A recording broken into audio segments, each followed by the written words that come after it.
We are live. We are live. Good evening. Coming to you tonight from suburban Slippery Rock in northwestern Pennsylvania. Ryan's coming to you from his usual lair. And we also have Josh and Ted on with us. Ted coming from North Carolina. Josh from beautiful suburban Philadelphia somewhere. And I'm here. Oh, Dave, you messed up. Messed up already? Where are you from? Well, where am I from, or where do I live? Oh, where are you now? Where are you coming to us from this evening? Jersey. Jersey. Okay. Jersey. Yeah. All right. Somewhere in New Jersey. But so in short, we have 3 states and 4 areas on tonight. I'm out in Western Pennsylvania for helping JD Fox run a tournament and actually have a super match myself, believe it or not, which means, unfortunately, I cannot be at the 98/Team New Jersey sit-down tournament in Lumberton, New Jersey tomorrow. You piece of shit. Yeah. There are four tournaments going on tomorrow, one in Ohio, one in Pennsylvania, one in New Jersey, and one in Virginia. And so it's the summer season is heating up. Thanks a lot, Dave. Sure, Arizona is happening tomorrow too. Yes, actually, it is. I'm just thinking in terms of the those that I keep track of in the Northeast, which is basically everything from Ohio East and Virginia North. There are 4 in the Northeast, but you are correct. There are others going on in other parts of the country as well. Beauty. Yes. Hey, Dave, great job, buddy. Hey. Except for the fact that you're not coming to the, the sit-downs. Hey, well, I gave my word I would help run this before New Jersey scheduled their event. And so that basically... unlike some people, I don't back out after I make commitments. But whatever. People can fill in the blank on their own name on that one. But oh, Dave. Yes. Shameless plug. Anyway, so Ted. Yes, sir. Let's jump into your experience with Paul Linn and how'd that go? Oh, it went splendid. I didn't get as much time as I would have liked to have pulled him, but I was being a kind and generous host. You shared it. Yeah, so he showed up a little bit early, which was the plan, and he worked with me in the straps a little bit and worked with my setup and stuff like that. And then when everybody showed up, of course, I wasn't going to be a Paul hog, so I just let everybody do their thing. And I had some practice with other guys and some guys I haven't gotten to pull in practice before. So that was really cool. And at the end, Paul did something very, very interesting, which was, he calls it, I think, dynamic endurance training. Mm-hmm. He has a video up, so please go out to his channel and go watch it. And it was at the end. So for context, okay, because everybody always does this. So for context, this was at the end of a 2-hour-long practice where everybody was beating up on Paul Linn pretty much nonstop. Okay. And he took pretty much the strongest 4 guys. And then, there was another guy and me that filled in and another guy. And basically just had us either tee off on him first and then he teed off on us or vice versa. Yeah. And the only claim to fame I have out of that whole thing, that whole day, was that, on the very last pulse that he gave me, I basically went into a complete open top roll and was able to crack his hand and wrist. So, very small victory. But I couldn't move the guy. Like, he was just unfucking real. Like, he was amazing. He actually sent me a text right after that and said that he let you do that to help your self-esteem. Probably. Yeah, probably. He's unbelievable. Like, when we first gripped up, when he was completely fresh, I mean, bro, his back pressure lifted me off the table. I couldn't hold him down no matter what I did. It was just incredible. I know. Yeah. He's ridiculous, dude. Yeah, I couldn't hold him down no matter what I did, and he was just posting off his elbow. It's incredible. A lot of people, even like top level guys that pull him, are like, "Oh my god." Yeah, it's absolutely insane. And we had some heavy hitters here. We had some pretty decent guys. Like, I had one guy here. He hasn't attacked the list yet, but I guarantee you, I mean, as sure as I'm sitting here, that if he attacks the list in the Carolinas, he's going to be number 3, number 4. Super heavyweight in the Carolinas. He's like a 242 puller, but that's the way our list works, right? So, but he would be like number 3, number 4, and he made Paul shake a little bit. Like as far as, how Paul, when he gets intense, he starts shaking a little bit. Yeah. He made him shake just a little bit, but like didn't move him. You know what I mean? Like, yeah, it was incredible. It was incredible. Like we had a lot of video footage of Paul, like a lot of after pulling at Winter Blast and stuff like that. So I always like to watch that stuff, Yeah. Like you see these big dudes come thinking they're going to give them some trouble. And then they're like, holy Jesus. Yeah. And I mean, don't get me wrong. Everybody was, I appreciated the day. Everybody was super humble, super nice. Yeah. We had some finger food for everybody. We had water. We really didn't have that many people show up, which was amazing to me. I don't know. Maybe they didn't believe that Paul Linn was actually coming to my house. Dude, you didn't tell me there'd be food. I would have been there. My wife was such a kind person, man. She made homemade. So she took the little, Vienna sausages. Yeah. And she actually hand wrapped them in pastry. Almost like meat Twinkies. Right. Exactly. And then made homemade pizza rolls. So, nice. And then like shallow fried, or actually put them in the oven and made them that way. And it was fantastic. And, That's cool, they weren't exactly diet friendly, but they were good. I hate to point this out, but she might be a keeper. Oh yeah. She's definitely a keeper. Yeah. She sent me the message today about she said 2 stamps took care of it. Yeah. Like, don't worry about shipping. I was like, oh, thanks, man. Yeah. I can't, wait. One day off the podcast, I'll tell you the backstory on your coin and what happened and some of the mishaps that happened after I showed it to you. But yeah, you're gonna be amazed at hearing all the work that goes into the behind the scenes, because I don't know if she wants me to share it or not, but yeah, it was just it was some setbacks. Well, I hope it wasn't too difficult. Hey man, it's part of the growing pains, right? Like, and it's something. Well, you know what? She can kill me about it later. It was something so stupid. It was a chemical reaction between the clear coat and the actual paint that was on there. Oh, okay. And it lifted all the paint, so she had to sand down your coin and do it completely over again. Oh wow. Yeah. Oh, I'm sorry. No, it's not you. I mean, it was just a chemical reaction. Lincoln Munger in the house. What's up, Link? What's on? How we doing? Good, man. How are you? Doing good. Does this mean I'm becoming a regular? This is like a couple weeks in a row now. Scared, dude. You might start getting a bad. You might get a bad rep hanging out with us. Yeah. I should warn Lincoln that I just had a supper with Tim Lewis, and he said if he wasn't doing anything, he might join us tonight too. Oh Jesus! Yeah, we need that voice on here, like a. Oh well. maybe get our views down in double digits. Tim's a good dude. He just sounds like a librarian grandmother. Yeah. Arm wrestle's like one too. So I was saying earlier before we went live, Josh had his first practice with Sean Latimer and all those guys. So his elbow is a little sore. Oh yeah.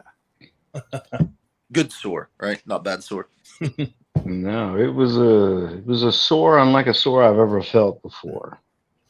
I've been in the gym, I've done the gym, but I've never in my entire life just felt my ligaments and my tendons only. Yeah, right. And was it throbbing and did it hurt? I had no idea. Yeah. So this is the same Josh I was on with the other week, right? This was your first. Yep. Yeah. Awesome, dude. Congrats. Isn't that cool? Thank you. Dude, It's awesome that you had that. Yeah. He's got his first newbie pain. Nice. So It Yeah. won't be your last. Yeah. Yeah. Dude, a lot of guys feel that and they fucking quit. Yeah. Yeah. Like, screw this. Yeah, I think they say something like if you can make it 6 months, then Yeah. your next checkpoint is a year, and then your next checkpoint is 3 years. Yeah. If you can make it after 3 years, you're pretty much hooked. Yeah. Dude, at like 3 months, I stopped getting that weird newbie pain. So be really careful your second practice for 2 reasons. One, you're going to be sore going into it, right? This soreness is going to last at least 3 weeks. 2, you now know a little bit how to generate force, which is going to make you even more dangerous to yourself. So just be really careful, move slow, pull the little guys, and take it easy. Do some bench before your next practice. Just There are no little guys at that practice. No. grab Vladimir's pinky or something. Yeah, just No. Give us thumb, pinky a just workout. thumb wrestle him. Thumb wrestle. It would still hurt me. I went Give me a little bit. He gave me a little bit, almost pulled me across the table. I was like, holy shit. I'm not little. Are you going to be a righty or a lefty, you think? Oh, righty. I lean hard on my right. Yeah. But all that pain was in my left. Yeah. Yeah. So I don't know. I love it. I'll take more of it. They ask arm wrestlers all the time, when do your elbows stop hurting? And the answer is 5 years after you stop arm wrestling. Yeah. Right before a super match. Josh, did you get any feedback about like if you're naturally a top roller wrestler? Do you know like what'd you guys say? Nothing. He said you're strong, and he said you got the moves down. So go ahead. I mean, there wasn't much. I didn't know. I don't even know what to ask yet. Yeah. So just get lost. I'm not really sure what feedback. Yeah, YouTube's a great place. Just get in there and follow whoever's your favorite. They'll teach you something. Todd Hutchins, Evan, whoever. Ryan Grondin. Yeah, absolutely. I watch Ryan's training videos all the time. Yeah. Where's my Twinkie? When I first started, I did a lot of training videos, but then I just kind of turned them into spoofs, I got kicked out of the gym with Jaggers the other day. For doing arm wrestling specific things? No, he was wearing flip-flops. Oh, dude, we got to make fun of him for that. Yeah. That's awesome, dude. So we have like a plate curl. He was curling 5 plates in flip-flops. With flip-flops. Dude, did you get it on video? Yeah, it's on. That's awesome. And his toenails are painted. Oh shit. Aaron Yearsley did that, dude, and he painted little 98s on each toe. I was like, yes. So with him, is there a reason why? Because I've noticed it a lot more. Like a lot more arm wrestlers. I know Shane does it. Austin does it. Fucking Top Row King, the Taranenko does it. Like, why is everybody painting their damn nails? Austin's just letting girls do whatever they want to him. I got you. Yeah, he's just chasing tail.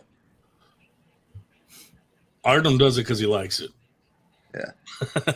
It's some kind of left-handed arm wrestler thing. Yeah. Some sort of, it's like a tranny thing. Yeah. I think me and David Schnell are going to get to practice here soon, huh? That's awesome. I can't. What's the date? You get to feel the overwhelming power of Dave Schell. Oh, yes. Yeah. Yeah, I'll see you Hey, next. I felt it. He damn near broke my arm. Did you feel his clicking and clanking? Oh, Jesus, dude. He scared the shit out of me. The first time I gripped up with him, I think it was lefty. First time I gripped up with him. And he's like, as soon as I just gave him a little bit of power, I felt like 14 clicks. I'm like, bro, you all right? He's like, yeah, that's fine. Dude, I told him in a tournament, he should be like, ah. And then when the other person, Yeah. Faking the best part was this was the night before he had his super match with Hunter. So we're just pulling. We were all pulling that night, and we don't know why we did. We're just having fun. Back down, dude. He'll pull all night long. We were all having fun. None of us should have been pulling. Yeah, but we all did. We all did. That's what sold me on this thing where I'm going to see Lincoln out in St. Louis because I was thinking, interesting tournament. I want to wait to the relatives. But then what sold me was when it said 6 o'clock Saturday, all night after pull. And I thought, okay. And I'm told it is one of the best after pulls in the world. And I forget the name, but one of the guys running it said they're going to have 7 tables. Nice. For the after. That's awesome. And the beer is delicious, and the bar is right next to us. And usually a ton of like random pulls where it's at. There's a bunch of random. Well, Kelly will have those, I'm sure. There'll be a ton of random locals in there that'll just get drunk and get on the table with you, and you can just get your little confidence boost there. Holding. Oh, those are the best. Those are the best. It is the best after. Rack up some lawsuits. Well, and then the crazy thing is, 2 days before that, on my way out, I'm going to stop at the East Ohio practice in East Liverpool because the dude that beat me with my left arm at that Billy Collins thing, a month or so back, I wanted to pull right because my left sucks. So we're going to pull right at their practice on Thursday evening, and then of course Saturday, 2 days later, I have the the tournament. But and I decided I'm just pulling amateur. I'm not going to pull masters because masters is 40, and I figure, hey, whatever. I'll probably get killed there too. So you're gonna pull masters at Winter Blast? Come on, got to get a shot at you. Okay, certainly. Funny. Yeah. Well, actually, assuming Ryan finds somebody to take over my job, I didn't pull it all at Winter Blast last year because I was, helping run the thing. But certainly, if I don't do it in the actual tournament, me, hey, we were there till 5 o'clock in the morning in the after pull. Yeah, dude, that was a long after pull. Oh my God. No, that's definitely like, book a hotel for like three days. Well, thank God they were like, look, you guys don't need to clean up till tomorrow. I was like, well, fuck it. Let the after pull begin. And wait till 5 a.m. And then I went and slept for an hour and then went back and started cleaning up to get out of there. Did Micah Yellow ever get on the table? No. Like fooling around, not he didn't like hardcore after pull or anything like that. That dog, right? Always ducking me. Yeah, that's it. Of course, and after I have the after pull at St. Louis, and I'll head south and going to see that goofball William Palmer in Mississippi on Tuesday probably, and I have a friend in Alabama I want to pull with on Tuesday or Wednesday, or Monday or Tuesday, I guess. And then I'm going to have Friday conventional, give me a couple of days off, and then I'm going to take the tour through Texas, Oklahoma, and Missouri, pulling everybody I can find up there, and head home in time to help run our tournament on the 12th. But loads of laughs. I might also add that this is something Ryan hasn't heard yet because I just found out, but I did hear back from Scott Lyons, who was our expert on the first of our arm wrestling science things, that he has somebody for us that is an expert on nutrition and diet, also from North Alabama. And he's given me the name. The guy has said he'd be glad to do it, and I will be contacting him. Perfect. So we're still looking for somebody to finding an expert on bone density matters, bone density and tendon training, tendon strength. I haven't found that person yet, but I got a couple in the works. Okay, yeah, we've got. So we're arm wrestling science will go on and expand. That's awesome. Why is Nani always coming on from a fucking rave? Right? Dude's always partying. What's up? I'm at my house right now. Why does your fucking house look like a rave? Oh, never mind. That's a stupid question. I don't know. I guess anything that's abnormal and not office lighting is a rave, I guess. Just looks like a rave to me, yeah. Yeah, I got to see Nanya at Nitro's party, and Nitro was giving Nanya all sorts of instructions. Nanya was pulling everybody in sight. Well, actually, we only had 8 pullers there, but of course, this week he put a lot of videos up on the what I will call the goofball chat, and they are handing him so much crap. But whatever. So I just said before you got on, exactly, you're a member of, Dave. Yeah, right. Oh yeah, and I'm seeing your good buddy William Palmer on the way through Mississippi next week. Well, the week after next. So. Oh shit! What's up, Dan the Night? How's it going, gentlemen? Are you having a daydream? No, I just got that. And here's somebody that is going to be at the New Jersey tournament. At least he better be, because he just posted he was. Yep. I plan on going. Oh, a $2 super chat from Carolyn Looms. Thank you very much. Nanya, can we pop a glow stick, please, bro? I don't have any. He doesn't waste his glow sticks on our podcast. Looking forward to the sit down tomorrow, though. Last year was a lot of fun. Sit down's gonna be fun. I'm dragging our new guy Josh with us here. Oh yeah? I'm like, dude, you're coming to sit down. He didn't even ask to go. I'm just making him go. Don't make him compete. No, I'm not. Sheesh. Oh, could you imagine that? My elbow feels like shit. Get on the table and compete. Fun story for you. My first tournament, I didn't know any better.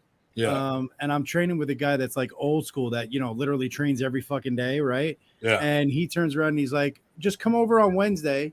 We'll pull a little bit, light and all of that. And then you'll be fresh for Saturday. That's never a good idea. Never a good idea. No. Bro, I was in so much pain that Saturday. Oh yeah, It was incredible, and that Every was my time first someone's tournament. like, we'll just pull light the night before. It's like, Yeah. okay. Oh God, it was fun. Nanya was a big hero to the person I took to Nitro's party, which was Oli Rivera, who was in an absolute panic because his THC sucking device, whatever the hell it is, had run out of oomph, and so he was going into a panic. But of course, Nanya had the charging apparatus for apparently every THC stick available, and basically charged it up for Oli, and Oli was a happy man again. Amazing. Yep. A lot of arm wrestlers Hey, smoking, man. hey, how strong did I feel? Well, you felt stronger Compared to than me. before. But, you felt stronger than me, but then again, everybody feels stronger than me. Robert Tell me Kelly, different who's going to be times. I'm saying, Kelly's going to be in big trouble when I deal with him in St. Louis. But Well, Teach that you're only strong if both of Nitro's legs go flying up when you pin him. yeah, nope. There's videos all over the place. Right? You got to apply the 6 pounds of pressure too. Ted, were you overwhelmed with Dave Schell's power? Bro, I thought he was gonna kill gotta me. go outside. He does have a couple sticky spots though when he does that weird flop. He never did pull out the flop. I think he was being merciful with me. He never pulled out the flop against me. Oh, Dave, what the hell? Yeah. I'm a nice guy occasionally. He probably forgot about it. Yeah, I'm a nice guy occasionally. Yeah. Ted, do you ever pull with Donnie Anderson? Yes, I did. No, I think he's asking me. I did long time ago. I'm not a big fan. Oh, okay. Oh, yeah, fan. Yeah, Wise, how do you match up? say what now? Strength wise, how do you match up? Can you do anything? Back then, I beat him. Now I have no idea. Yeah. But I'm also not doing the protocols that he is. So let's just leave it at that. No comment. But he was Yeah. cool. He welcomed me in Columbia. I got no issue. He was fun to pull with. Well, I went down to see him the day after, the super match and, that Ted's talking about. And basically, of course, they had only about 4 or 5 of us there, but what they were doing was several in a row. And people were going, they just couldn't believe I just, basically didn't gas out. And so he told me afterwards, he said, I figured they were all just being a bunch of wimps and, pussies and whatever. But then he gets on with me. It's like, holy crap, you do feel the same as if you were fresh. Of course, I'm not strong enough, but hey, I'm just as strong after 2 hours. Yeah. I like Carolyn. She says TRT is not a protocol. I tell you what, if I could have put on 40 pounds of lean muscle in less than a year on TRT, holy fuck! Yes, sir. Sign me up. Excuse me, can I make an announcement? I can make an announcement. You're pregnant. So I'm doing a tour of America, the Midwest. I'm being some people over there in Coca-Cola, Indiana, and I'm going to a bunch of national parks like Wyoming, South Dakota, shit like that.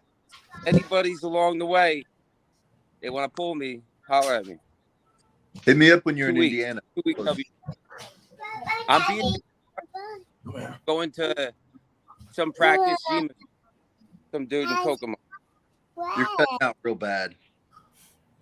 All right, I got bars. Where are those people? And a Sunday. Okay, give me a kiss goodnight. See, sweetie, look at her. Look at her. Hey. She's precious. Lay down. Hey, what's Okay, go to bed.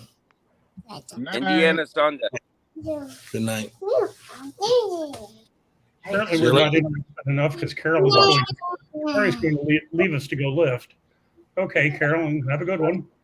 Good night, Carolyn. We just motivated her.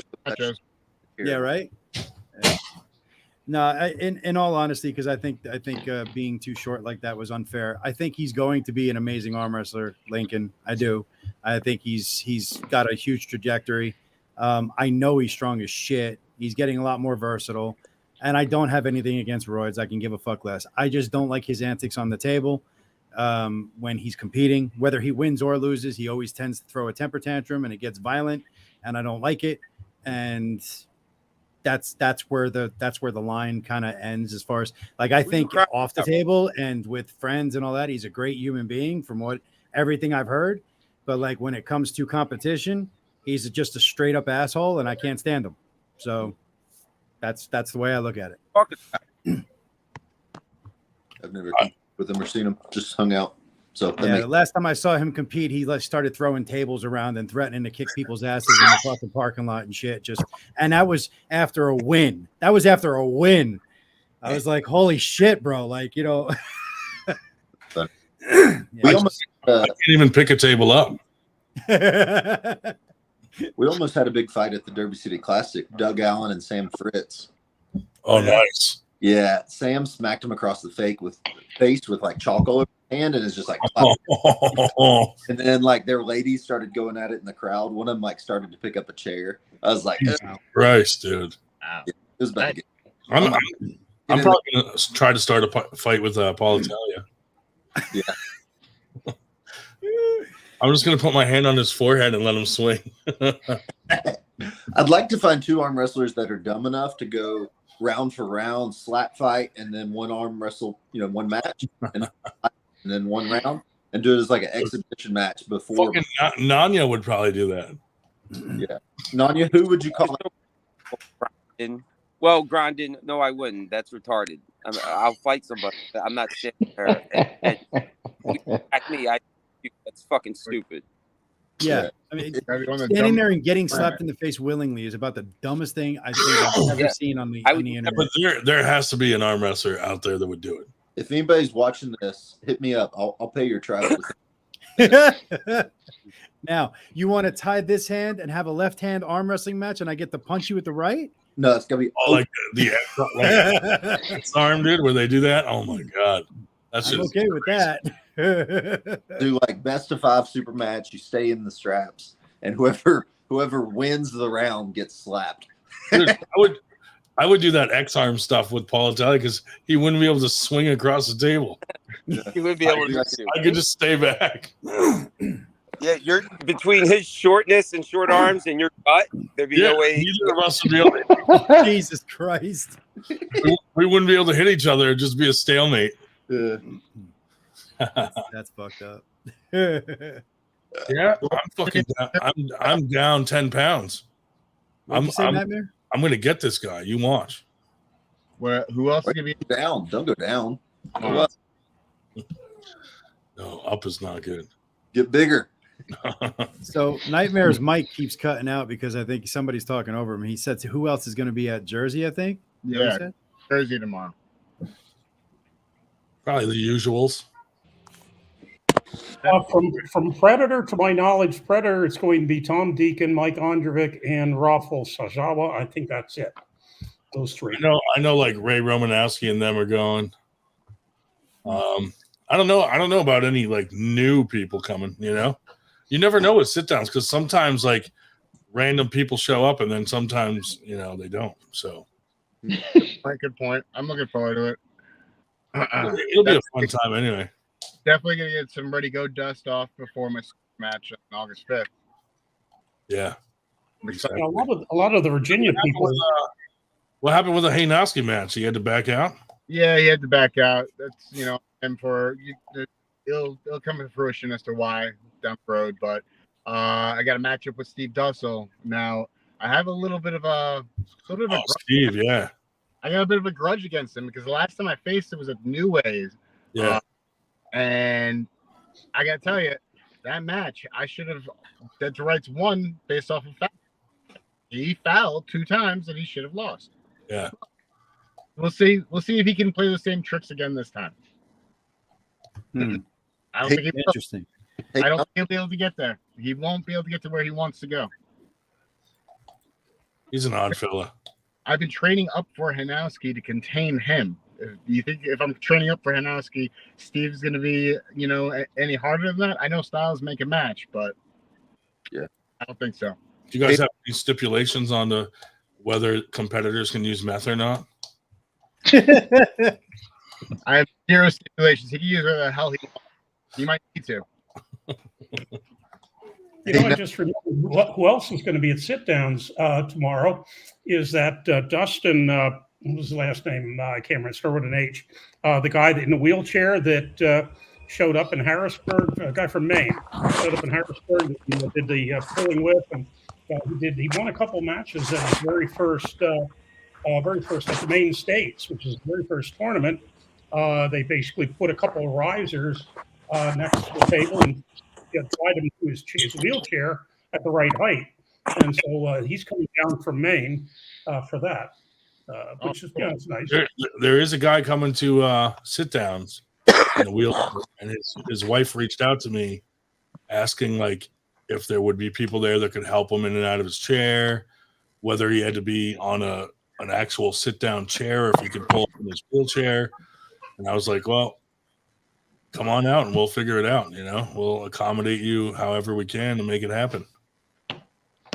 If I have to arm wrestle in his place. Do you remember the name? Was it Adrian Crowley? Do you remember the name? Was it Adrian Crowley? Dave, mind your business.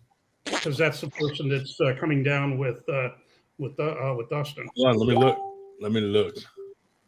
So maybe there's two people that are taking that. But so maybe we have a couple of folks in the chairs, in the wheelchairs. Whispers of Jeff Hale possibly coming, but I think he has like a wedding or something event. Make the wheelchair guys super match. What's up? Make the wheelchair guys super match so it's fair. Yeah. I got news for you. There's a guy here in the Carolinas. His name is Rick Layton, and I believe he's in your weight class, Nightmare. And that dude is like a 154-ish, 160-pound puller, and he's been pulling for over 30 years. Pulled all the greats, and he's in a wheelchair. He gets himself out of the chair, kind of props himself up against the table, and he has enough power to stand, but not really walk or anything. Props himself up against the table, and that dude has some of the best wrist-based pronation I have felt ever from anyone. The dude is incredible. There was a kid in high school Eric Kamar from the Syracuse, New York, also wheelchair, and he basically lifts himself up out of it and does very well, both sit down and stand up. Yeah, in fact, he's a world champ in sit down or in disabled class. He had a world championship in about 2-3 years ago. I think they were in Poland, but yeah. Yeah, I got a buddy of mine that was from high school. He actually was diagnosed with polio, very rare case of it. And I remember he used to arm wrestle everybody, and he would demolish even the high school teachers. Like there wasn't a person. I wish I could get him into the sport to begin with, because I think he'd be fucking phenomenal. I mean, if you think about it, you've been doing this motion for your entire life, so going to have a lot of conditioned joints in that regard. It's just about training it in the arm wrestling position and movement. Probably be good at it. Yeah, plus, absolutely. Weight class, probably. Sorry? You could probably make a lower weight class on like force. Yeah, without a doubt. Because if you have any type of dystrophy or anything like, there's going to be a lack of development in the muscles, bones, or whatever structures, and you're going to be a lighter guy. Yeah. Devin's forearm is in the chat. What's up, Devin's forearm? Man, right there. What's up, buddy? That dude is on every live feed out there. He's omniscient. He's everywhere. Yeah. Y'all know Tim Lewis is a super match tomorrow? What what? Dude, you could say that every Friday night. I know, but he's all year round. He's pulling me the next Saturday. I'm like, that shit's crazy, dude. This is like insulting. Bro, yeah. He like has a super match every fucking Saturday. All right, so how good is Tim Lewis? Because I've heard his name a bunch. Like, how good is he? He's like a gatekeeper to the 220s. He's not. Yeah. He's probably top 40, 220. Very good left. His right's a mess, but very good left. Much better arm than hand. In fact, we refer to the Tim Lewis slip method because he likes to slip and get into the straps. because Yeah. it's much better arm than hand. He'll jump backwards and elbow foul to slip So you arm wrestling him left or right? left. Oh, okay. Yep. So you think he's the gatekeeper for left-handed 220? Absolutely. Okay. Oh, Yeah, 9-11. left hand. Tomorrow he has John Hanoski, who he outweighs by about 50 pounds, but they're ready to go at it. Yeah, I pulled John Hayden. That's not a good matchup. Like, I know how he and I match up pretty well, so it'll be good data watching him and Tim pull. That's good. I think I'll be able to predict my match pretty well based on how it goes. Yeah. And how good is your left versus your right? My left is healthy. My right's better, but my left is healthy. It's not much better though. My left's got like a crazy bicep. It's gonna be interesting. I'm gonna hook Tim. So that's like everybody's like, don't fucking hook Tim. But Yeah, Well, I was mean, that's thinking- ballsy. You're going to go into his arm. You're going to take away. I mean, that's ballsy. yeah. Well, that'll tell you whether you should do it again or not. Yeah. That's You're why gonna let You know? match, not a best of 3. Yeah. That is ballsy, though. I mean, everybody just said that he's got a much better arm than hand, and you're going for his arm. So, Yep. Gotta get my name out there. You beat Tim in a hook, everybody's like, holy shit, how strong is this dude? Yeah. yeah, but at what cost, though? Like, I don't know. For me, hook pulling is just, unless you have to do it, it's just not the right way to do it. Like, top rolling is for smart people. I'm sorry. It just is. It Well, is. Tim Right. likes to strap to people that are trying to top roll, and he'll flop down. He's really Yeah. strong. So I'm trying to mix it up on him a little bit. Right, but a good top roller, and I'm not saying that I could beat Tim. I don't know anything about the guy or anything, but I'm just saying a good top roller knows how to still take the hand, get you over on the A side, and then press through. That's a lot more efficient than sitting there and going into a hook and, who's stronger? Who gives a shit? Who's better? That's what I look at. Who's better? This thing's feeling good. I can't wait. Good. I mean, I'm going on 44 years old. I can give a shit less who's stronger. I just want to beat somebody. That's it. Yeah, gotta be the better arm wrestler. Exactly. There's a plenty of guys stronger in my practices than me. They could throw me across the room like a rag doll. I mean, I am a $154, so Yeah. I'm not that heavy, but still, nonetheless, I feel like a rag doll. And in these, when they're lifting weights, I'm like, I can't lift that kind of weight. Are you kidding Yeah. me? I Dude, snap like a I toothpick. just remembered you pulled Italia. Now I got to pull you tomorrow to compare notes. How'd you do Against Italia, I beat him. That's Italia. in a hook? No, I top rolled him. Do you think you could have hooked him? Then probably not, because I had no hook whatsoever. Right. Today I have a much better hook that I'm fairly proud of. So I'm gonna say I could bang in a hook if I need to. Was he fast like he is now back then? Because it's kind of new speed. No, he was slow. He was slow. He had he had nothing in his arsenal then that he has today. Like it is a completely. He looks like a completely different pro. Yeah. When I actually saw him at the East vs. West qualifier, the Cobra Classic, and I was actually, whoa, all right, something clicked because it was a different person at the table. I didn't see when he pulled you. I didn't see his eyes popping out of his head back then. If you were in the 176s, you probably pulled a lot of my guys because there was a ton of them at the Cobra Classic.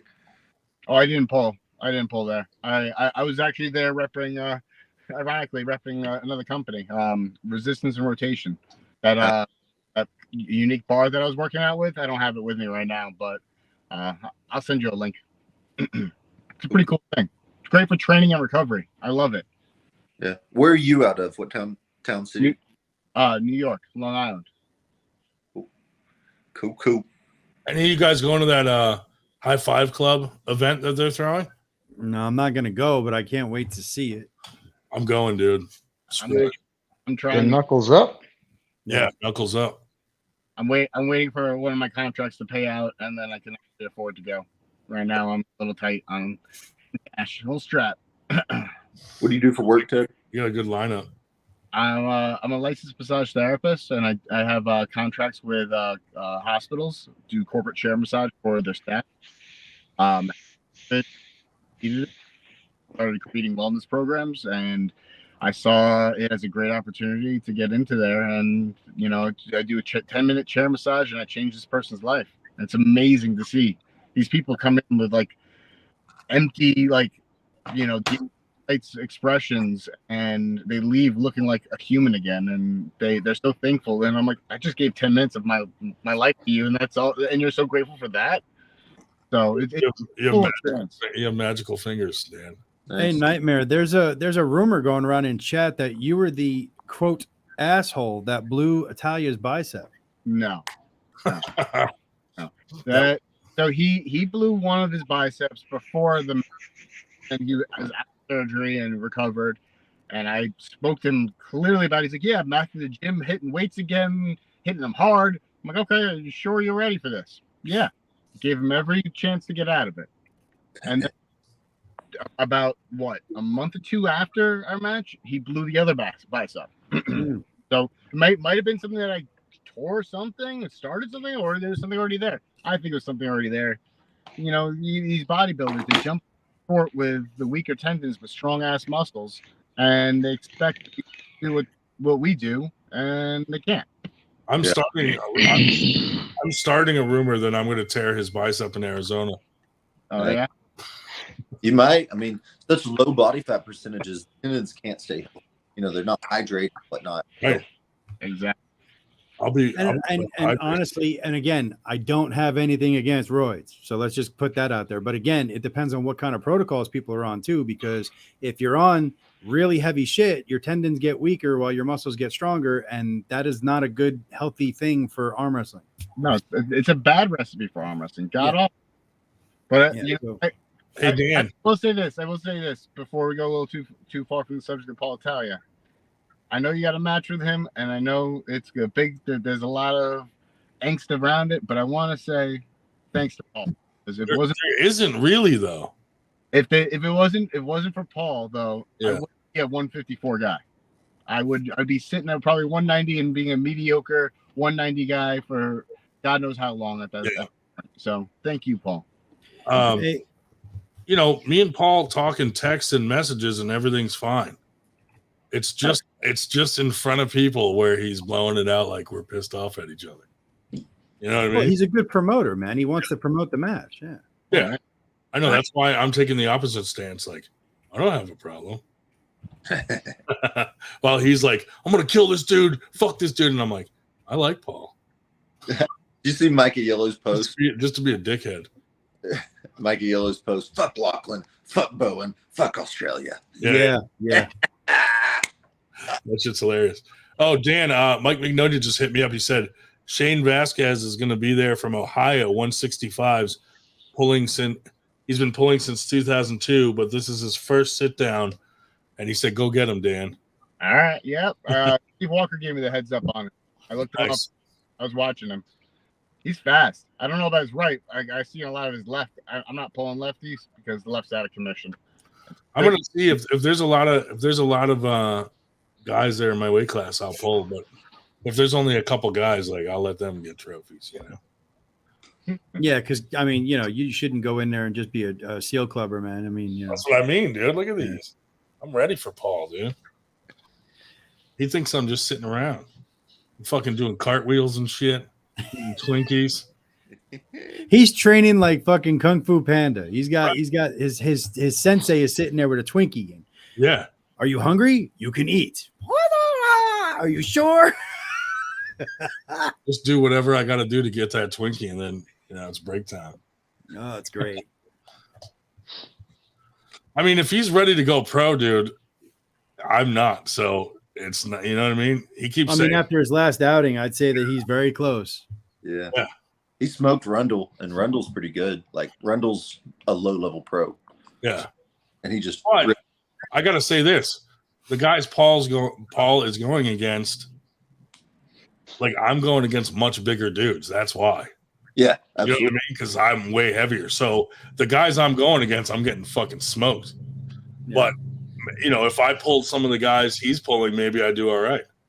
Yeah. See, I found because obviously I started out as a super heavy, right? So like I found that super heavyweights just have a lot more raw horsepower, but they're slow, and I found it a lot easier to manipulate their hands and crack their wrist back and stuff like that. But they had unbelievable like elbow integrity, and when they drove sideways, it was like, oh, you're onto this train now, that kind of stuff. But I mean, as I've dropped in weight, speed becomes a factor, and man, it almost makes me want to go back up because I'm not exactly the fastest guy, but it's but my hand becomes more of a weapon the lower I go, because most smaller guys don't have a big hand like me.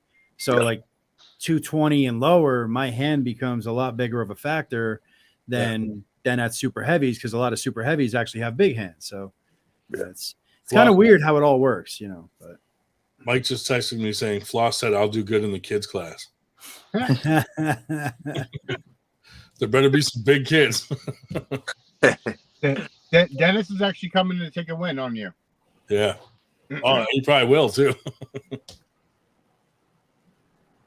Well, Dan, I've pulled you before. You'll be able to tell if I've improved or not. Yeah, absolutely.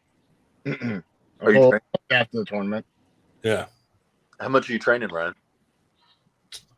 I mean, I go to practice every week, and then started doing some weight training in between now. Down 10 pounds. We'll see what happens. Arm wrestling specific weight training, or just like? Yeah. Cool. That's mostly what I do. I mean, I have been going and working out, doing some non-arm wrestling specific stuff just to get stronger in general. But most of my workout is arm wrestling specific, like hand, wrist. Yeah. You know what I mean? The trick is once you get like, I don't want to say kind of like where I'm at, but sort of like once you get like pull days that mimic arm wrestling stuff, but you're still doing general fitness. Right. It's like pull days for me are, hammer curls, one arm rows, whether it be with, like just a barbell or dumbbells, and then neutral grip pull-ups. That's all directly translatable to the table, all of it. So, yes, I'm working my back, my arms, my whatever, but it's also directly related to the table. So your pull days become an arm wrestling specific training, even though you're doing general fitness stuff, Yeah. So I'm trying to just not be idle. Like I'm always doing something, like even sometimes when I'm on this podcast, like I have my rice bucket right below me and I'm always fucking around with that. And that's really good too. The trick is, I don't know if you guys know this, but the trick is to cook the rice first, because it's way easier, and then you can eat it. Except then you're loading up on carbs, but you don't give a shit because you're a super heavyweight. But it's like night and day, dude. Doing working in a rice bucket that's cooked versus not cooked. Yeah, I only keep uncooked rice for my rice buckets. Not this guy. I don't need to be making rice paste when I'm fucking working out. I switch it up. Like I might have rice this week, and next week it's quinoa. Yeah. I get hair all in mine. I can't use it after I've spun in it. I do oatmeal, dude. It's like spaghetti after a minute. I was saying you do some pasta, do some noodles. Or, Noodles, yeah. Oh, that is just it'll cut you up. A bucket of semen. It'll just cut you up. Oh God. I had to get the whole team to help me fill that bucket. Jesus. That's the workout in itself. I break a sweat, I just drink it. All right, this is getting worse and worse. Yep. Yeah. You guys are supposed to lead me away from things like that. What's the sense? You just go like, for it. Your own hole, man. That's all. Well, yeah, that'll be fun tomorrow. Sit downs. Looking forward to it. I was looking at the website for the Knuckles Up thing. The way they set it up, like they have like VIP packages, and so you can, if you get the VIP package, that comes with like a backstage pass where you can do the meet and greet and all that.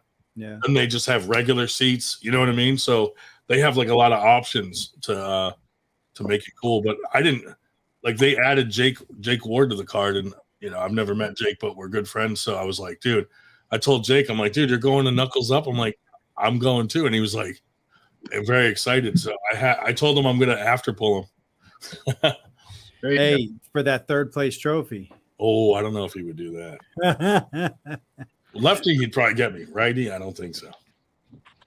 I asked him for a match back when the only trophy I had was a third place left-handed trophy. I met Buckland, and I was like, dude, hook me up. I want to pull Jake Ward. And we pulled, like, nah. No, dude, he wants like $200,000-$300,000 on the match for that thing. Yeah. What's up, Chucky?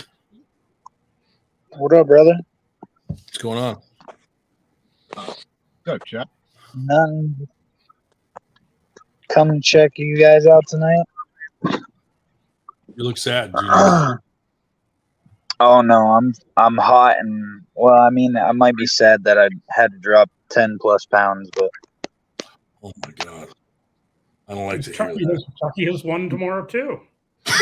What, a super match? Yep. yeah, Who you versus Billy Collins. against who?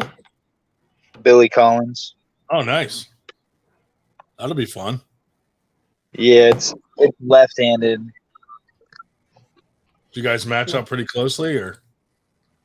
I pulled him. I think it was last summer in Cleveland, and my right was not even close to his right. It was disturbing. And then when we pulled left, he let me work, and I don't know. I felt something there. So, but I haven't really been feeling like my left's doing anything lately, and my right seems to be hooking up. So I'm like, I guess we're gonna have some fun tomorrow. Sweet, man.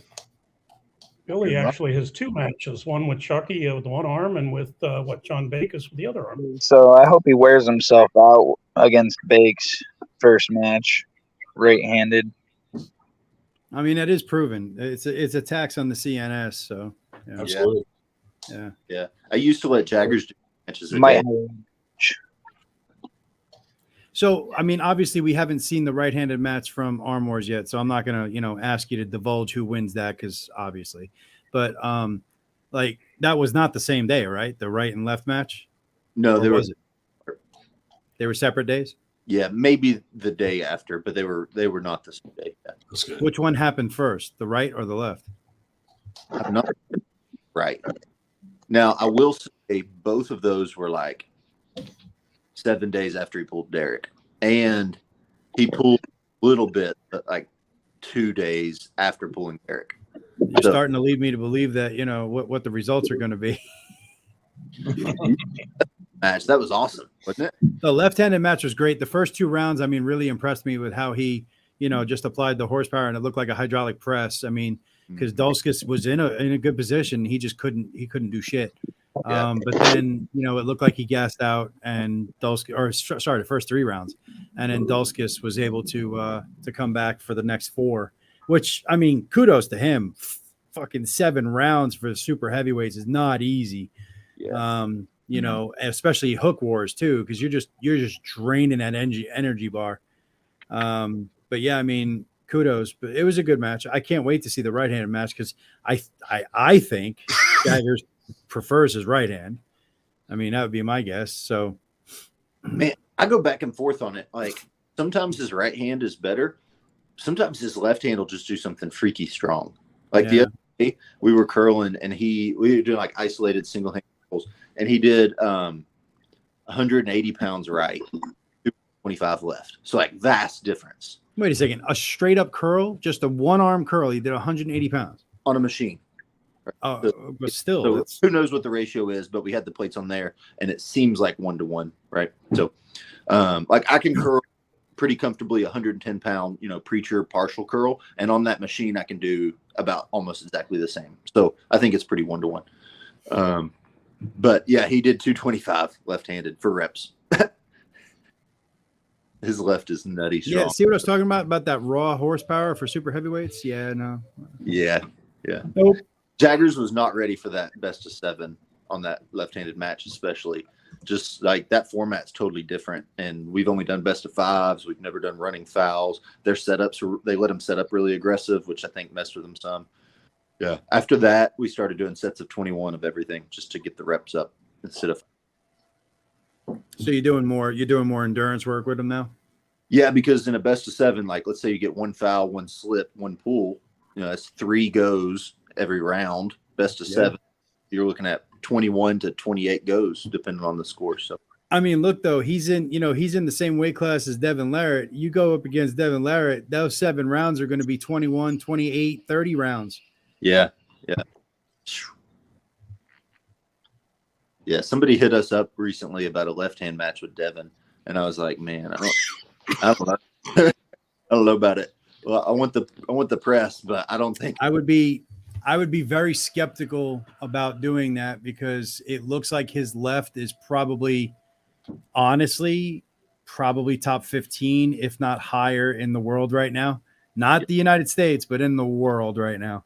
Yeah. Like he's that high. He could be top 10 or higher at this point.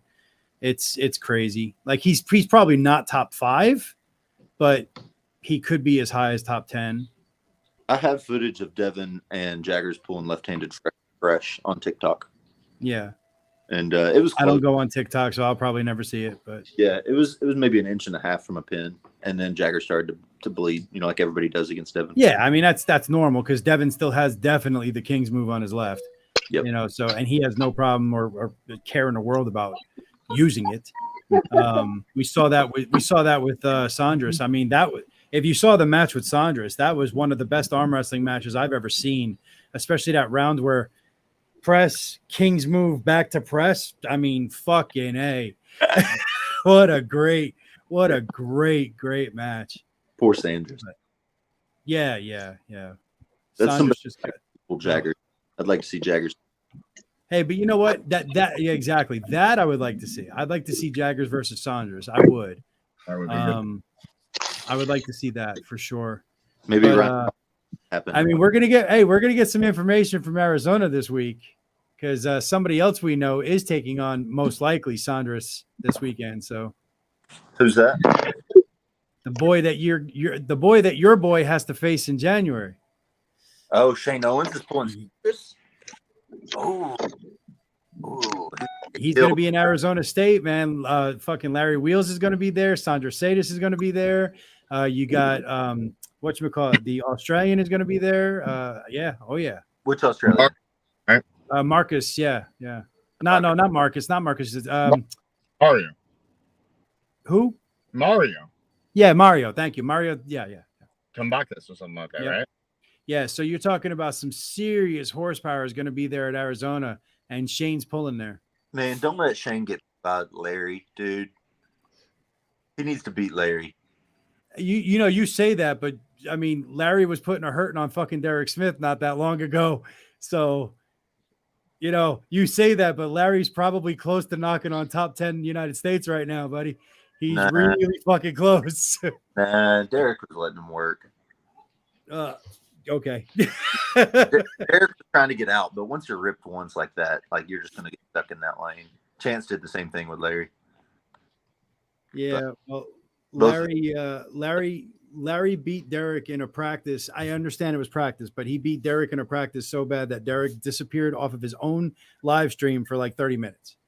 Like it was bad. It was bad. And it was both right and left. It was bad. Did you see the like troll videos I made about Derek before the match? It was before the who match? No, I didn't. Yeah, it was Larry pinning him. I just like kept pausing it on Derek's face and posting it from Jagger's TikTok. It was crazy. We probably will do that, World's Strangest Man. Mm-hmm. Chucky and Billy are pulling tomorrow for the honor of their respective coffees. Billy's a Tim Hortons fan, and Chucky swears by Duncan. And I told them both suck. That coffee sucks no matter who makes it. Stick with tea, but yeah, they don't want to hear it. Yeah, tea. I mean, dude, listen, we fought 2 wars to get rid of tea and go to coffee. Right, and that's why, and I presume that's why you refused to go on TikTok because it's too close to the Chinese communists, or no, I mean that's a part of it, but no, I honestly think that TikTok is I mean, it's not dangerous for somebody like me that has 2 brain cells that know how to work together. But I mean, if you haven't noticed, every time there's a TikTok challenge, a bunch of young people die. and it's really fucking stupid to me. But you know what I mean. So I mean, the latest one is what, that boat challenge, jumping off of a fucking speeding boat. And I mean, I was a captain, and I could look at you and just go, "That's not a good idea."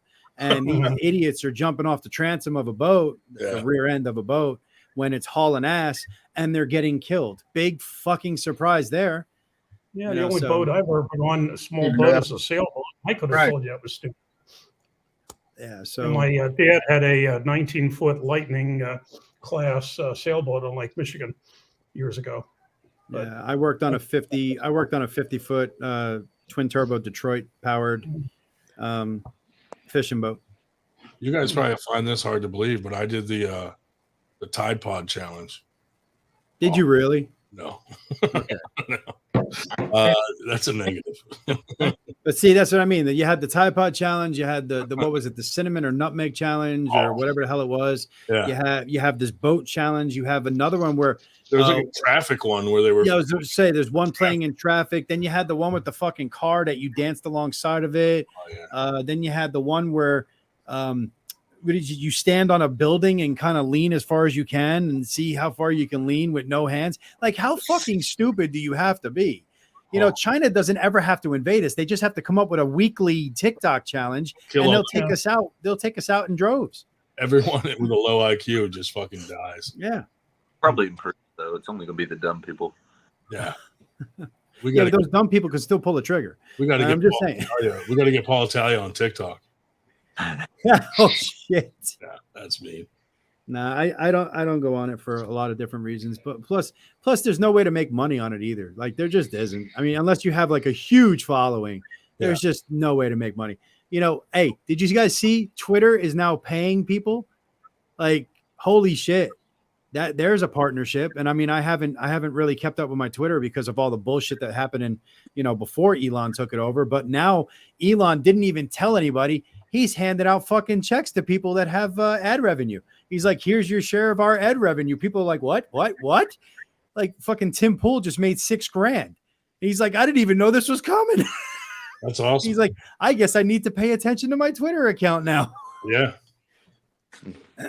Facebook too is like certain groups and certain pages and stuff can make money if you have enough followers. Yeah, but it's also if you play by the rules. Like, your page will never do it. My page will never do it because we don't play by the rules and we don't play by the narrative. So plus, I made 98 a private group, not a public.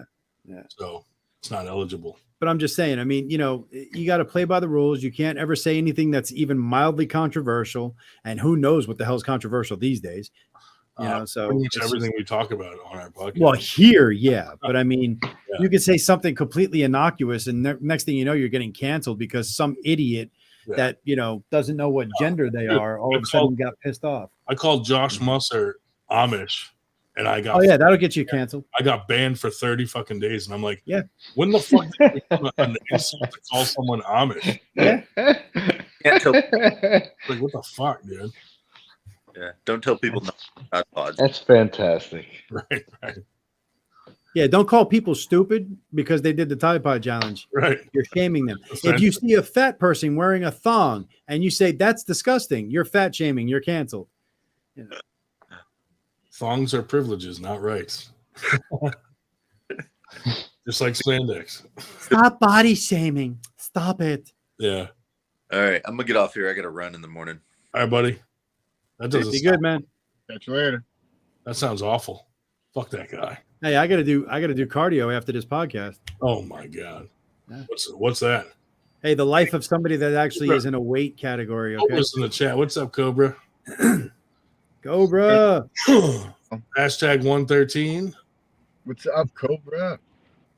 Coincidentally, 113 happens to be the date of Camel City Classic 2. Oh. Dude, that is a good coincidence. There you go. That's Cobra's hashtag right there. Where Austin Jaggers is taking on Shane Owens for the number 8 spot in North America. Yeah, Chucky, it was nice having you. I'll see you tomorrow. And actually, my opponent needs a ride tomorrow, so I'm actually being Mr. Nice Guy and picking up my own opponent and taking him to the challenge match and taking him home. There you go. what I'm getting out of it is he lives almost to Ohio, where the gas is about 40 cents cheaper than it is on the Pennsylvania side of the line out here. So I'll probably take advantage of some cheap Ohio gas while I'm out taking him home tomorrow night. Thanks, Dave. I was wondering what you would do about your gas. Yes. Yeah, probably. Appreciate Well, you. Thanks for the info. Mhm. Now, what grade of gas are you going to get? You're going to get E85. You're going to get 93. What are you going to get? Come on, Oh, hey, you brought it up. I feed it the cheap stuff. Doesn't deserve any more than that. Oh boy. Are you going to get it in New Jersey where they pump your gas, or are you going to get it in a state where you can pump your own Well, gas? it's interesting because New Jersey, I actually pumped my gas in New Jersey once during COVID. Apparently, they were short of help. So I guess I heard, what the hell? If we can't get any help, we'll actually let you pump your gas in New Jersey. Against the rule. They lack. They're pretty lax on it. Ever since I was here in 2005, I pumped my own gas. They don't say anything, do you? They really don't. Well, you know what was really weird? It used to be 2 states. Oregon wouldn't let you either. And then what Oregon did about a year or 2 back is they allowed you to pump your own gas in counties below a certain population. Because what they were finding is the boondock counties, you couldn't get gas at night because it didn't pay the stores to keep somebody on to pump gas on the midnight hours. And I'll tell you, when they changed that, people shit themselves, were bitching and moaning about, oh my God, oh my God, it's dangerous. We can't do this. And this is terrible, awful. I mean, there's only 48 states in the whole freaking country, plus DC, where you pump your own damn gas. But they threw a shit fit in Oregon. But I don't know, some people, this is what you're used to. Whatever. You had to get them going. Yep. Yeah. Oh man. So the kids get to pull for free tomorrow, right? Yep. That's so cool. We have a large amount of kids starting to join my practices. That's good, man. You know, we have anywhere from the ages of like 6, 7 years old up to about 12 to 13, and they're loving it. They're like these kids. They come in like, hey, like the parent, hey, my kid's getting bullied, and my neighbor told me about this, and I want to learn more about it. What can you tell me? And we tell them what it's all about, show them the basics, and then they come back and they say, my kid couldn't stop talking about it. They made me go out and buy this, that, and the third. I'm like, whoa, Awesome. slow down. You don't have to. Why are you buying all these things already? Yeah. The practices for a little while, and a while. Slow down. That's cool though. I love it. I see kids get excited. Yeah. And that's what we need. We need more. Yeah. They're the future of the sport. All you arm wrestlers out there, you need to have more kids. Procreate. Yeah. Yeah, I got one that she comes in and lifts. I've had to put a 2.5 pound weight on a karate belt because she sees me lifting all the time. So she's like, I want to be. So she's 3.5 years old. So I started out with a 5 pound weight and she lifted it no problem. But I was worried that she was going to break her damn toe. So I dropped it down to a 2.5 pounds. So that, even if she drops it on her toe, the worst it is an owie. Yeah. But I mean, yeah, she does. She comes in and I'll tell her, like, she'll lift it with one arm and I'll be like, all right, the other arm. She switches it to the other arm. That's and awesome. lifts it, and yeah, she has blessed with it. That's great. The best thing is with them though is how quickly they connect with it. Like this kid was his first day at the table. I'm telling him, you gotta pull because he kept pushing, and then he just paused for a minute. He's like, wait, pull. You mean like it's a fishing rod and I'm fishing? And I gotta reel in a big one, and I'm like, yeah, exactly, do it just like that. And then I told him girls below, and he's like, really? Wait, no, that's a thing. And I was like, yeah, look him up, man. And he's like, I'm gonna look him up tonight, and he loved it, and because he's been fishing, he was like 2 years old, so like that is how he related to it. It was all. That's great. Oh, Meadows with us. I figured out how to do screenshots, Meta, in case Ryan abandons us again, and I need to put something on the screen like we tried last week. Oh, Black Ice in the fucking house. What's up, buddy? Oh, what's up, Ice? Yeah, Ice asked me about the sit down, so he may be there tomorrow. You can speak to that. Hope he's ready. You ready, Ice? Let's go, baby. Let's go. Uh-oh. Let's go, Ice. I know you want a piece of this right again. I'll give you a chance. We'll make it interesting. We might get a random Jeff Hale because he wants to avenge his left loss to Black Ice at the last sit-down thing he went to. I heard that he might have a wedding, though. Yeah. Yeah. But if he can make it, that'd be awesome, too. That would be cool. I got to decide what weight I'm going to identify as tomorrow for the tournament. 154s for That's sure. fine. Yeah. Yeah, but I'd still get my ass kicked. That's there's the embarrassing part. Yeah, there's a 154. Well, there's a bunch of 154s down here that are like the top of the list, and I mean, I could literally drag them across the table with the table, and they still beat me with their feet dangling off the fucking ground. They can still beat me. It's insane. The technique is just incredible off of these guys. Like, you'd probably beat one of those guys, Nightmare. Like, yeah, I could probably lift you off the damn ground with the table, and you'd be like, yeah, that's cool. Nice job, asshole.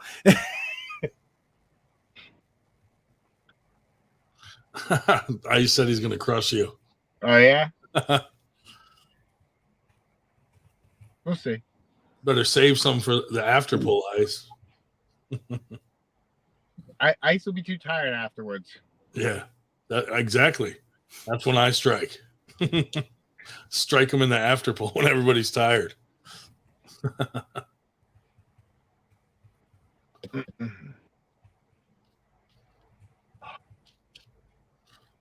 Yeah, I probably won't stay on too late tonight since we got to wake up early and get ready to go to. Yeah, actually, I'm going to be probably hopping off in the next minutes, so myself. Looking forward to it, though. It's going to be a fun day. Yeah. It's going to be a fun day. Well, Black Ice, I just sent you to your phone the link for coming on this live. If you'd like to, join us, put your smiling face next to, the ugly people who are already here. Dave, there's somebody I know, Joseph Dave, Barrow. we all call him Ice. Why do you call him Black Ice? Yes, and I was waiting for you to say that because if you take a look up above during the chat, Cobra Rhodes called him Black Ice. So Cobra can call him that. Okay, so bullshit on you. You can't. Yeah, bullshit on that. His nickname is Black Ice. What the fuck? Right. Oh, Ryan's just being a pain in the balls like he always is. What else? Must be a Friday. Yeah, he's only a pain in the balls on days that end with a Y. But Cobra, Joseph is referring to Ryan Grandin versus Paul Italia in a super match. I got that. That's me all day. I don't even believe it myself, dude. I can't even convince myself to fucking. Oh, Shubich in the house. I just wondered if he's going to lose his shit at the table like I've been seeing. I mean, listen, my goal is to make that happen no matter what. Like, I'm going to try to get him all fucking worked up and mad. Because, I mean, he was mad and his competitors were fucking not doing anything whatsoever. So I wanted somebody to just turn around and go, where are we going? Because he kept going, dude, I'm going to take you on a fucking ride, bro. I'm like, where are we going? Are you paying or am I paying? What's going on? What kind of vehicle? It's a cocaine ride. What the hey. Dude, are you just at the White House? Do you know Hunter? That's right. Hey, that's not till midnight. Sorry. No, but the funny thing is, though, is like he was that crazy with guys that were calm as fuck. So if I rattle his cage a little, he's gonna go berserk. One of his eyes might actually pop out of his head. Yeah, I know. He's gonna he's gonna crawl around you and put you in a chokehold. Is it a foul if your fucking eye pops out? Like that? No, I think that's high blood pressure. Maybe he might attack me. I don't even know, dude. Like, I mean, he could just be pretending to be cool with me, and they all want to just jump me when I get there.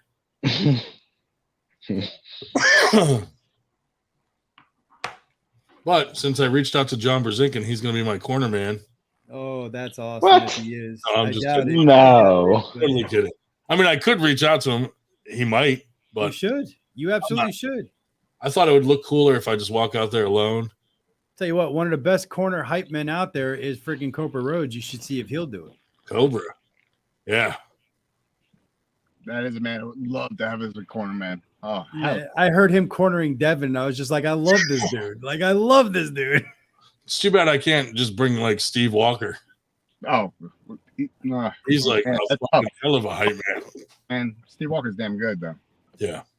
But Cobra just knows exactly what words to say. Yeah. Yeah, Cobra's awesome, man.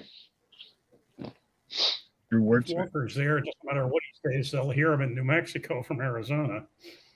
As loud as he is. This is true. Dude, if I brought Cobra, it'd be like bringing my own personal chef. Be like, Cobra, I want some deep fried Twinkies.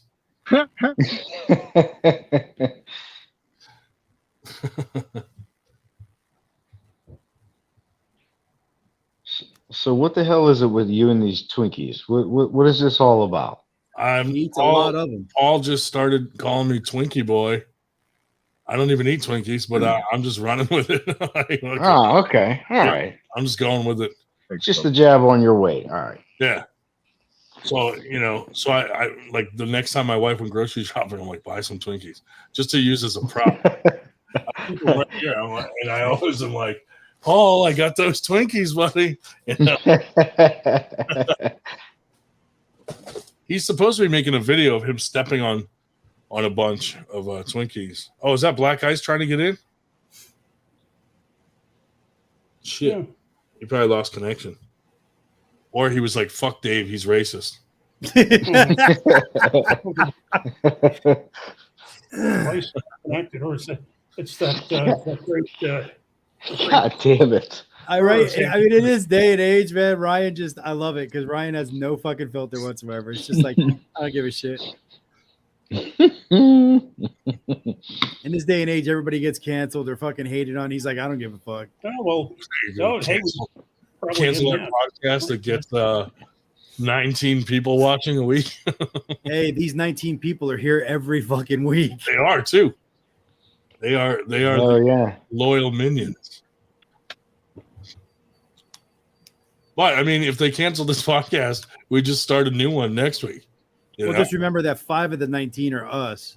Right. 6 of them are my fake accounts.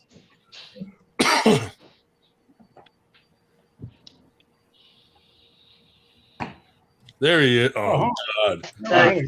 Fucking Christ. What a fucking shirt on you. Oh, shit, I'm in there. Sick fuck.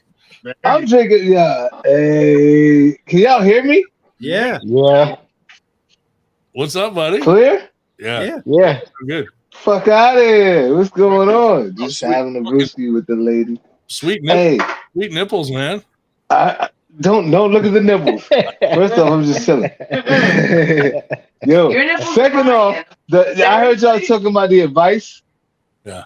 That Cobra gives. This is all I wanted to say. I just came on real quick. The best advice that Cobra gave and will ever give is strictly this. I lost a match at the stupid ass we was in what's the fucking your tournament, Ryan? Not this year, but last year. When Cobra came down. Yeah, when he got me high as fuck. Oh, first Winter Blast. Yeah. Bro, I couldn't even. Yeah, when he got me high as fuck. I couldn't even understand. First rule is never smoke with Cobra. Oh no. No, that sounds like a horrible rule. I'm giving everybody the rule. Second off, the best advice he gave me, I lost a match. I went to him, I was like, yo, bro. Oh my God, I just lost. I'm like, what the fuck happened? He looked at me and swear to God, the first thing he said was, you lost. That's what I did wrong. I've lived by that code till this day. Just don't lose. Like I'm about to smack this dude dead.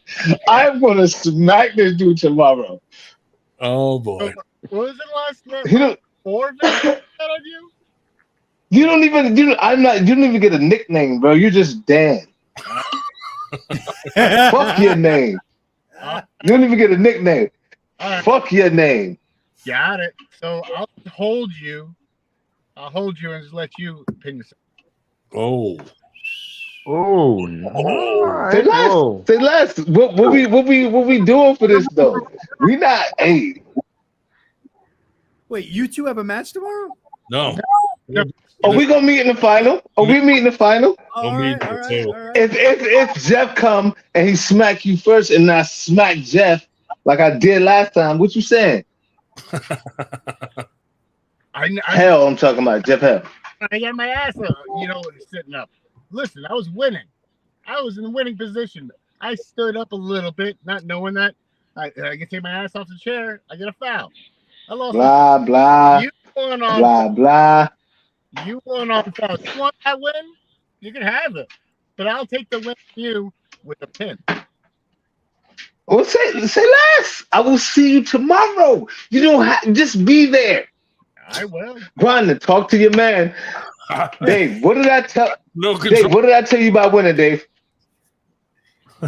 Specifically, I was wondering if this would come up. Ice was telling me I had to win tomorrow, and I said I'll do my best. And he goes, "Your best? The loser always whines about his best. The winner goes home and fucks the prom queen." Oh, let's get this money. There you go. Let's get this money. I am not playing these games with you, Dave. Look at this. Look at my prom.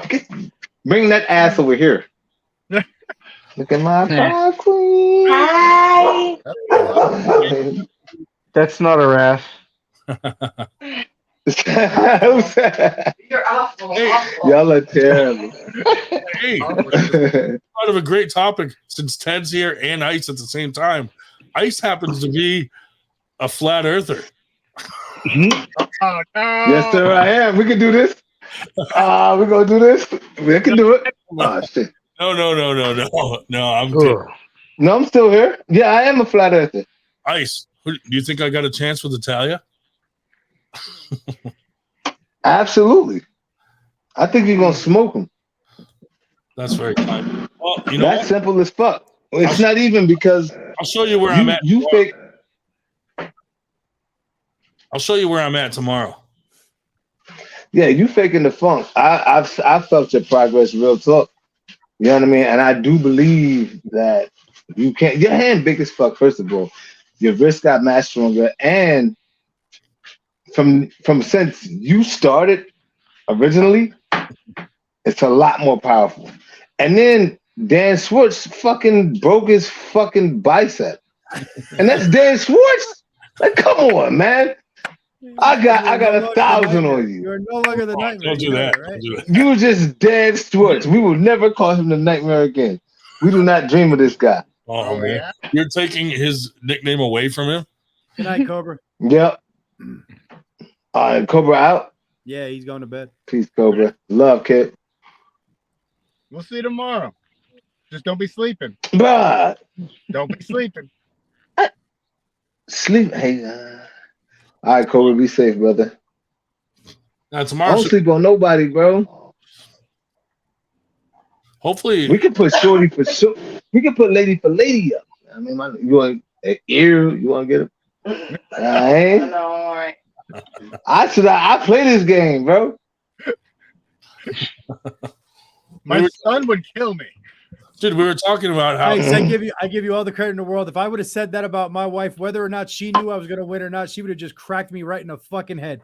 You ain't see the yeah, you right. You ain't see the peek over. I was like, I had to get the peek over, like, oh, I'm sorry. She's still looking. She's still looking. Stop it. She's still looking. you're just looking at I had to get a peek over, like, Stop it. Hey, Ice, how come every time you come into the chat, Dave Schell gets racist? I do. I've noticed that. Right? I've noticed that, Mr. Dave. Josh, you see what we're hooked up with right here, Josh? You see this shit? I have to get at him tonight because he wussed out and didn't show up at Nitro's tournament or Nitro's birthday party.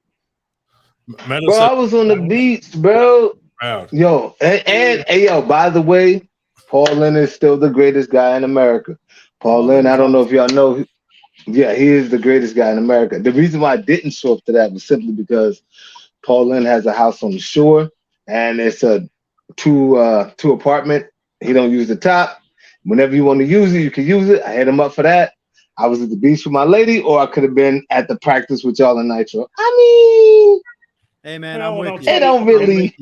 I'm with you. Well, to be Exactly. honest, we had Don't blame Did you the sign your all-time name? lowest, you. Chose we had the wisely. all-time lowest attendance at that party that we've ever had. We had like 8 pullers and 8 hangers on, and or 8 pullers and then 8 kids or wives or girlfriends or whatever. So we never had that low a number. Did you sign your name on his wall with semen? Oh, No, I did not do that, sir. No, I did not do that. But I did thank him and appreciate him for giving me 4 days of beach time and shit like that. You know what I mean? Time to rest to beat bums like Dan Swisher. What is his last name? I don't even know his last name. It don't even important.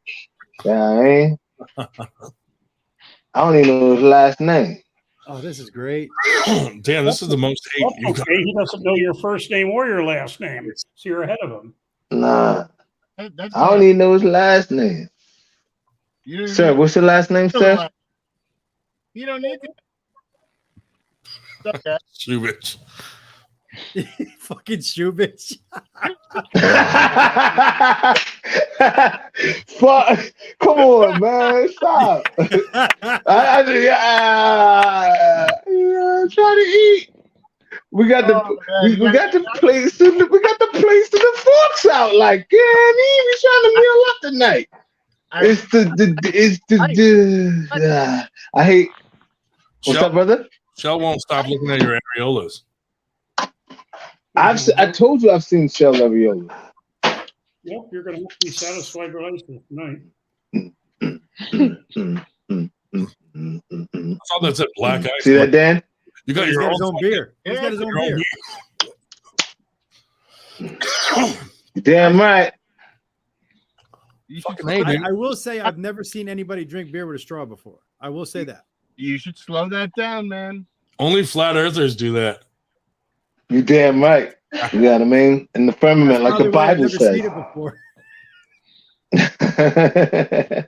I feel like if the earth was flat, a lot more people would be missing. Yeah. Like people, I think cats would rule the world. Dude, Dan knows he fell off the earth when he won that Puerto Rican tournament. Definitely fell off the earth, but obviously it's flat. I'm gonna keep drilling you. Fuck that guy. the last time I brought up flat earth with you, your girl was like, please don't get him started. Oh yeah, you want to do it? We can do this all day. Look, he's looking. Look, I'm looking back at it.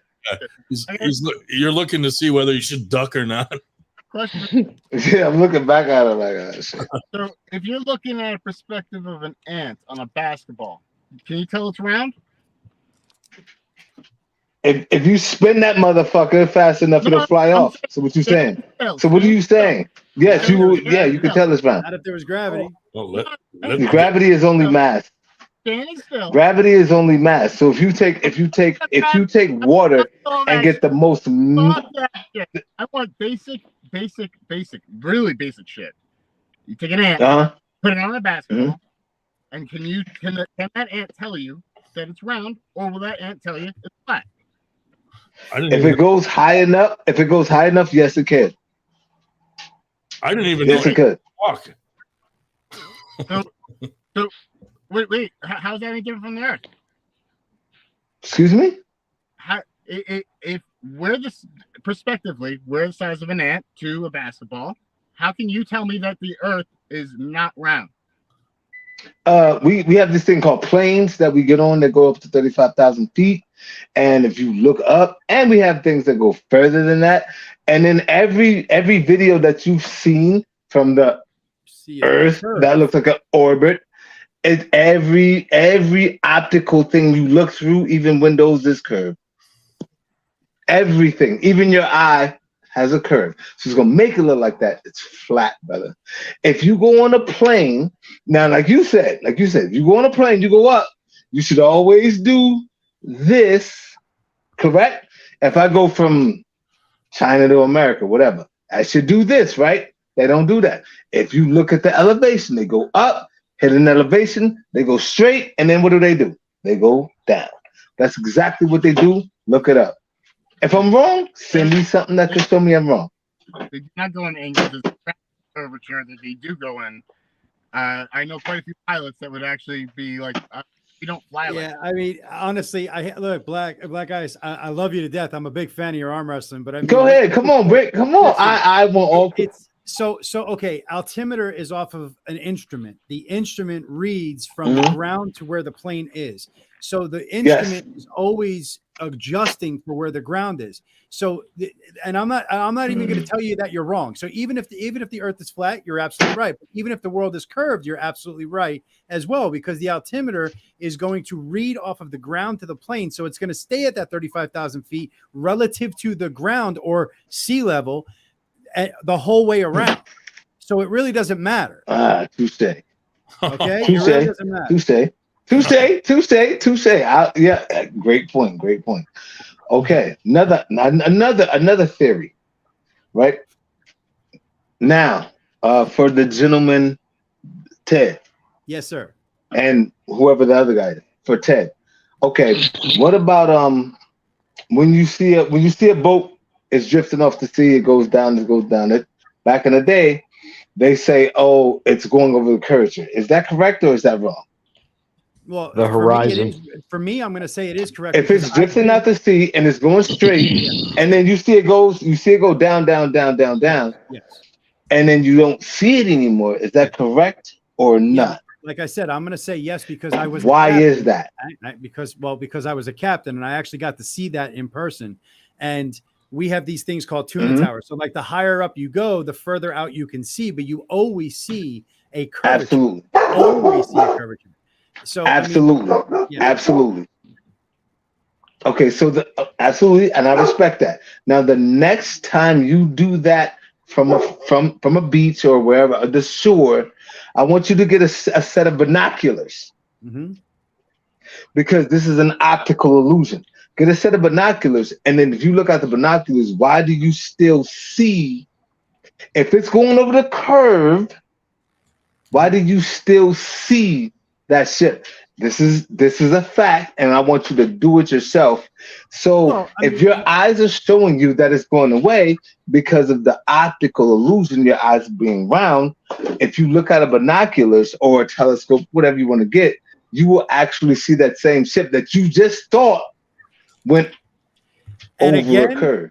And again, I'm glad that we're being as respectful as we are, because this study has been shown. Have these conversations without being idiots. So I appreciate that. I will tell you this. Oh, no. When you're looking through binoculars, you're still looking through the optical illusion of your rounded eyes. It's just magnified. So the binoculars aren't changing anything except for the magnification. So you're still getting the same optical illusion. It's just happening later because of the fact that, again, you're still looking through the same aperture being your eyes. The first focal plane is going to be your eyes.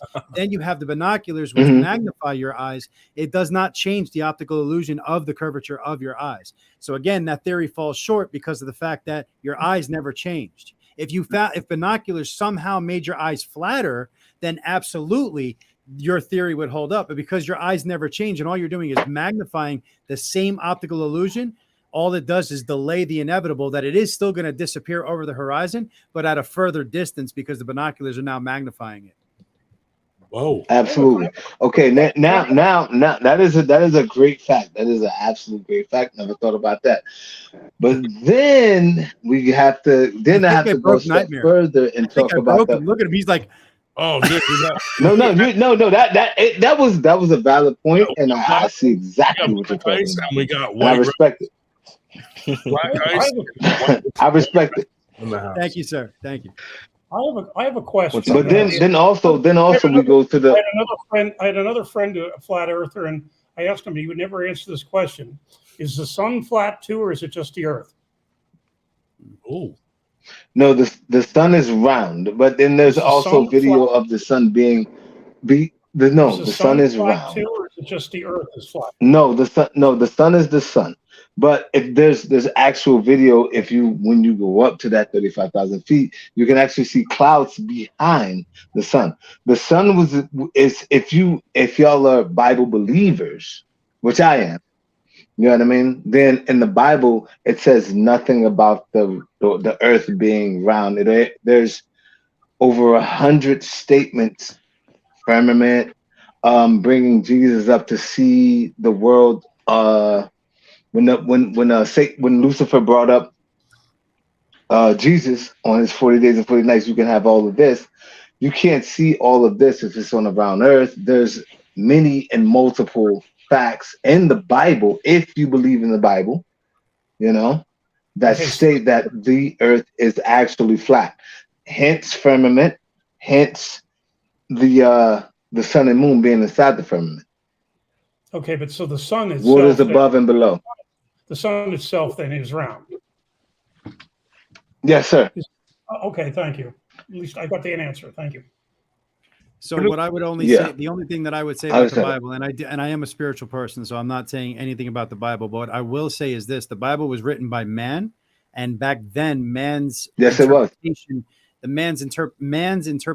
of everything around himself was so far regressed from where we are now that I have no doubt that they would refer to the earth as flat, and probably they still thought that the sun revolved around us, because again, their understanding of the solar system and their surroundings, and even their immediate surroundings, if you think about it, a lot of verses in the Bible have, a man should be stoned to death if he plants 2 crops next to each other. I mean, come on.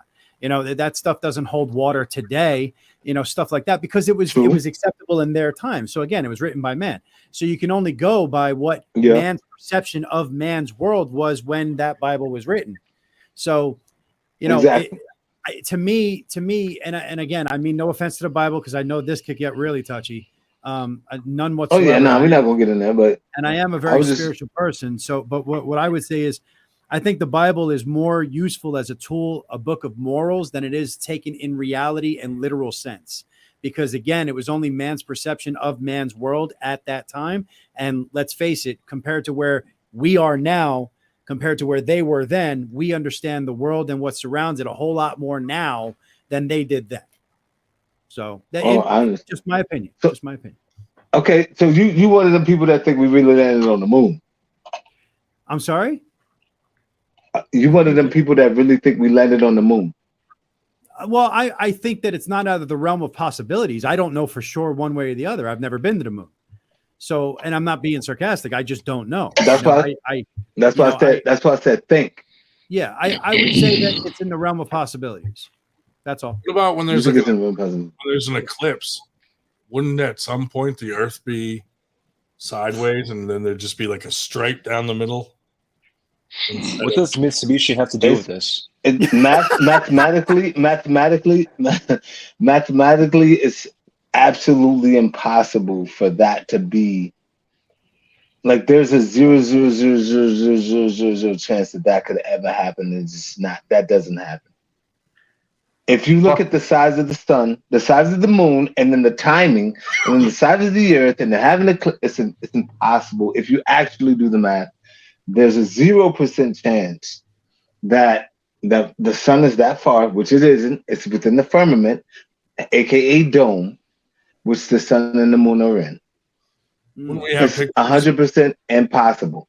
Fuck this! I'm called Bill Nye, the science guy. Wouldn't there be pictures? Who's not an actual science? What about you? Shut up! You shut up. Say that, Ryan. Say that, Ryan. Wouldn't there be pictures of what? Like pictures from satellites where you see the Earth looking round. Wouldn't you He see? said satellite. Wouldn't you be able to see the edge of it if it was going around the Earth? Even if it's flat, you'd be able at some point be able to see the flat edge of it, right? It's all just composite photos, bro. Well, he just said that though. That's exactly the point he just said. We can't get high enough to see that. That's what he said. Somebody said an ant. Dan Weirdo. He said that. I will say one person, as far as video, this was not pictures, this was video.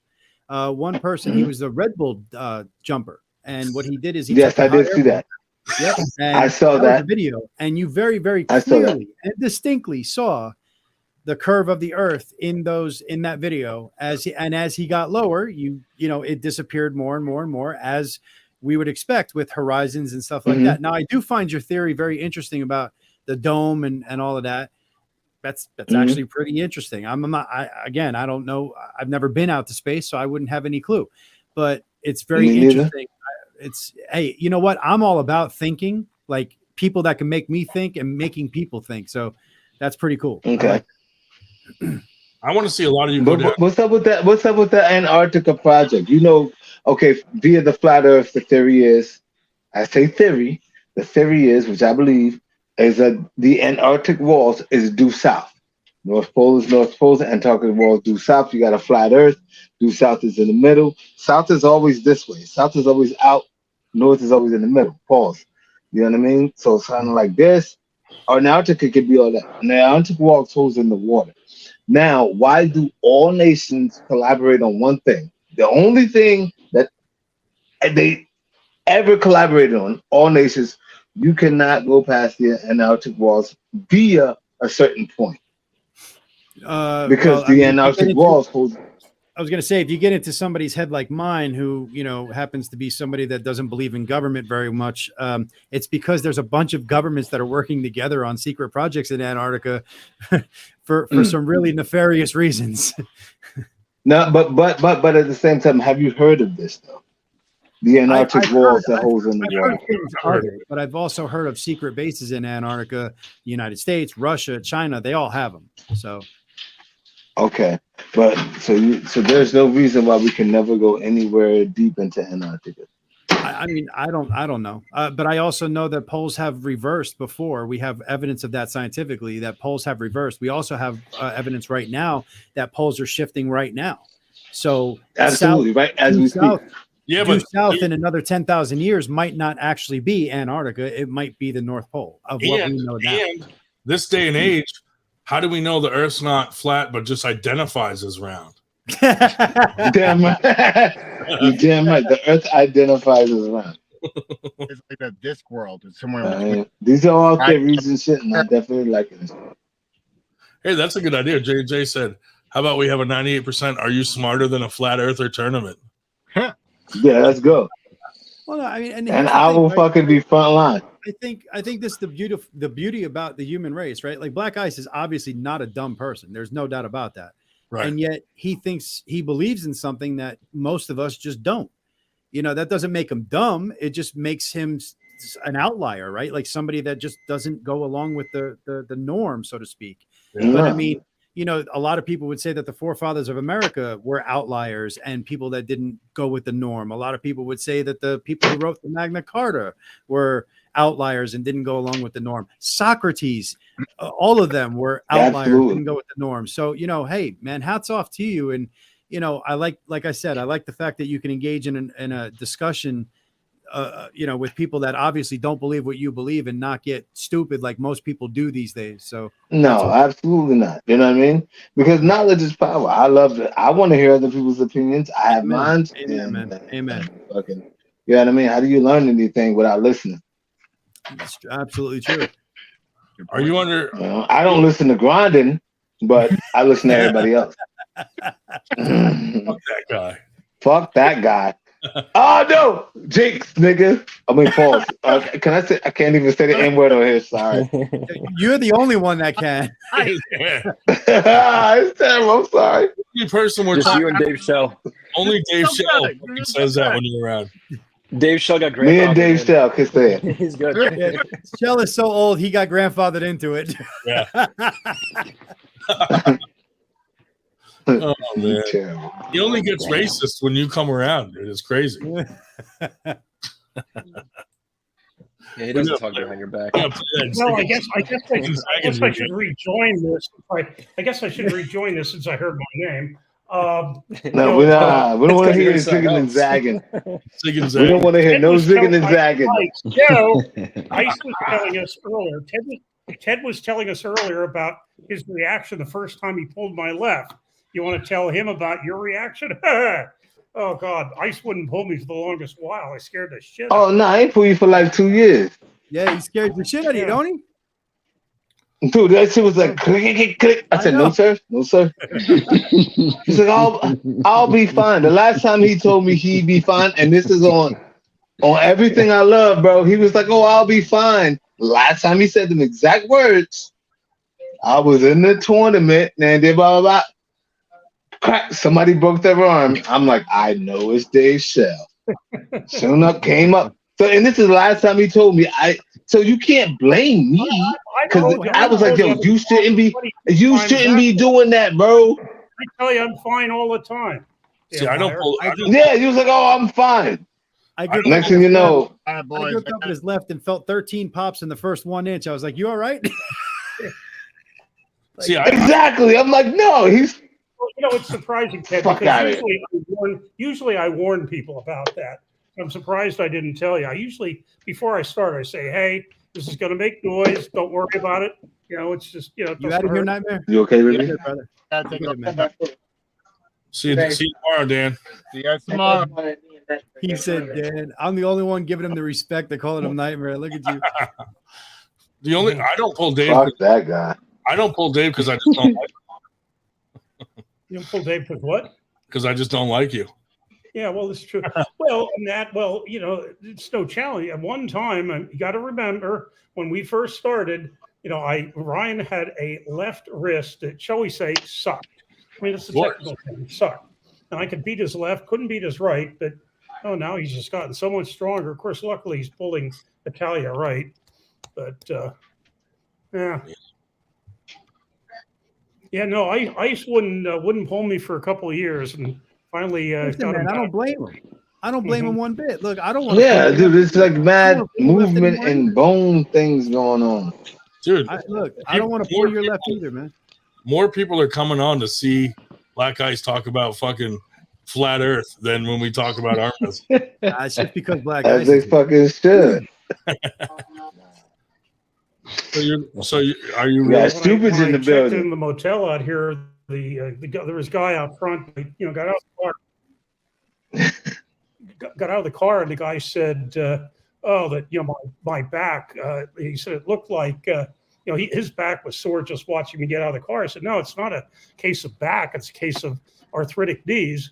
So I went in, checked in, came out, and I said to him, "Okay, now I have to ask you a question here. What sport is a great sport for old guys with arthritic knees?" Because I said, I'm in a tournament tomorrow, and I made him guess, and he was coming up with, let's see, horseshoes, cornhole, shuffleboard. Never did guess arm wrestling, but I told him that.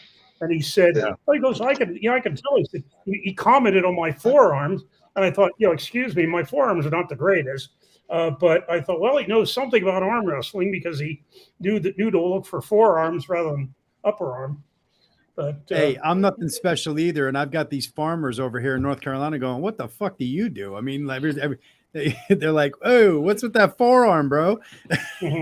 It's all about the forearms, dog. Just masturbate. Yes. Shit, I'm trying to look like Black Ice at 220 pounds. That's what I'm trying to do.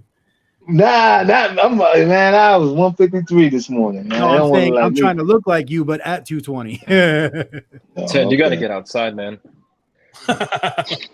Speaking of that, it's just farmer's tan. Relax. I'm under an LED light. Calm down. Spray tan. Yeah, right. Like Mike Aiello style. hey, gentlemen. Yes, sir. I might be back on, and fuck y'all fuckers. I gotta eat with my lady. Fuck I just wanted to jump on. Business. Say what up? Hey, man, Fuck y'all fuckers. Yo, Brian, I saw the finger. I'll see you tomorrow. Love y'all dudes, man.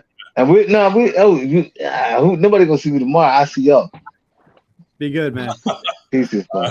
I love y'all. Later, bro. So Joseph Barrow is from North Carolina. He says it's too hot in North Carolina. I'm like, I haven't even been on my bike in like a week. It's been that hot. It's been hot. And then this morning we had so many thunderstorms. Oh my good God.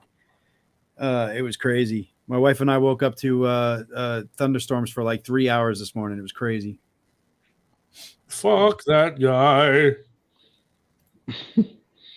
Man, he really wants to get Dan tomorrow. Just build it up. We're up to 27. Yeah. I'll be right back too, guys. I think my kid's going to bed, so I'll be right back. See ya. See, Josh, you get to meet Black Ice tomorrow. Yeah, no, that'll be cool. And Dan the Nightmare. Hey, Shubich, what's next for 98? What is next for 98? Well, I asked you first. You beat me to it. 98.1. Mike Mignonia texted him and he goes, ask Shubich what's next for 98 before he asks you. Nice. I like that, Mike. Good job. Yeah, tomorrow will be fun, dude. Yo, Captain Obvious. Tell you, man. That would be pretty funny to show up, just completely fucking spray tanned out. I mean, I got some spray paint. I can spray you. Dude, that'd be hilarious. Nah, you'll get nailed for like doing blackface or something. That's the least of my worries with the shit we say on this podcast. Because I said Dude, that. And I feel like oof. That was funny though. The listening to Ice. What the hell? You ordered more supplements? Yeah, right. No, I got myself an air filter, so I get all this dusty shit out of my face. Stop waking up all sniffly. Nice. Should we do a live unboxing? Yep. Do it. Yep. All right. Do it. Here's our Give me a first sec. 98% live unboxing. All right. This is from our fans. From my fans. With a cowboy hat and a trench coat. Dude, it would be funny. It would be funny to get up there and every crazy face that Italia makes, like I try to copy it. I don't know if I can make my eyes bulge like that. Though. You're gonna need prop eyes, man. Yeah. You're gonna need 2 golf balls. Yeah. Get you those glasses with the eyes with the springs. Yeah, that just pop out. Yeah. I'm just gonna keep letting go of his hand and telling the ref, this guy's crazy. This guy's fucking crazy. What do we got there? Oh wow. Got a little replacement filter.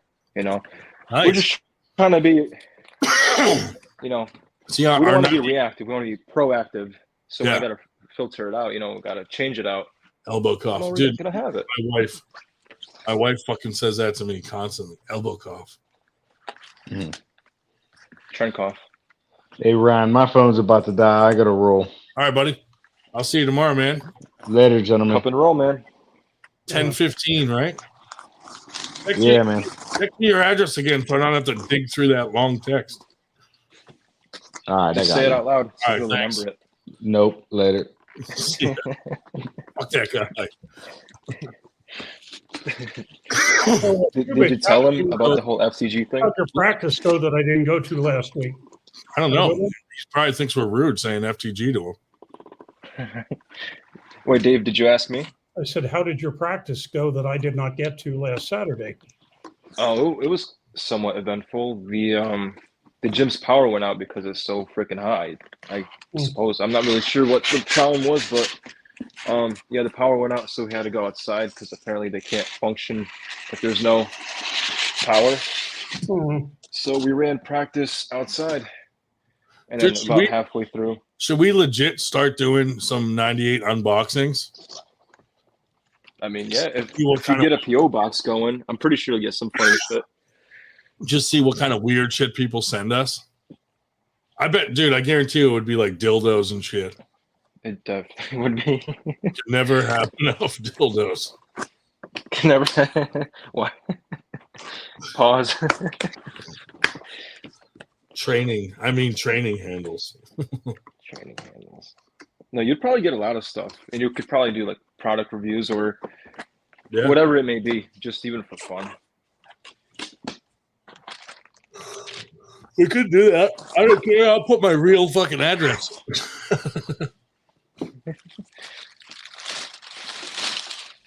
Dude, this came in soon. I only ordered it like 2 days ago. If anybody wants to hop Well, on there and you go. chat while Ted's away and stuff, feel free to. The link is pinned to the top of the YouTube channel. So just click Dude, I that. thought this thing would be like pocket size.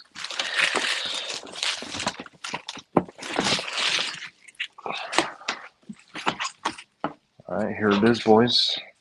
Actually, you can hop on even if Ted comes back. We're glad to have you. We can take up to 10 people at once, I think. I think so. 10 or 12. Yeah. I think it was Wow, 10. Shugich. Looks like a washing machine. What is it? What is this thing? It's an air purifier. Is that just for like your room, your area? Yeah, Just to stay healthy and get the dust out of the air? that's right. Gotta stay healthy, man. Ooh. I'm excited. I'm old enough to where appliances excite me. Window cleaner Jeremy in the house. What's up? What's going on, man? How you doing? Oh, just hanging out. How's it going? I was in the chat. Nice. J&J Personal Training. Oh, okay. Yeah. So you want to pull Paul, and what? He won't pull you? No, I was just talking shit to him on his YouTube channel because he pulls fucking AMs and fucking juices his mind out and that's what he's snorts doing. all the coke in the world and he fucking thinks he's bragging about beating 3 guys and amateurs. Yeah, dude, that's what he's doing to me. I'm like, dude, this match is pointless. Like, I called him out in the comments because I'm like, why are you going to pull somebody who? I mean, I don't know. I mean, you're not juiced. No. And you don't consider yourself an arm wrestler. Right. And he's putting $1,000 on the line. Yeah. What is his own money and he's going to give it to himself? No, I guess the promoter's putting it up. But I told him, I'm like, dude, why don't you give that $1,000 to 2 guys that deserve a match? You know? That's what I commented. I was like, yeah. No, because I was talking to somebody the other day. I was like, the problem with what this is going to do is that either you're going to have a bunch of like random Joe Schmoes that are going to be getting $1,000 for matches that nobody wants to watch, or you're going to have to pay pros a lot more money. Well, I mean, paying the pros a lot more money wouldn't be a bad thing. Oh, I'm not saying that's a bad thing. I'm just saying that if any person's going to be winning $1,000 that sucks shit at arm wrestling, then you should be paying, like, pro arm wrestlers a lot more money. That's It's kind of like the whole idea of inflation. Like, if you have a guy like me who's been pulling for like a year, getting $500 for a super match, the guy East versus West should be getting at least 10 to 20% more. Right. Oh, they're getting a lot more than that, buddy. No, I'm saying. Yeah, no, I got 10 to 20% more than what they're making now. Probably making like 25 grand.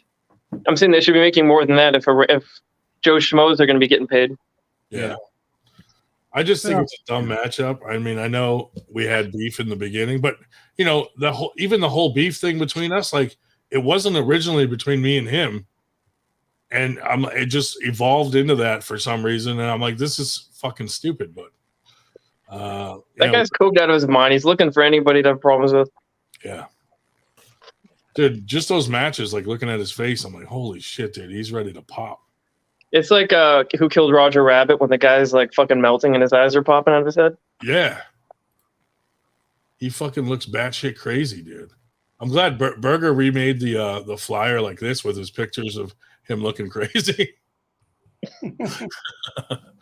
But I'm like, man, it's not, I don't think it, like, the guys that he was pulling were calm as fuck and he was crazy like that. I'm like, I can probably get him pretty worked up.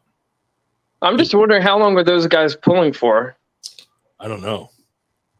That's the other thing, Who knows? Because I commented on one of his practice videos from like a few months ago, and he's like starting in cupped, and he's. What happened? I don't know. We'll get him. Oh, there he is. He's back. Yeah. We lost you.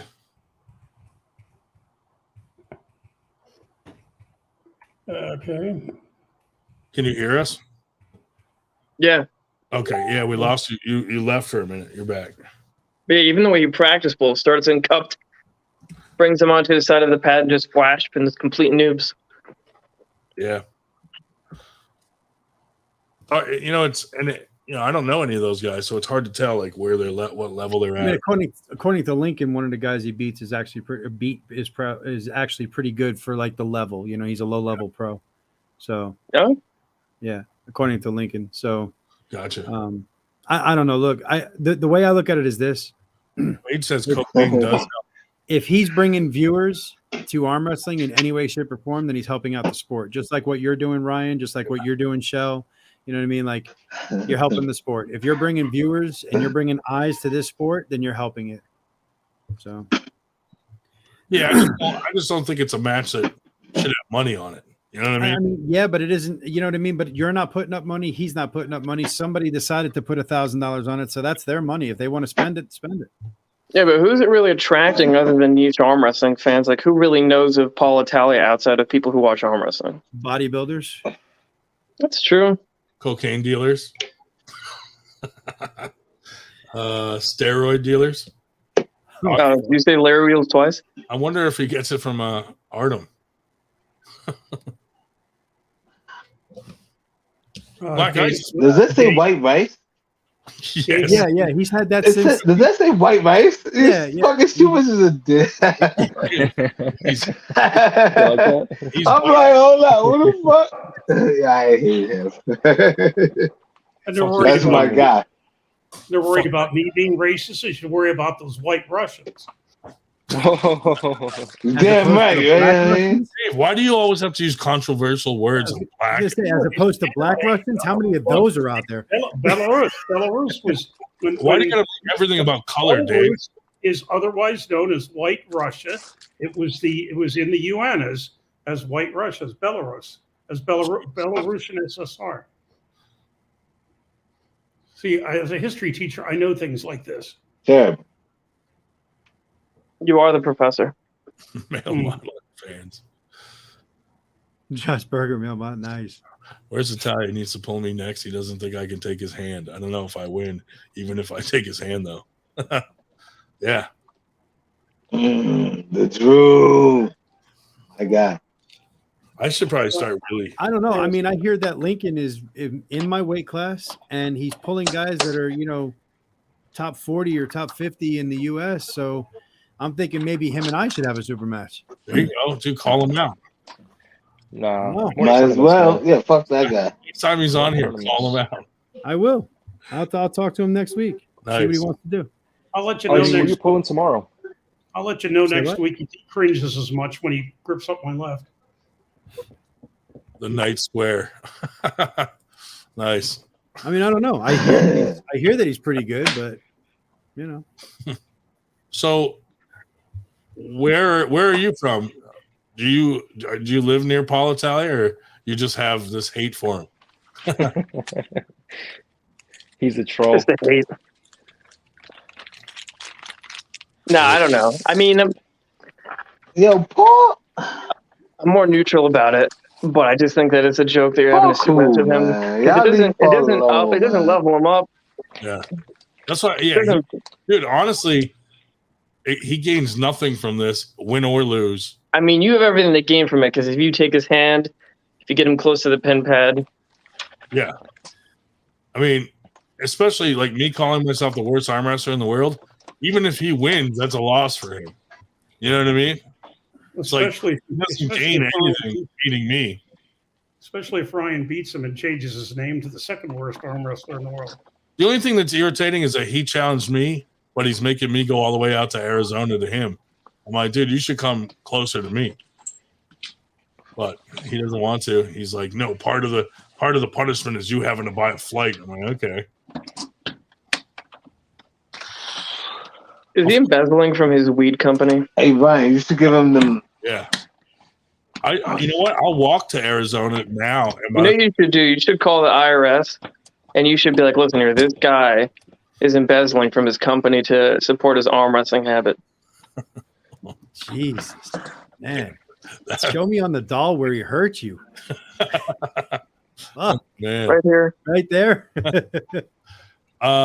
We could, if I start walking now, by the time I get there, I'll be in his weight class. Probably have better calves too. If you take trend while walking there, you'll actually be in the same shape. Yo. Ron, do you think if you give him your rapist glasses, that his eyes will pop out of those if you're arm wrestling? Dude, they'll look way bigger. They'll fucking be like a magnifying glass in front of his eyes. Meta, I said, Black Ice, have you met Brandon Allen? Yeah, you have, right? He's from Vegas, though. Yes, I have. Ways away. Dope as shit. Yeah, he's dope as shit. I met him before. Dope as shit though. Yeah, Schmo, I'm gonna be pulling that same day against Delfino Islas, which is the number 8th ranked 225 pounder in the Carolinas, and hopefully it goes my way and I get to beat him. But yeah, I'm not gonna have much for anybody after that match. I'm pretty sure. Yeah. Hopefully there's a good turnout tomorrow at the sit downs. Hopefully. Oh, Dad's Barn Grill. I've never even tried sit downs. I mean, you're supposedly the type of puller that everybody wants at the sit downs. That inside hook puller. You should challenge Paul Talia to a sit down. He need a booster seat. Reach the fucking table with it. Yeah, that's what I was going to say. A booster seat. Hubert says it needs a booster seat. What? You should tell him that if he thinks he's so much better than you should be able to pull 2 hands. I'm going to walk up and just put a milk crate on his side of the table. Okay. Black Ice staring contest, go.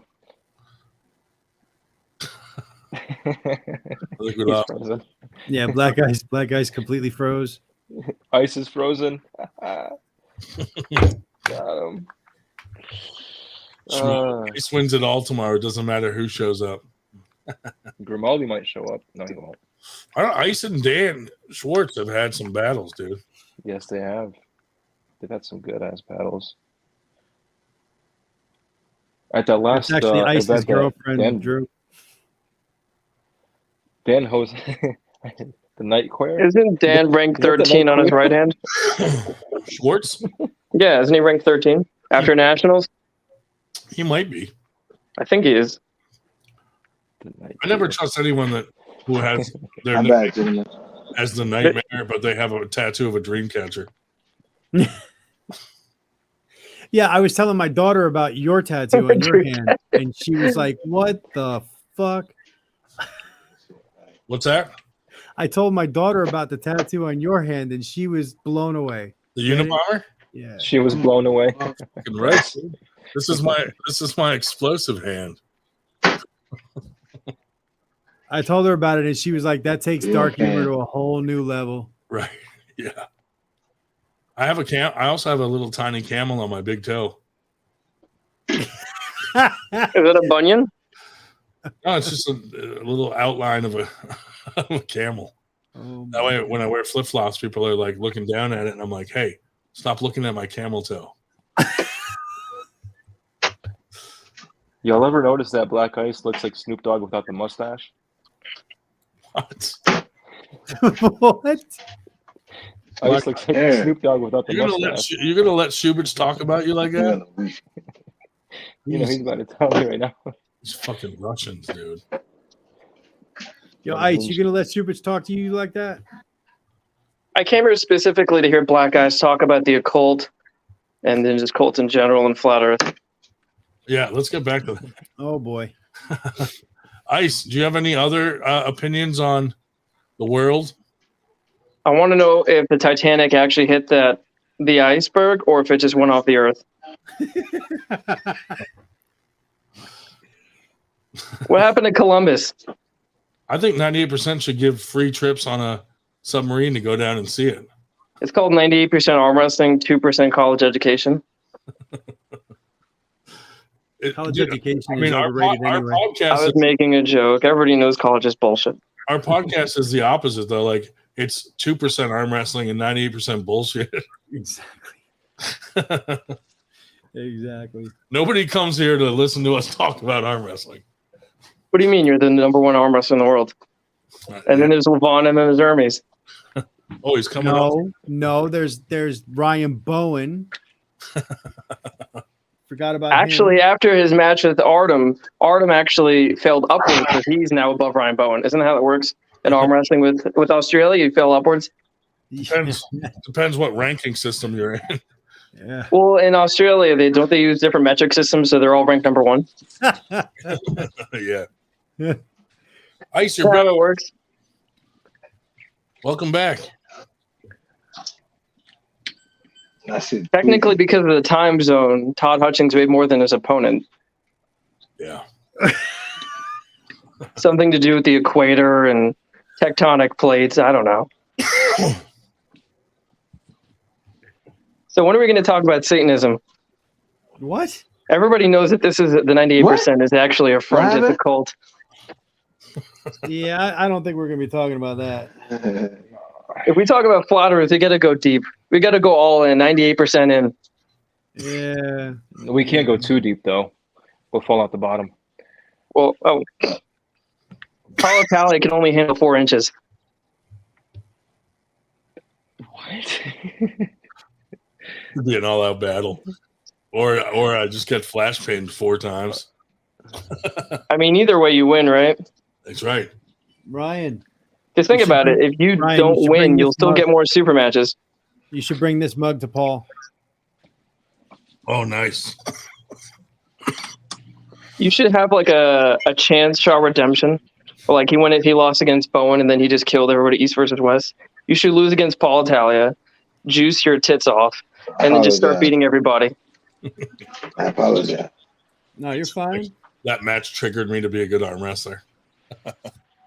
If I beat him, though, I'm totally going to start calling myself the second worst arm wrestler in the world. And stick with it.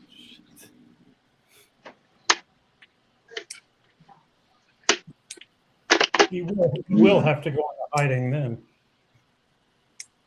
Hey, there you go. Look at that. Where are the matches tomorrow?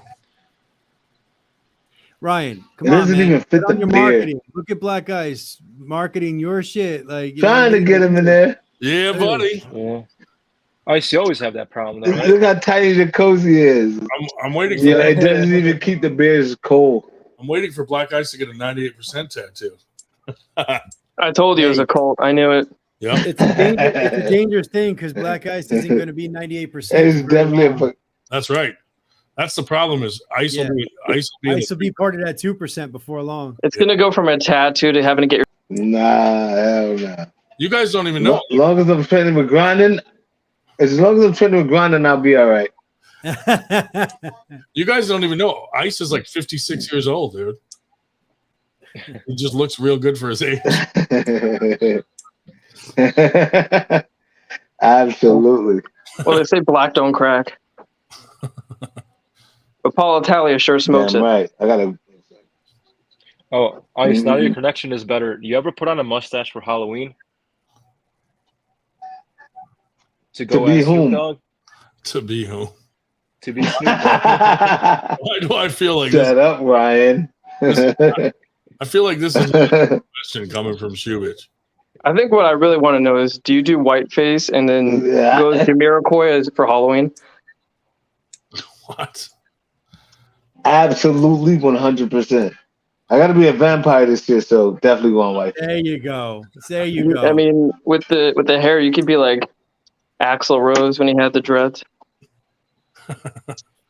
We try to get Black. Damn right. We- Don't worry, Grindin will find a way to fuck all that up and make me go to jail. to get you canceled for doing whiteface. Yo, I swear to God, he will. He will. He'll figure out a way to fucking get you. That's such a good brand. You should just go to tournaments in whiteface. Man, that would be I something. sent Grindin the video.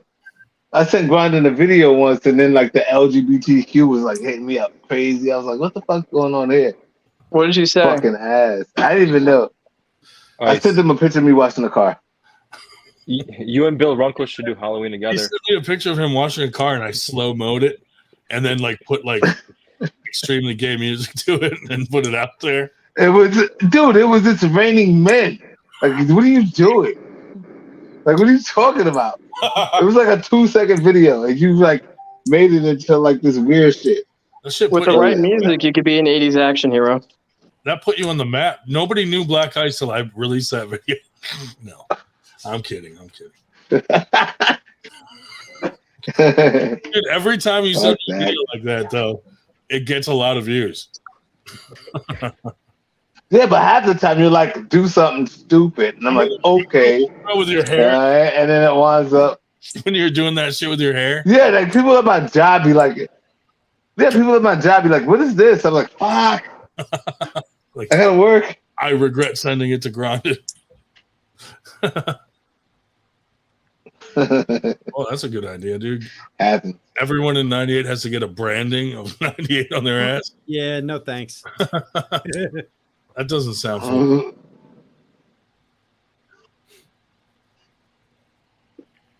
See, this I'm going works out for to me. your boy tournament, Travis. No. What's that? Tell him You heard? you're going to hang out with Travis. Is that what you said? Yeah, he put me in that top 16 shit on his podcast with Hard. Tell him, hey, no hard feelings So I about. was like, yeah. Tell him when you see him. Tell him I said no hard feelings about the cleft lip. He's going to kill you. He's going to kill you. I know. He's a huge gentleman, dude. That gentleman's huge. He was like he's huge. He's a pitcher. I know you're a kicker, but he's a pitcher. I'll give him 2 cleft lips. Don't worry about it. Don't worry about it. If he jump on you, I'm wearing my 98 shit. So we got him. Let's just jump him. Fuck it. Yeah. We just roll Fuck that guy. Roll in there 98 deep and just attack him first. Ryan, should we just kill him? We should. Oh, dude. The only show that we've had that ever got shut down was because I did a poll asking whether we should kill him or not. Isn't Paul Linn in the 98%? Just get him to go after Bajan. He's definitely in the 2% now. Yeah, like get him to kill him. Like. He's big Yeah, time. get Paul Linn to do it. That guy's traps are fucking boulders, man. Yo, Paul don't Linn is everybody slowly be like, turning oh, into Paul Bane. Linn. I asked I might be losing. Can y'all hear me? Yeah. Yeah. Oh, no. It's the government doing it. It's Paul Linn doing it. I swear. Ask Paul Linn what he does for work. Does anybody know? Yeah, he's a government contractor. He does. Contractor. Yeah, fuck out of here. He won't. He doesn't. He gets missing like every. Yeah. Oh, I have football. I thought he was a football coach. Dude, he's out there killing people. Dude, I swear to God. He does some IT work. He does some IT work for the government. Yeah, it's just in Utah. Who does it in Utah? He's like, I'm going for a week. Yo, I'm pretty sure that guy's a Rambo, super soldier experiment created to arm wrestle. And then all of a sudden, some fucking president in another country's dead. That's exactly what happens. He's a nice guy. Y'all keep listening to this motherfucker. I swear to God. You guys see what he did to that submarine? I swear to God. I'm gonna have a text from Paul. Oh, who said that? And it's gonna be like, shut the fuck up. I was gonna say, do you know how much shit you're causing for him right now? Like for real. I was like, dude, he has a whole house. He's like, oh, just go chill, blah blah blah, and then like the code's like some simple code, and won't say it on thing. It's like mad simple. Like you want people to go in there so you can kill them. He's like, get the fuck out of here. Like, nah. The code to my house is 1 2 3 4. Dude, he wants you to kill them. I was at his beach house. There's like a camera in every room. I'm like, we're not gonna do nothing tonight. Like, I don't know, Paul. I'll be like, he won't tell me what he does for a fucking living. Yeah, he's like, I own real estate. He's very but you don't put your government name out. His name is even Paul Linn. Just as sus. Of course. It's Black Paul Linn with 2 N's. Come on, man. Black Ice is. That seems made up. Paul. Yeah, John Black Smith. Ice isn't. I like Black his, Ice isn't. I like his sister, Linda Lynn.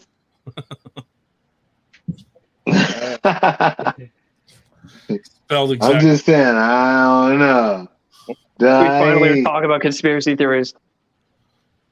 Dude, that's the next His topic. traps never like lose weight. Like lose. How do you never lose weight? This they never lose weight. Like, look, how do you get that thick all the time? Maybe Stupid is the man of men, and he's Russian. So he's just stressing all the time. Dude, he has a really weak neck, and he needs those to hold it up. Yeah, but Super's always got his knees to him. You know, thighs out, guys out. Super shows that, and he's comfortable with that. Oh yeah. So like, I don't understand why like Paul just fucking That's like stop hiding your traps. Seeing Chubich in his short shorts is like the highlight of a tournament. Yo, Paul showed up at my house. It really is. Shorts, and he had vascularity on his shins. I'm like, what the fuck, bro? Who has vascularity on your shins? Exact. Come on, bro. Super soldier. His fucking nose, that's exactly what he is. his nose is vascular. Captain America.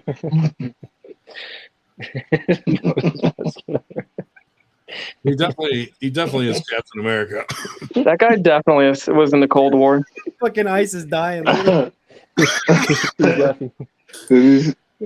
I single-handedly killed can't Hitler. fuck with y'all. This is, dude. I can't come on. Our next podcast is guess what Paul Linn does for work. Oh God. Yo, it has to be, bro. He's the nicest guy, but he will never tell him. Yeah, he would Should do a podcast about all the historical figures he assassinated. Yeah, dude, like a whole conspiracy. Dude, it's impossible to do. He's like an immortal assassin. Have to. Like Paul Linn built the fucking. He built the submarine that went down to the Titanic. The pyramid. Jesus Christ. I wouldn't want to be associated with that. I don't. He built the Challenger. The Challenger shuttle. The one that went up and then turned over the firmament. Everything goes up and then turns. Flat Earth. Yeah, Flat Earth. Landed I'm just saying. Went up Hey, I'm just saying. Watch the video. The video's out there. Everything goes up and then it happens to turn. Can't go over the firmament. The I hear dome. he was Paul Walker's Flat car Earth. mechanic too. Oh, What'd you say? He was Terrible. the mechanic for Amelia Earhart's plane. Yeah, exactly. Dude, we could have all these conspiracies. Have you been reading chat? Dude, There's a whole Paul- bunch of conspiracies in there too. Jesus Christ. Paul Linn conspiracy, dude. I'm telling you. Him and Devin Paul Linn trained is in a the fucking military weirdo. together to become assassins. Oh, jeez. Paul Linn is the person you see at Just the saying, Paul Linn's a weirdo. You realize that Paul is probably never going to show up on your goddamn podcast again, right? He's gonna text me later and be like, "What the fuck happened last night?" Why is everybody fucking Nah, he's good. asking me what my job is? Dude, like yeah, for real. No one has traps like that all the time. Fuck that guy. Yeah. Yeah, those are the kind of traps that killed and- Princess Diana, if you ask me. I mean, he does have that whole Bitcoin business that he kind of stepped back from for a little bit while it's fucking in mayhem right now. Listen here, anybody who invests in Bitcoin is definitely an assassin. Yeah. Actually, they're probably just millionaires. Yeah, but did you see the machine? The machine's like huge as fuck. Like, why is it so big? Why is it like a Wi-Fi thing? Something small, something you can get into. Why is it huge as fuck? Drew says Lynn's Fuck that. How much is it? $2,000. Nerve gas. His straps are filled with nerve gas. Oh my god. Oh, we're about to have Every Tom time. Nolan JFK. Dude, I'm gonna text Paul and tell him about this. Yeah, you're oh god. No, do not tell him. Do not text him. He's only 2 hours from me. God forbid he's outside the window. I need to. Fuck that guy. You think he's not listening already? I need to apologize in advance. Yeah, right. He's like right outside the window. Guys, he's right behind you. He's right behind you. And right behind you. like 3.5 seconds. Nah, Maybe the next arm historian video, the assassination of arm wrestler Black Eyes. He starts pulling out a fucking Glock. What's up, bitch? Tried to get that stinker to come on with us, but he's too tired. Dad. He's enough energy to text, but he doesn't have enough energy to come on with us, stinker. Robert Kelly, wuss, you're going down next week, Kelly. Did you see that video that someone released recently? I don't know if it's doctored or what, but it looks like the driver of JFK's vehicle like turned around and fucking shot him in the head. Oh, that's all doctor. No one saw that. No one saw that. But I will tell you this. Like, I mean, if we're gonna go down that road, okay, like look, entrance wounds and exit wounds, right? They don't change no matter how many fucking times you shoot something, it does not change. Right. The back left of JFK's head came off. That means he got shot in the front right. Yeah. Okay. It did Just not. line up. Right. And the book building was to his rear. So Yeah. the front of his head would have blown off. Right. Sorry. Yeah. The grassy knoll is where that shot came from or in that vicinity. right, That's right. it. Period. End of story. I agree there. And then when they were supposed to release everything, they just Fuck, end of story. They lost his fucking brain. How do you lose I the president's guarantee brain? Paul Linn got it. Well, Joe Biden sure as fuck didn't get it. That's for damn sure. Paul That got guy it. Paul gets was wiped the, every Paul was hour. the guy. Paul's like 72 years old. We just don't know it. He's actually 7,200 years old. There you go. The creep Damn right. We just don't know it. No He's one like traps grows that long in Oh, there you go. fucking Joseph Barrow 41 just years. said that Paul Linn is the assassin for JFK. There you go. Perfect. Perfect. Is that You the damn creep? right. Is creep or a different creep? No one's that fucking nice. He's gonna fucking kill me. He's gonna. Like, He's literally going to kill me. you. He is. He's going to The kill somebody. assassination of Yeah, black if I guys. die, he's going to kill me. He's going to kill me. No more That beach dude is- house. I'm That gonna, dude is I had so genuinely much the fun on the nicest beach. guy. when he texts me tomorrow, I'm gonna be Black Eye. He really is. I'm gonna be like Black Eye started it. That dude is genuinely the nicest guy I've met in a wrestling period. Like for real. And extremely. Did you guys know John Wick? John Wick is a documentary on Paul's life. Nightmare. That's so amazing. Absolutely. That's terrible, by the way. See, we're talking about Paul Linn and assassins, and I'm watching my camera. This Who's this woman schmo? walking past me. I'm like, oh yeah, that's my wife. Never mind. Thinking somebody's behind me, ready to kill me. You think Paul Linn is strong enough to take the flat Earth and just squeeze it into a round ball? What do you mean? Every day he wakes up and just spins the. He wakes up and spins the round Earth and just sits there happy and shit. Like, So- fuck out of here. So we're just like He just spins it. a spinning coin in the stratosphere.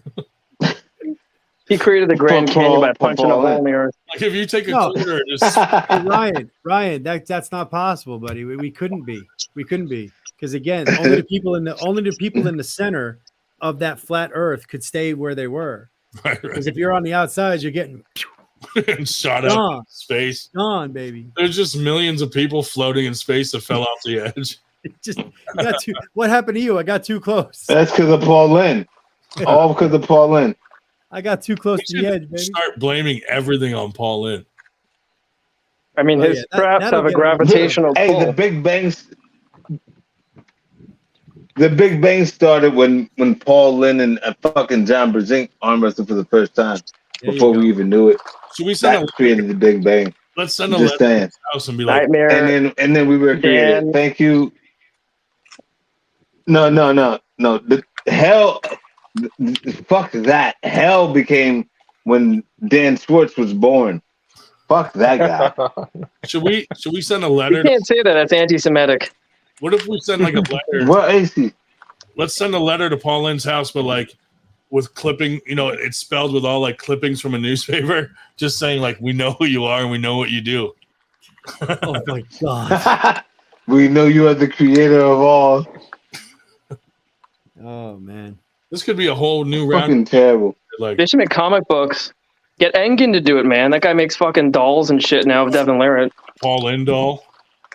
A Paul Linn doll. Show It's me, just straight up traps in the head. show me on this Paul Linn doll where he hurt you. Dude, no one make a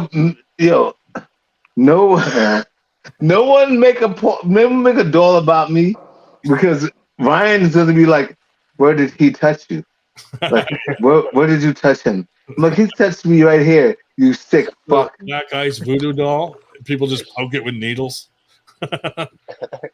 They should make like a different collection of each arm wrestler. In Black Ice, you could be like Black Rambo. Doll Lynn. Oh, sorry, Paul. Who touched you there? Paul Linn did. Yeah. Oh man. I mean, we are going to Paul, dude, Paul's the one who told us to start this whole 98 thing, so he's gonna look back and be like, man, do I regret that decision? What a fucking bad piece of advice that was. You guys need to get RVJ on a good night on this podcast so you can have another Neil pickup incident. When he's all drunk and shit. Yeah, he's like, fuck you, Devin. Fuck you, bro.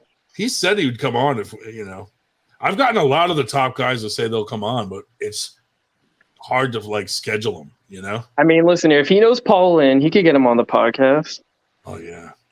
Yeah, they haven't Why actually not? But you posted have their to own podcast in a specifically. little while. You have to specifically World tell Wrestling. RVJ to be boozed out of his mind to fucking get him on this podcast. And then your podcast will blow up.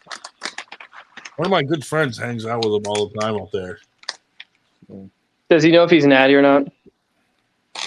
Yeah, he is. He says he is. My buddy. Yeah, but Trust me, bro. I mean, So what? You got something against people that aren't natty? no, I don't have anything against him. I'm not RVJ. I don't have a problem. Everybody juices. I mean, it's like the UFC, you know? I mean, if you got to be a certain level, you probably are juicing. Well, not everybody I juices. use massive amounts Most of people. steroids.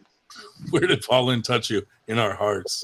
If you look at the top 10 people, not one of them is natty. Not even top 20. Not even top 30. I'm definitely on steroids. I love In the world, I mean, tests not. and stuff. I mean, it's definitely a lot harder to be on roids in a weight class than it is open. I'll give you that. But I don't know about that, John Terrian.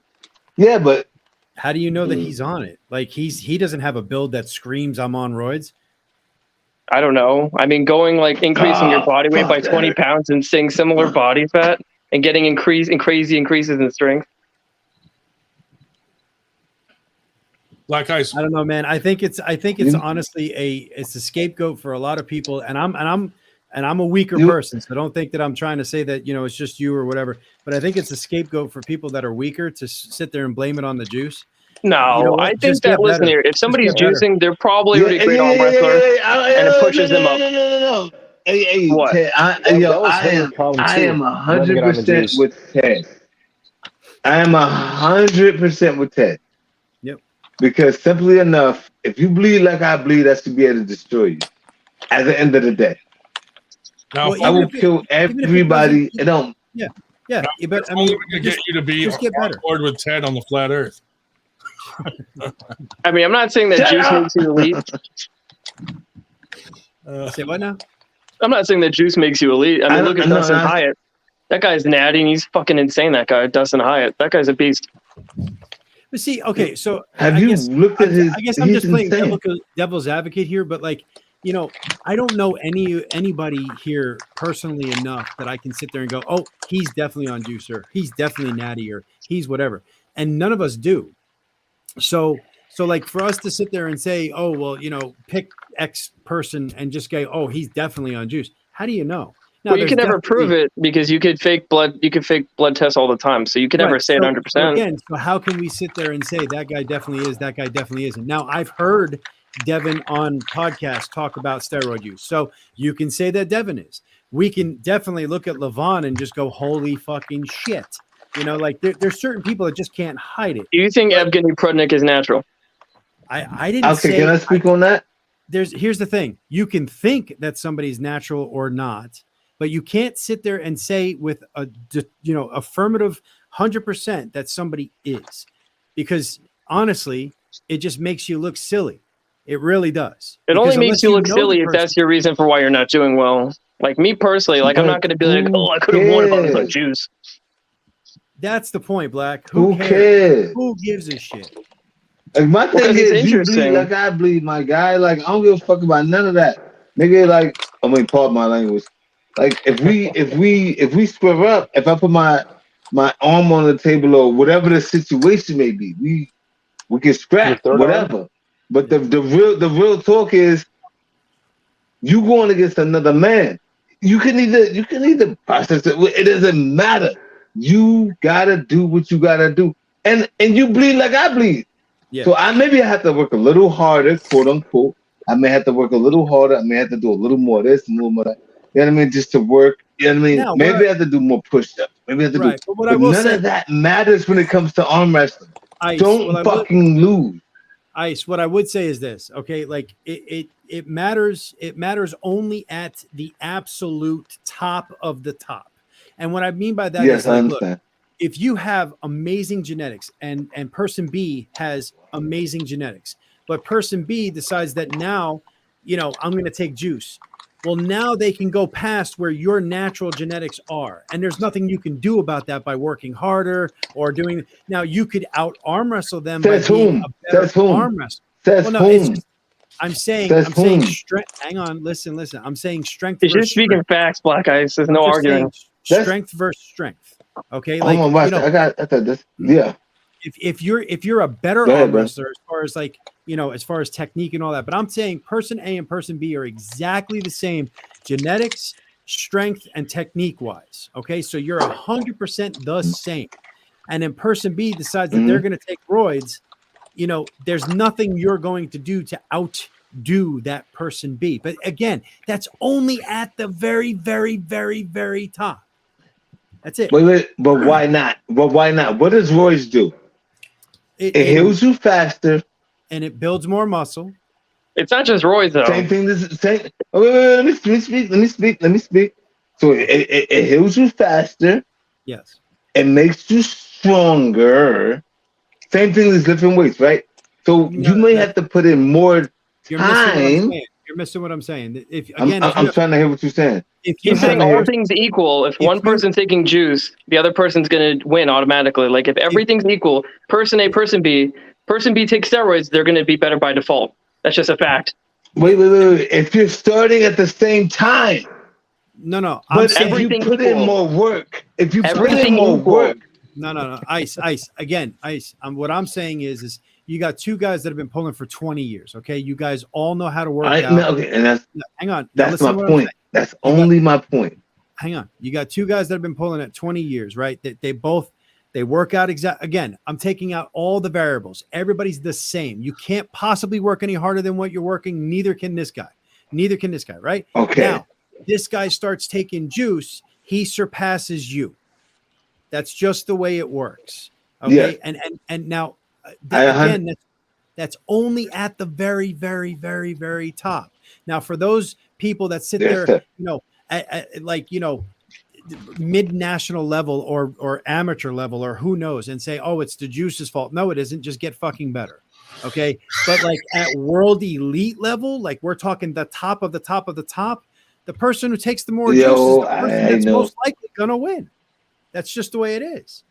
I 100% agree with what you're saying. But the bottom line is you have to put in the work. You have to put in the work. Nobody's arguing that. I don't give a fuck about none of that. Like the reason why you have to put in the work. So I will respect if that's what you want to do to your body, no problem.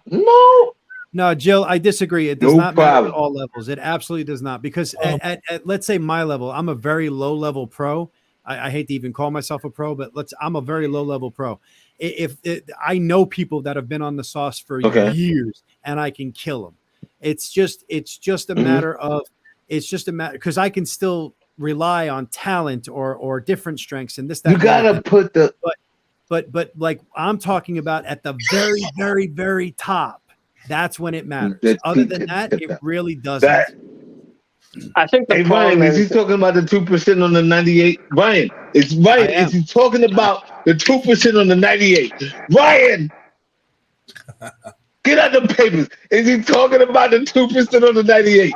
Well, the problem talking about steroids as Americans. I have a test, and I really do. The problem with taking steroids as Americans is that Americans training is all over the place, while the Russians and the Kazakhs and the Georgians have very specific training and very specific PED regimens. So you might know somebody who could take sauce and then get their ass whooped, but we're also going to look at the fact that the training regimens are all over the place. Yes, which is why I said. Oh shit! Did we lose to why I said unless it's at the very elite levels. Like I don't understand how that just came. I just got done saying that.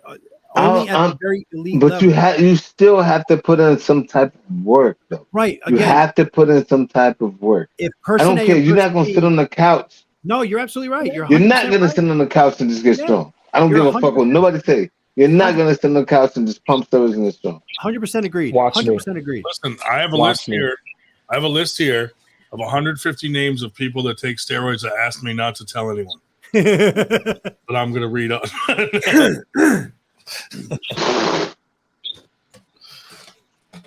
That's all I'm saying. Yeah, I was saying was person A and person B being exactly the same genetics. Because again, genetics plays a huge part in it too. I mean, you look at RBJ. Let's just say he is natty.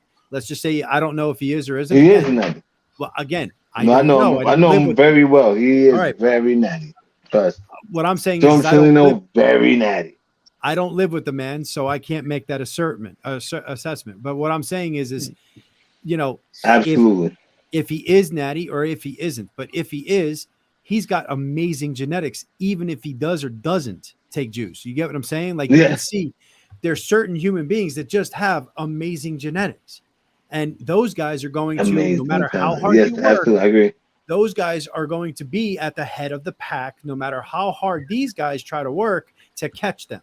You get what I'm saying? That's very logical. It's like that in any sport. I mean, the guys who are taking juice in baseball, they're there because they're elite, and then the juice just enhances it. I mean, that's just very logical. Exactly. Nobody's arguing that. Yeah. But but we can't be crazy and not acknowledge that if black guys took juice and he was the exact same weight but had 15% more muscle, that he wouldn't be winning more. Then he wouldn't be the same weight. All right, time out. Yeah, but composition. Let me speak to Natural Levant. The Natural Levant. Let me speak to him right. Just give me 1 second. I just need 1 second. Now, Natural Levant, let me speak to you real quick. Now, you sound like, oh, blah, blah, blah, blah. Who did that? Who the fuck quoted me did directly. That? All right, now you're talking about like natural this, natural that. Now, we're over here, we're talking about natural, and then you brought up baseball. You did bring up baseball, right? Remember when creatine was a bad thing? Are we natty? I couldn't hear you. What did you say? Take creatine? Creatine, yeah. What's your point? Creatine's different. You mentioned no. You mentioned baseball. Remember when creatine? When what's the white boy in the black Olympics? Boy? I know, yeah. Sammy Sosa, and what's the other? Mike McGuire. Yeah. Oh, Big Mac. Creatine was a big thing. Let me speak. It was like, oh, what is this thing they're taking? At that time, in our country, that was like a big thing. Correct. Am I wrong or am I right for the baseball player over here? I don't know. I just know it was banned in the Olympics at some point. Okay, but what I'm saying, okay. Granted, all I'm saying is we have protein, we have creatine, we have amino acids, So who's to say those on performance enhancing drugs, PADs? Who's to say, you know what I mean? Just because they have better, like none of that should matter. Just don't lose. Who's to say that that's better? Nobody's arguing that it's better or not. It's just an interesting conversation. Like, who's to say that that's better? Who's to say that what we taking? Fuck what they do. How about we just win? And granted, I understand these are genetic stem cells and the steroids and the blah blah blah. I mean, how long is it going to be before I get it, but we take. That's what I like to do. Like, how long is it going to be before? And who said that? There it is, Ted. Yeah, how long is it going to be before USADA turns around and bans stem cells? Because in all facets of it, it is a performance enhancing technique. But here's the problem with banned substances. And then, you could bypass those rules. You could still do those substances, and then just don't take it for like a week, or it could leave your system for a certain amount of time. So none of this is like, you know what I mean? There's so many ways to bypass rules. Okay, wait. You said they could leave your system in a certain amount of time. That doesn't mean it's not affecting you and your body and your composition. I'm saying that if you took a blood test and it didn't show up in your blood, that means that you could bypass the system or the test. That doesn't necessarily mean you're not still getting the benefits. And same as proteins, amino acids, everything that's legal out here, correct? Completely different. So how is that? How? We're talking about access. We're talking about the basic capabilities of these things. No, you're talking about rules first and foremost. You're talking about what somebody else said. You're talking about what somebody else put as a quote unquote rule. I like where you're talking about. Somebody says, "Oh well, this is too much." This is what you're talking about, which is fucking wrong because. We take. I'm saying I'm not gonna say we. I say I take creatine. Proteins, amino acids, creatine. Yep. You know what I mean? I take that, but drinking beer, which I always do, is also a thing. Like, how does this?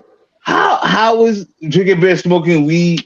But then that makes me a performance enhancing drug. I understand. No, they don't help weed at all. will Actually, real and blah, beer blah, to blah. decrease your Bro, weed, testosterone. come on, bro. Super But chat. these are on the list. These are on the list because I was the one tested at the World. How did you test a dude 150 foot? Like, I get it. I am the strongest person on the planet. I understand why they want to test me. I understand why they want to test me. Take Viagra to improve performance. Take steroids.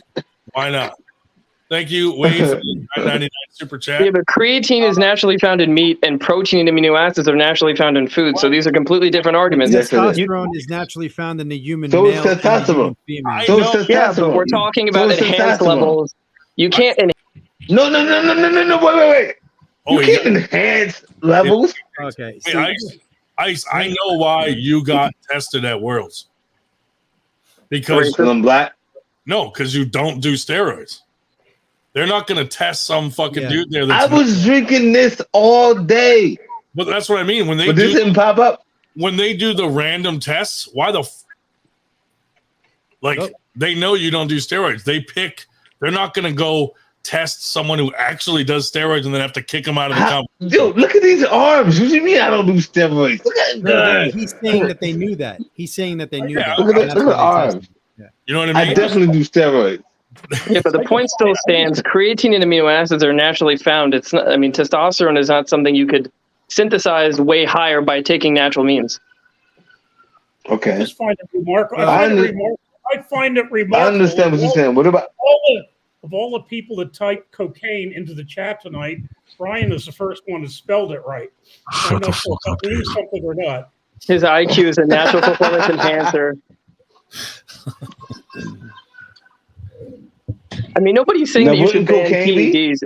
I mean, I think everybody should be taking PEDs in all sports because it makes it more interesting. I don't give a shit if somebody's taking anything. Yeah, I don't. Yeah, that's. I'm just talking about it more of an interesting topic rather than something that I actually care. Like, I don't care who takes what. I just think it's more interesting to talk about.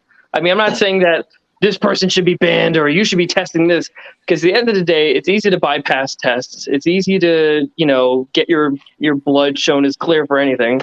But it's more so an interesting topic to say, oh, is this person natty? Is this person not? Like, it's more of an interesting, controversial topic than trying to demonize people for what they are. And Ted, I understand why you're trying to avoid the topic 100%. Because it's taboo in arm wrestling. Oh no, it's not taboo for me whatsoever. Like I'm very. But not taboo for you. I'm sure you know people who tell you but aren't like public about it. No, that's honestly not true. Like to me, it's not a taboo subject at all. I don't care who we're talking about. I'm not trying to avoid the topic in any way, shape, or form. Hang on, I let you finish. I'm not trying to avoid the topic in any way, shape, or form. What I'm trying to say is I cannot sit here and look at Black Ice and say, oh, he's definitely on roids or he definitely isn't. Why? You can tell by somebody's physique. No, you can't. I've seen people that are vast. No, you can't. I've seen people that are. No, you can't. If you let me finish.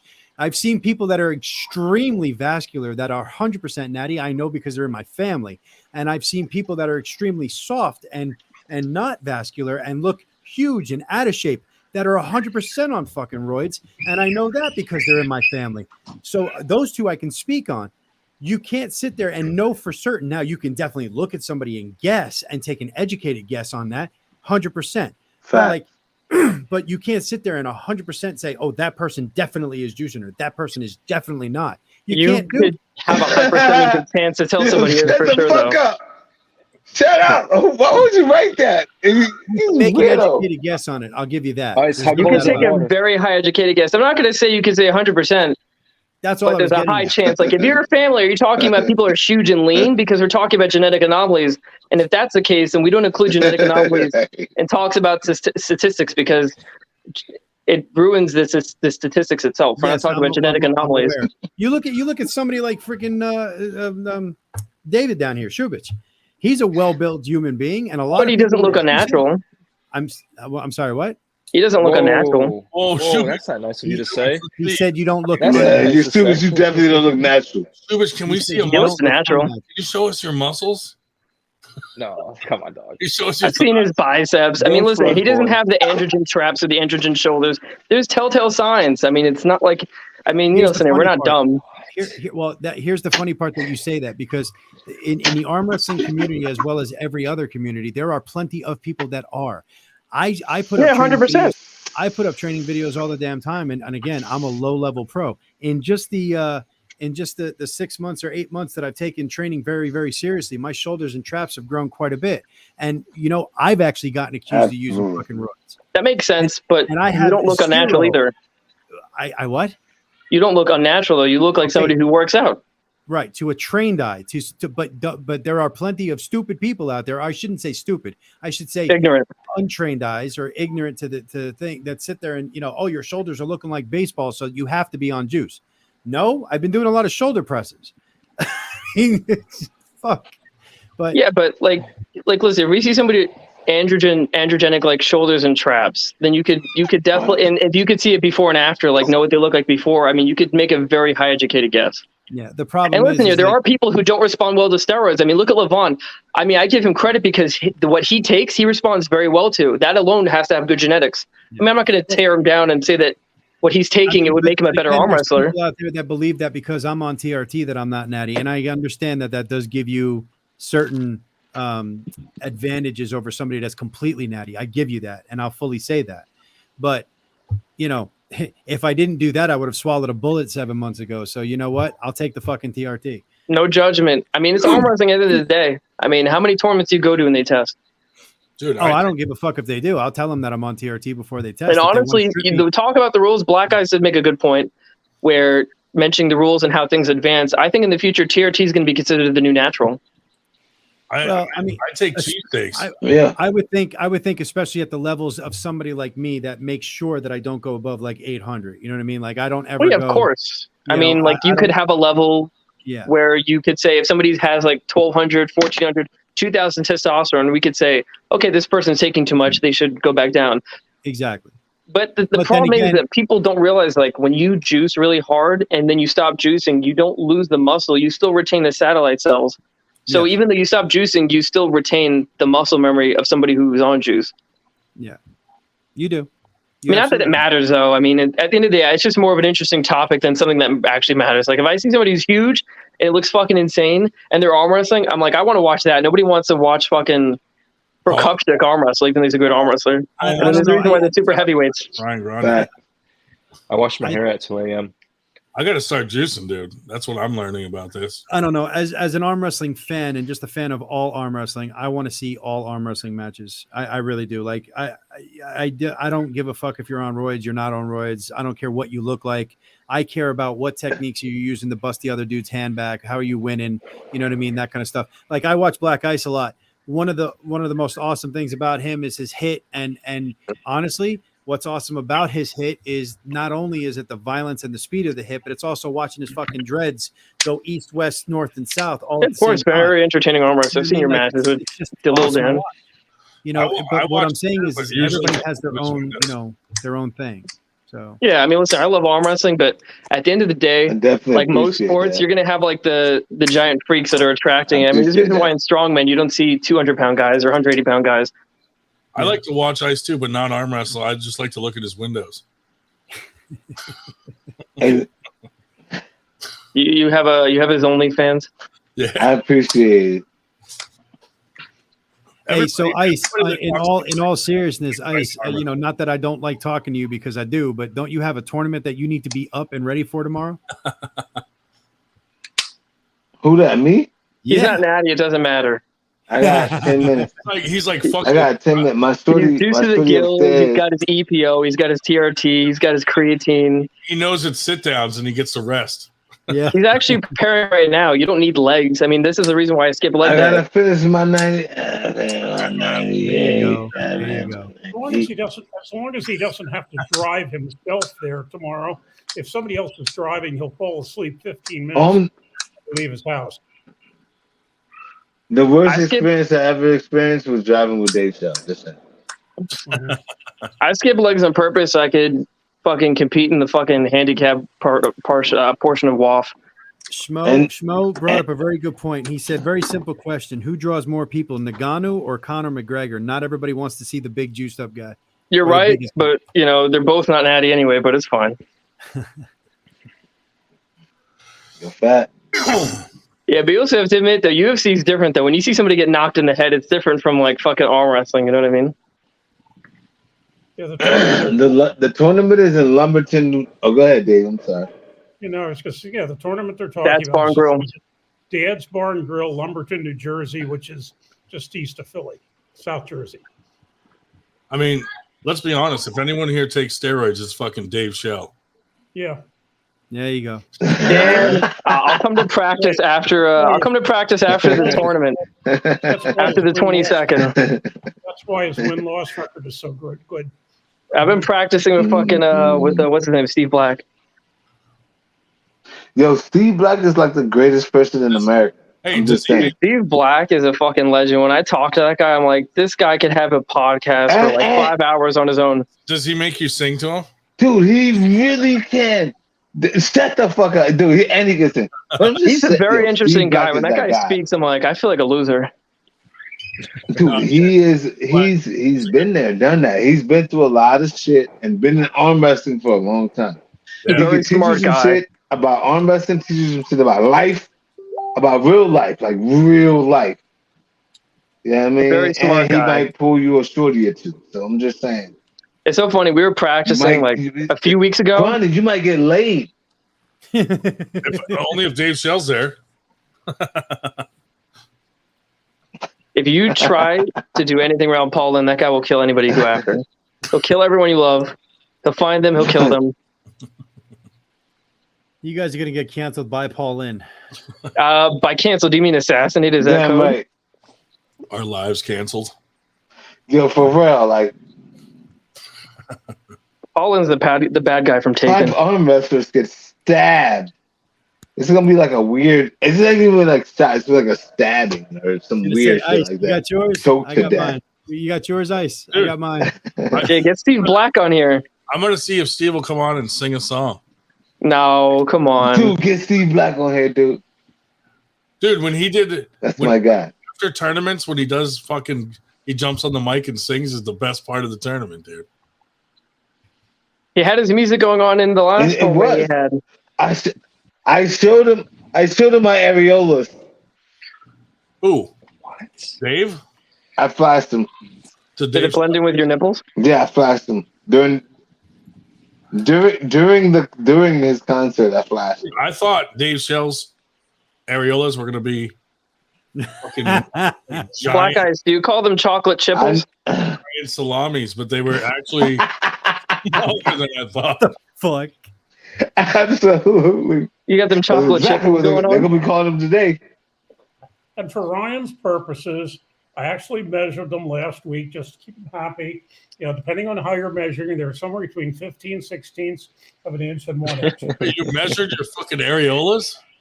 I don't even know It's why for I you. bother. No, he got bigger than. This is fucking. You guys are different. I don't want no problem with Dave's areolas. You Why measure. do I even bother? We're going to hell. Everyone knows that they increase a quarter an inch by each year you get I don't older. know.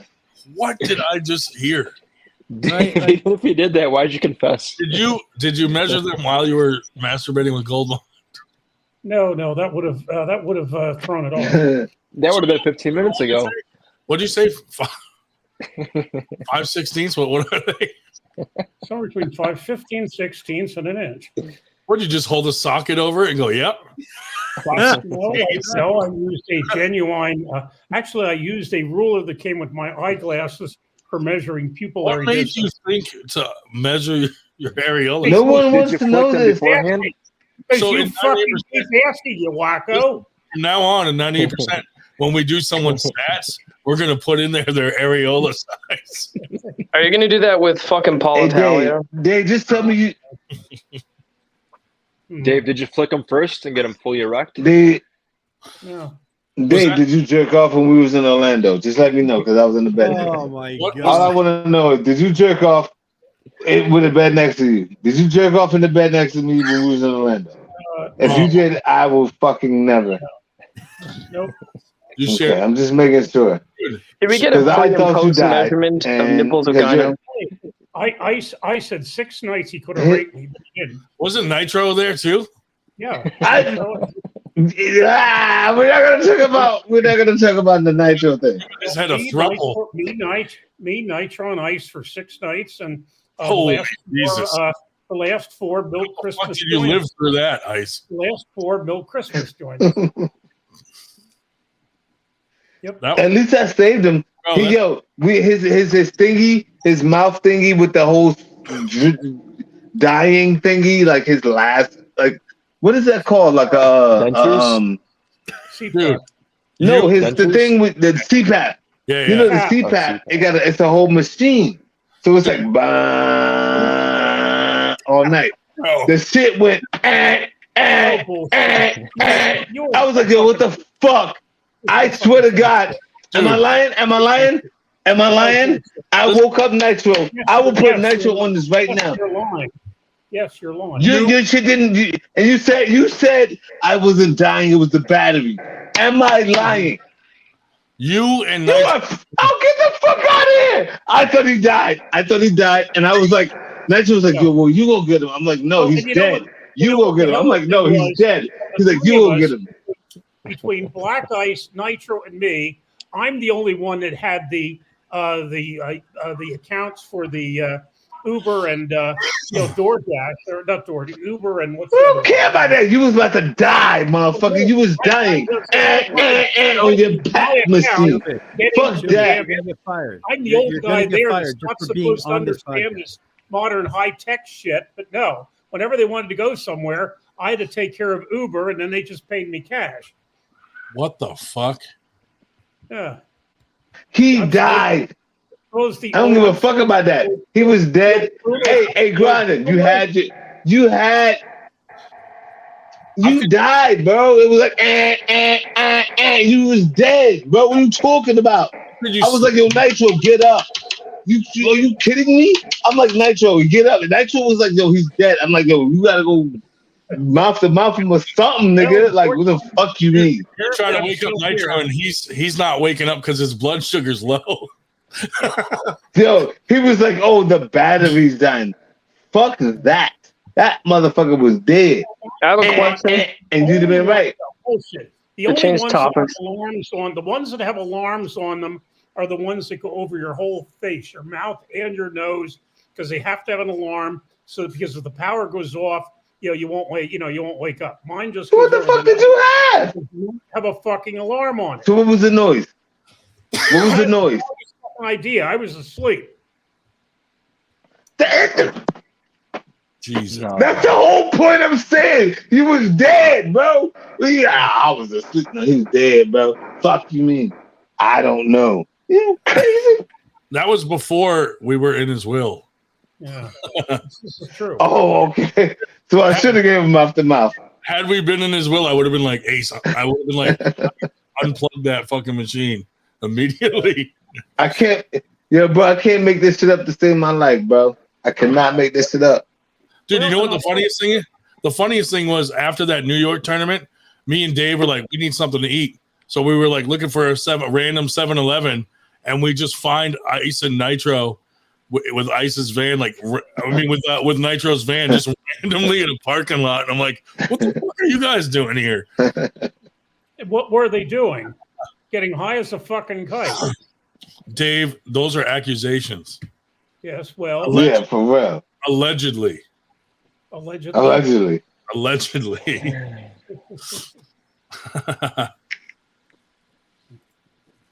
Nitro was making Ice check his blood sugar. What's your overhead press? What's my overhead press? Yeah. I don't max. I work out with 175 to 180. That's actually really good. What do you do in sets with? Sets and reps? That's actually really good. Ooh. That's impressive. Thank you. Wait, how much you weigh? 230. That's actually pretty solid. Do you bench? Who benches? Ryan, I know you bench 450. Calling it. Dave, you look like a 315 guy. Dave definitely benches. I bench just to roll myself out. Really? How the fuck do you get those pecs? Incline dumbbell press. Well, that's a press. It is, yeah. But no, I don't do a traditional bench. Everybody knows that pecs make you a better arm wrestler. If you're an inside puller, I believe that they do. But other than that, I really. What do you mean? Look at Gabby. Except Ryan always bitches at Gabby's me. still good. Everybody knows that. But he says bullshit. Everybody knows that areolas make you a better inside puller. That's why you have to bolt. The bigger the areolas, the stronger. Every time Ryan calls believe- interrupts I'm the sorry. workout, doing anything with I his can't chest. believe you measured your fucking areolas, dude. I'm Yeah, still it not was past that. All right, I was gentlemen. kind of hoping we were past that. Nope. Can we change I'm the about to go topic? knock some skins. Ted, what's your cup? I'm about to go knock some skins. Hey, gentlemen, I'm gonna knock some skins. Strict, like I'll strict. shoot It's what's till your- 11 what's your o'clock. I cup? gotta get my 8 hours, and I'm about to go smack these niggas. I will see y'all next week. All right, brother. Be You know good, what I mean? man. Be Deuces good. to all y'all. Be good. And Tomorrow, buddy. fuck everybody There you except for go. y'all. Fuck That guy. All right, bro. I'll see y'all gentlemen tomorrow. And I swear to God, if you say fuck that guy when I watch this during the week, we'll have a problem. Hey, you Half know an natty ice. of Peace, gentlemen. Peace out, man. Fuck out of here. fuck Fuck that. that guy. Leave. The button not working. He hasn't even left yet. No, he's stupid. Y'all fucked up. The button don't work. Ew. He only has quarter-inch areolas. That was on purpose too. Fuck that guy. Fuck that guy. To answer your the question, it's like I think it's like 110 strict. But yes, nice. I definitely had people Nice tell me I qualified for the for some award for putting up with Nitro 6 nights in a row. And what's your Nice, riser? 75 on my right, 65 on my left. What's your pronation? 107 to 110, somewhere on there.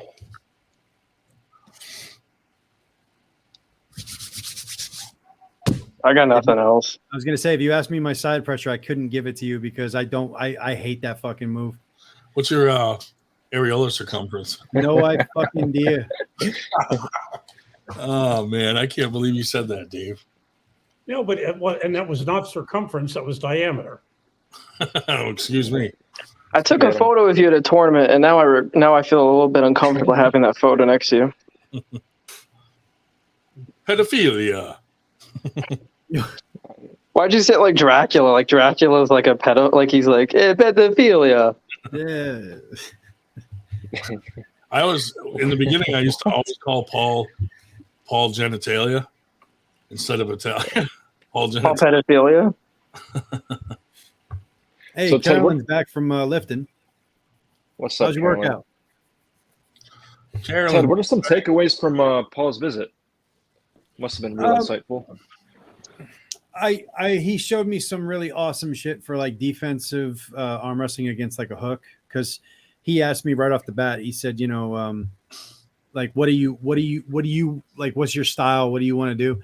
And me personally, like my biggest thing is getting turned up. I hate it, and I don't want to get turned up. And I mean, I've got a really strong pronation, but if you get turned up, you're fucked. So Yeah.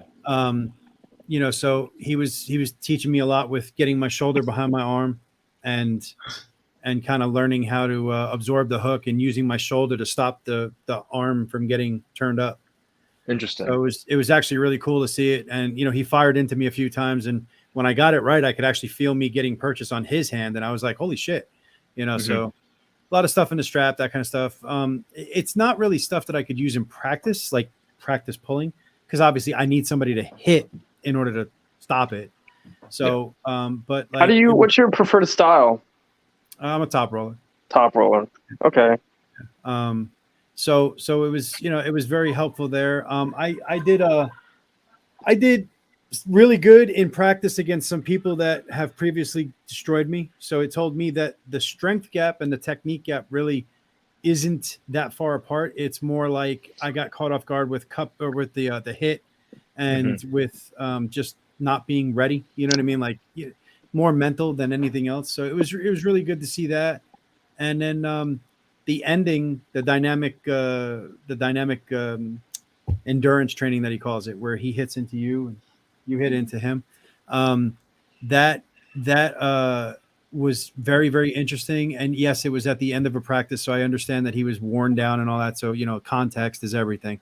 But I was the only one to crack his hand and wrist, so that was pretty cool. Like he hit into me, and on the 5th time, I was able to just go into a full open top roll. It wasn't even a King's, but it was open top, and I wound up cracking open the bottom of his hand. And he remembers me just for that. He actually told me, he goes, my forearm was hurting the next day, the bottom of my forearm, because you cracked open my wrist. I was like, hell, with all the beast that you fucking pulled, I'm just glad that you remembered me, you know? Yeah. So it was really cool. But yeah, the takeaways are that he's as humble, if not more humble in real life than what you see him on the net. Super strong. Solid everywhere. I gave him like kind of a, you know, a bro hug, and I tapped him on the belly, and I was like, holy fuck, it's a piece of concrete. Are you talking about? Paul Linn. He's incredible. Like, he really is.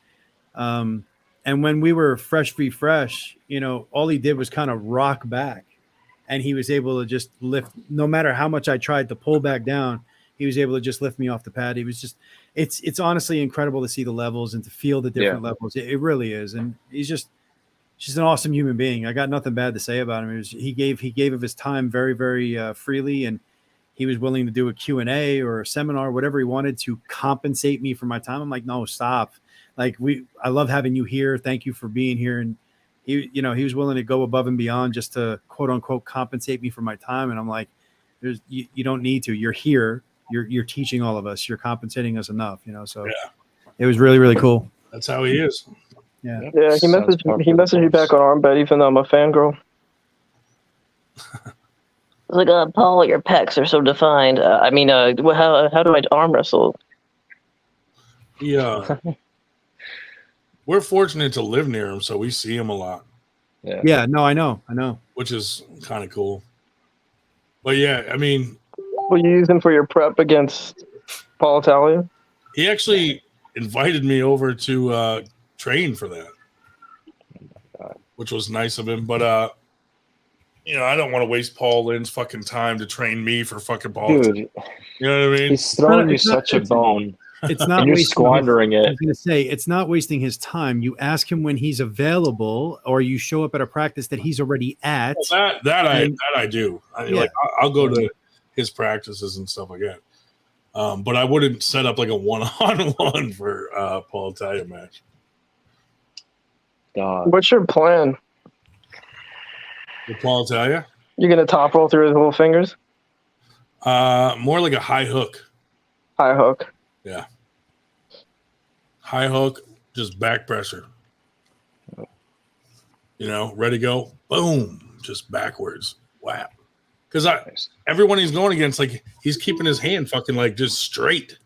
Like, nobody has tried. I think back pressure is your key, Ryan. I really do. I think back pressure is your key, because he does arm wrestle kind of open right now. And obviously, if he changes that, he changes that. But he does arm wrestle kind of open right now. So if you can open that angle even an inch, you've gained so much leverage into his hand and wrist. And I don't pull with the team.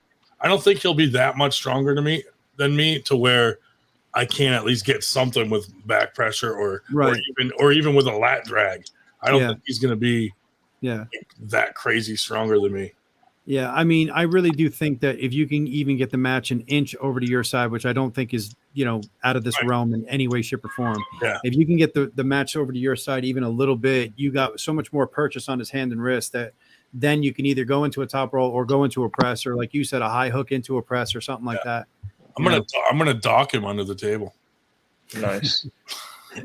Definitely work that cup like crazy, because him being so open is just allowing him to have so much more pronation. Right. Yeah. Yep. If he pronates, though, he's gonna fall right into where I want. Like if he pronates, just remember this. Just remember one thing: do not grip, do not clamp. No, I never do. Don't try to stop his pronation with a clamp. Right. He'll just sit there and let him rotate. Exactly.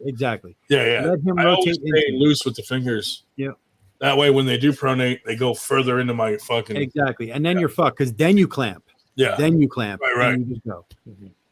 Yeah, because I think for the way he pulls, I think I have a good game plan. You know, he might change it. I don't know, but you know, it's best to fucking whatever. So I got a couple chances. Yeah. I mean, look, you still have that option to just go frame on frame, supinate hard into his wrist and go. Because I mean, he may have a stronger arm, but if you get to fold him up, you've got a bigger frame, you've got more weight. Use it. You know what I mean? So exactly.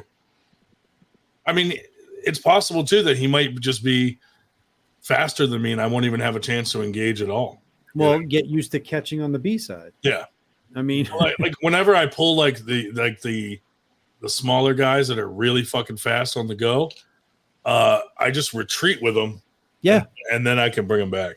I mean, what I'm sure Paul showed you. If I try to stop them at center, yeah, they might get me.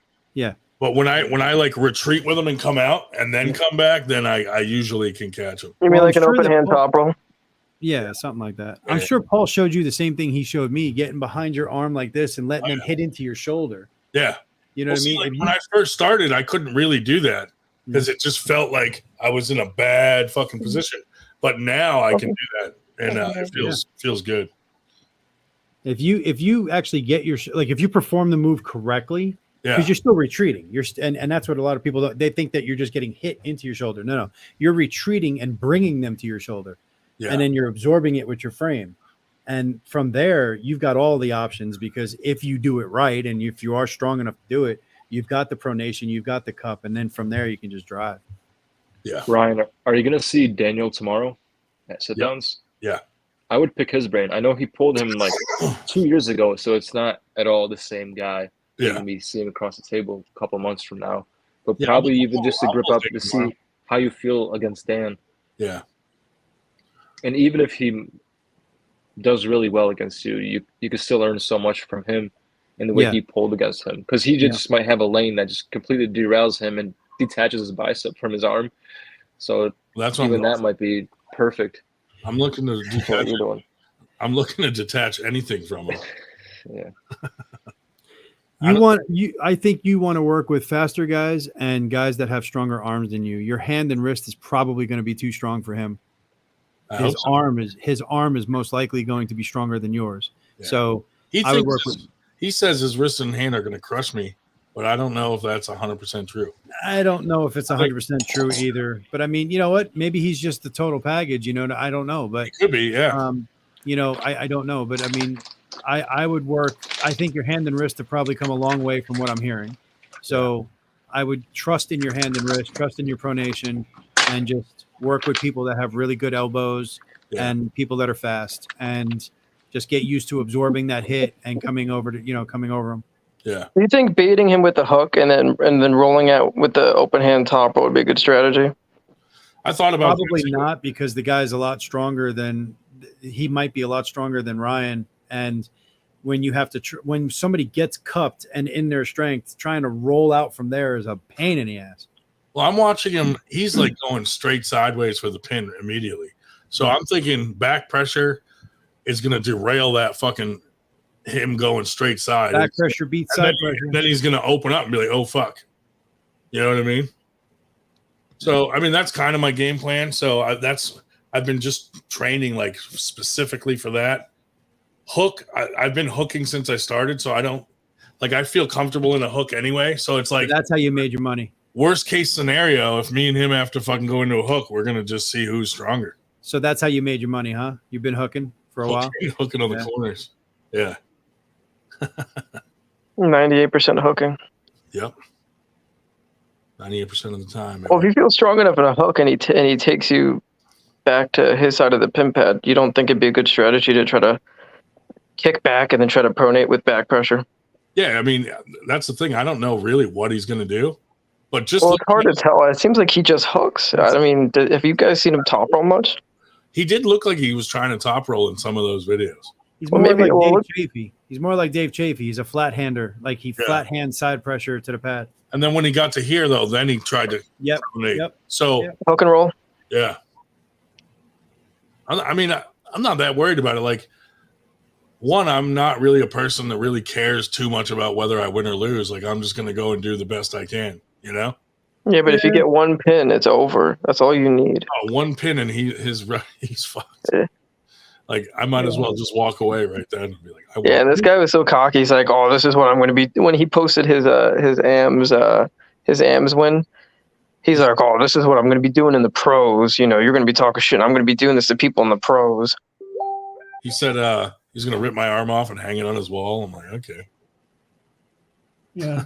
Very cocky for a one AM win. Yeah. Yeah. And the funny thing is, I've been in AMs and I've never fucking won. So, like, challenging me just seems fucking retarded. Yeah, Schmo, probably Stinky Winky, the one in purple with the delt on his head that Jerry Falwell thought was gay. That's probably the Teletubby is. Like, I feel like a super match, he should challenge someone that's closer to his level. Someone who just won 2 amateur. Well, it's hard to tell what his level is, considering he only competed once and he tore after tearing his bicep and then having to rehab it. So it's really hard to tell with somebody who you don't really know how he pulls. If I can get him in his bicep, well, why don't you try pressing him? I feel comfortable. I'm just gonna wait till it rips. Ted, do you think a press would be a good idea? Yeah, I think so, but I don't know if it would be a good idea right off the jump. But I think that if he uses the back pressure to kind of gain the high ground and then come in, kind of like Devin does, I think that would be perfect. See, like I do a lot of back pressure, and then when I'm down here for the pin, if I see that I can't roll their hand or wrist out, I'll just punch forward and push their wrist into the pin pad. And we don't really know his bicep integrity either. We've never seen him flat on his bicep. So if you could possibly get him there where you can get him close to a press and then just roll through. Yeah, that's what I'm thinking. And if I can't roll through, I usually just punch forward because they're not protecting against that angle. They're trying to keep me from rolling them out. And if you immediately punch sideways, a lot of times I'll catch guys that way that don't. I think you should try pressing him. I could. I mean, you should test his bicep integrity. If I can get to a press, like I said, if he's on his bicep and I feel comfortable and I'm in a press, I'm not going to rush it. I'm going to try to gas him the fuck out so that I can win the next round. You know what I mean? Like, I'm going to try to wear him down if I can. If I can catch him where I'm not putting much pressure and I can just hold him there. Like, yeah, you're using less muscles to hold his more muscles. Yep. Yeah. We're using more frame. Yep. I don't know. I mean, it's the funny thing about this match is, although it does seem like kind of like a joke match, it is very interesting to see where both of you are at right now, because you don't know his bicep integrity. Yeah. We've basically only seen him hook, seen him at one tournament, seen some practice stuff. There's nothing out there on me.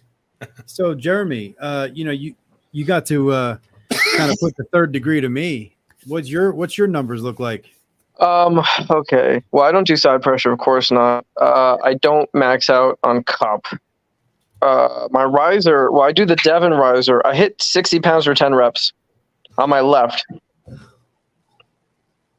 Okay. I do the Devon riser as well. So yeah, so I hit that for 10 reps. In terms of cupping, I just started using the multi-spinner just because I realized that using like a regular spinning handle is kind of like bullshit. So you, at least in my opinion, because I noticed that there's a huge transferability from using the multi-spinner to going to a regular spinning handle with a fat grip. Mm-hmm. So with like a multi-spinner, I'm just doing sets at 40 pounds, like sets of 20. I mean, that's respectable. There's nothing wrong with that, especially with the wrist integrity. I think multi-spinners attack your wrist more, whereas spinning handles will attack your fingers. It's funny because you say that, because I actually have been using the multi-spinner, and then I tested my max with the Mazarenko, and it actually increased. So I don't know. I find that, I mean, I definitely feel it attacking my wrist a lot, but I definitely noticed a huge improvement with my containment and my cupping overall. Oh yeah, you're gonna see gains. What I'm saying is, I think the fat grips, like I use a 3.5-inch fat grip for my rolling handle, and for like it attacks my fingers more than my wrist, and it helps my containment. Whereas the multi-spinner attacks my wrist far more. Like I feel it in my wrist flexors more than I feel it in my fingers. Do you find that potentially that it's more so because that you have really strong fingers and maybe like weak wrist flexors, or do you find that it's just that the way it naturally works? I don't know. I think I mean, I also use a 3.5-inch multi-spinner. So, I mean, I'm using very big implements. Maybe if I step those down, I see a difference between, more of a difference between the two of them. I really don't know. I have a 3-foot multi-spinner. All I notice is that I know that my hand that has better containment is better with the multi-spinner. Yeah, I mean, and it just might be the way you use it. It might be, you know what I mean? Like it's just variances. But I mean, either way, those are respectable. What's your pronation looking like? Pronation. Well, I'm doing the Larrett pronation. I hit what is it? Well, I did the Yanis Omelin's pronation off the table. Strict wrist. I hit it for 50 for like 3 reps. 50 pounds for 3 reps. Okay. And how long have you been holding? I've been arm wrestling for a year, and I won. Well, no, not really a year. 9 months, and I won my first amateur competition. I think 4 months in. Oh shit, man! You should be Paul. Yeah, seriously. Actually, David, you were there for that competition. Oh. Well, congrats on that. Yeah, and then I'm going to be pulling at another tournament July 22nd. That'll be my 6th tournament. Where are you at? Like where New York. Oh, okay. Well, I mean, if you find your way down to North Carolina in January, you should come on down to Camel City Classic too. Were you at that Devon seminar? No. It's funny because I don't know. I mean, they all go to YouTube for free, and I'm cheap, so I was like, fuck it, I'll just wait till it goes online for free. Yeah. I mean, I don't know. I love watching his seminars, but I mean, you've seen one, you kind of seen them all.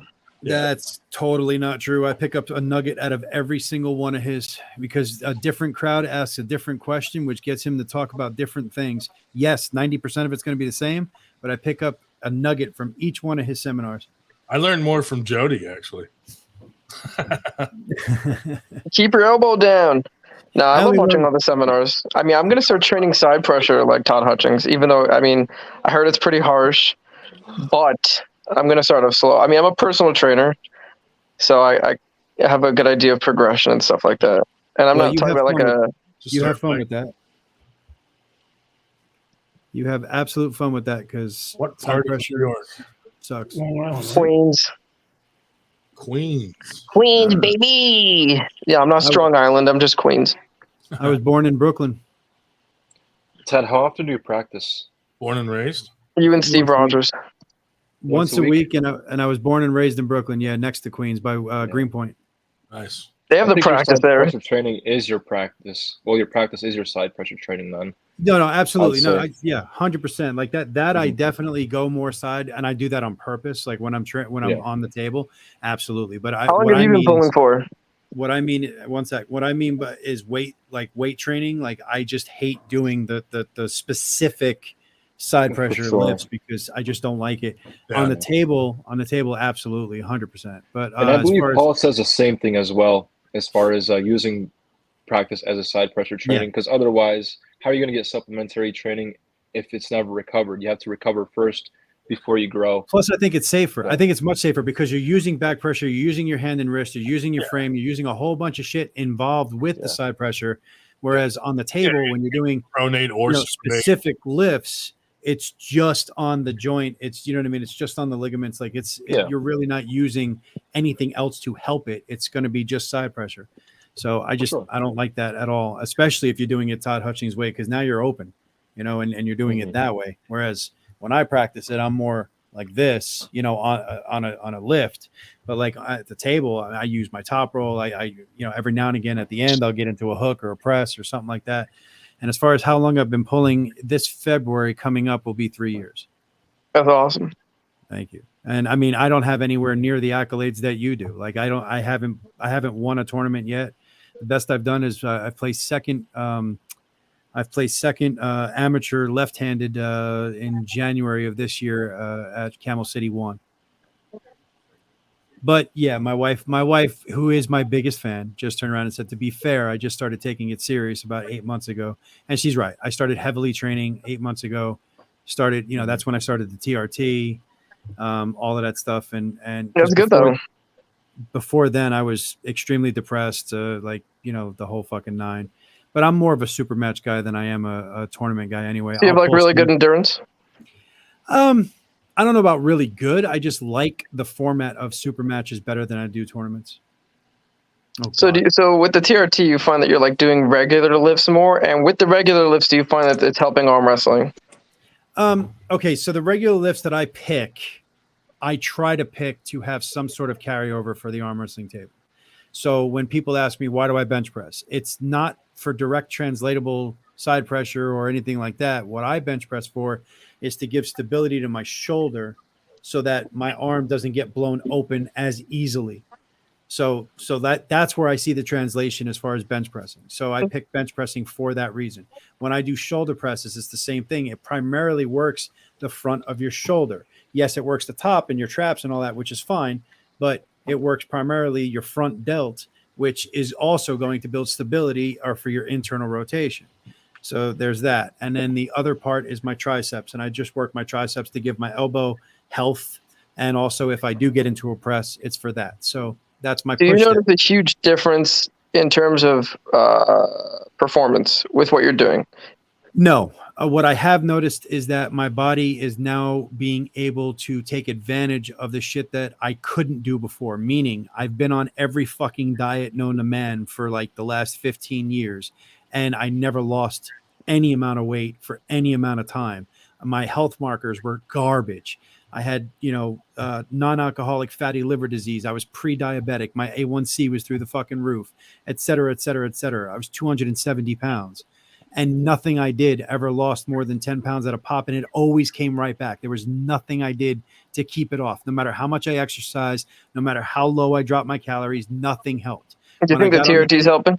When I got on the TRT, I went from 270 all the way down to 217. Now, granted, it took diet, exercise, hard work, the whole nine, but my body was able to take advantage of that hard work and the dieting and everything else finally. So, yeah, it definitely helped in that. Now, does it help with strength? Of course it does, because everybody else is, on a diurnal rhythm, right? Your nuts pop out a certain amount of fucking test in the morning, but then by the end of the night, you're going to be a little bit lower. And then if you get shitty sleep, if your diet sucks, et cetera, you're going to put your testosterone in the tank. How's your free tea?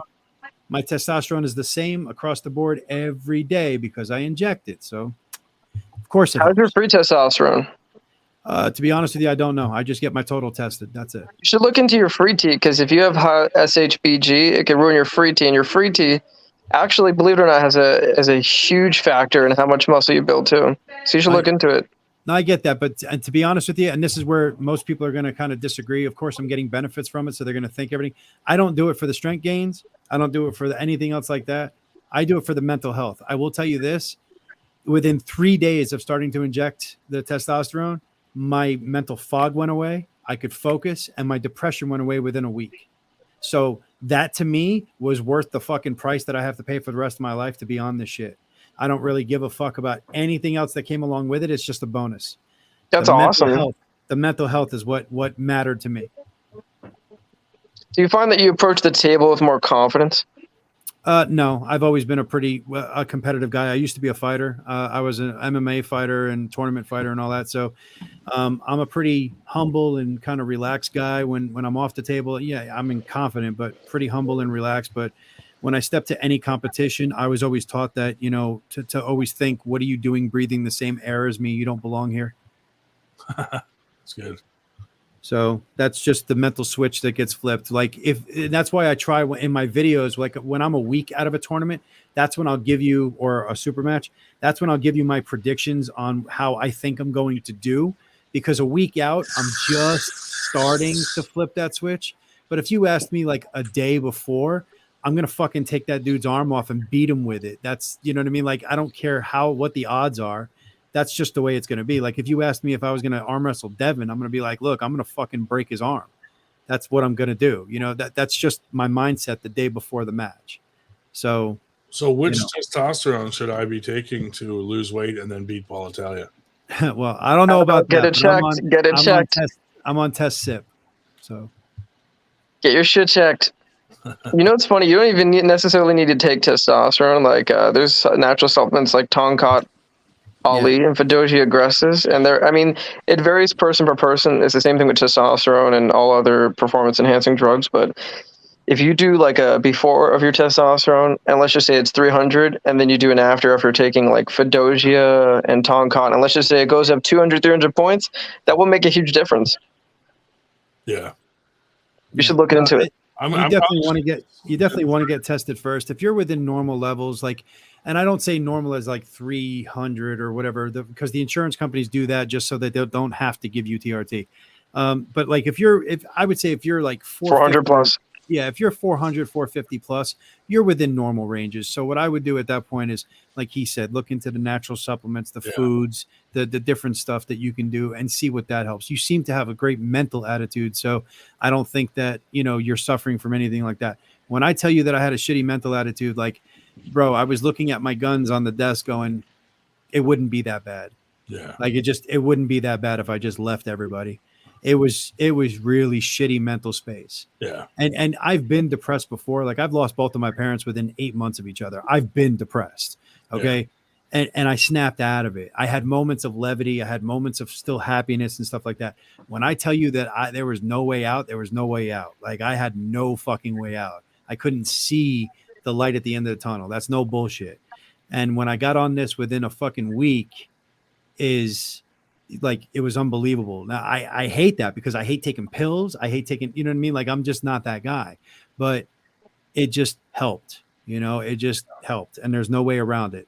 So that's what I did. And, like I said, the rest of it is just a bonus. The mental health was the big takeaway from it. Well, you should look into taking stuff like magnesium and vitamin D. Well, Ryan, for you, I'm sure Ted, you're aware of it, or just anybody in general who's listening. Magnesium, vitamin D. They say that like 70% of Americans are deficient in like magnesium, and then 56 are deficient in magnesium. So those and don't forget vitamin D. A lot of people are very, very deficient into iron. A lot of people those could be a big difference between low T, high T. They say that low magnesium, low iron, low vitamin D kill your testosterone. So a lot of people could be taking TRT, taking all this stuff, and they don't know that they're just highly nutrient deficient. Yeah, and I mean, like I said, for me personally, again, he's absolutely right. You should absolutely exhaust all avenues before getting on something that you're going to potentially be on for the rest of your life. Which I did. I mean, I took magnesiums and zincs and multivitamins and even test boosters over the counter. And I got on a bunch of different foods that were supposed to help with, raising your testosterone and all that naturally. Nothing for me just helped. I was aromatizing everything. So not only did that's another thing. I have what they call gyno, and they said, oh, it's because you're on the test. No, I've had it literally since I was 15 years old. It's just the way my body is. You know what I mean? So there's really nothing about the test that has changed anything about me noticeable, except for the fact that my body's now been able to take advantage of my diet, my exercise, my hard work, where it wasn't before. Which is awesome. Get more jacked, everybody get better, get happier. That's the goal. I think it's nice to finally know what a man is supposed to feel like. It would be amazing. Like I think that I had low T for most of my life. If I had this level of T when I was fighting, oh God, I would have been deadly. I just ordered some Tren and HGH. Tally is supplements.org. Just to be certain. There you go. That's the way to do it. But no, I also take, I don't know if you're taking creatine or not, Ryan, but I do. And creatine's. I do sometimes. You should, if you're on it, you're on it. You know what I mean? I've gone through taking it for a year. Yeah. And then got off it for a Do you notice a difference? Yeah. I noticed a difference in the size of my muscles. But it's probably just water retainment. Well, it's a different kind of water retainment. It's a scientific thing with creatinine. It isn't just because I know that gets confused with creatine, but it actually builds up your creatinine in your muscles. So it might give you like an extra rep or an extra 2 reps, and it only lasts for like the first 10 seconds or 15 seconds. So in an arm wrestling match, what that does is it allows you to statically hold for just a little bit longer than what you could have been able to do before. So like people will get off, like me, when I weight cut, you get off of creatine for that week so that you lose that water weight, right? But the day of, like the night that you weigh in and the day of, you should absolutely be taking your normal dose of creatine because it's still going to give you that little bit, extra that your body can do. Well, I'll tell you what, gentlemen, last week I was one that closed this up at 2:10 in the a.m. I'm not going to tonight because I actually have a tournament tomorrow too to help run and help participate in. So have a lovely evening. Well, good night, brother. Ed DeCruz in the house. Yeah, so whatever. So Hey, fine. So you coming on? So have a lovely evening. Good I night. think so. Good night, buddy. Fuck that guy. Fuck that guy. I still haven't gotten used to saying I'm that. not going to take steroids to pull Paul Italia because I feel like he's doing enough for both of us. You'll feel like you'll be a hypocrite? I just, I don't take this serious enough to take steroids. You know what I mean? Well, I mean, at the that's end of the the thing. day, I don't know.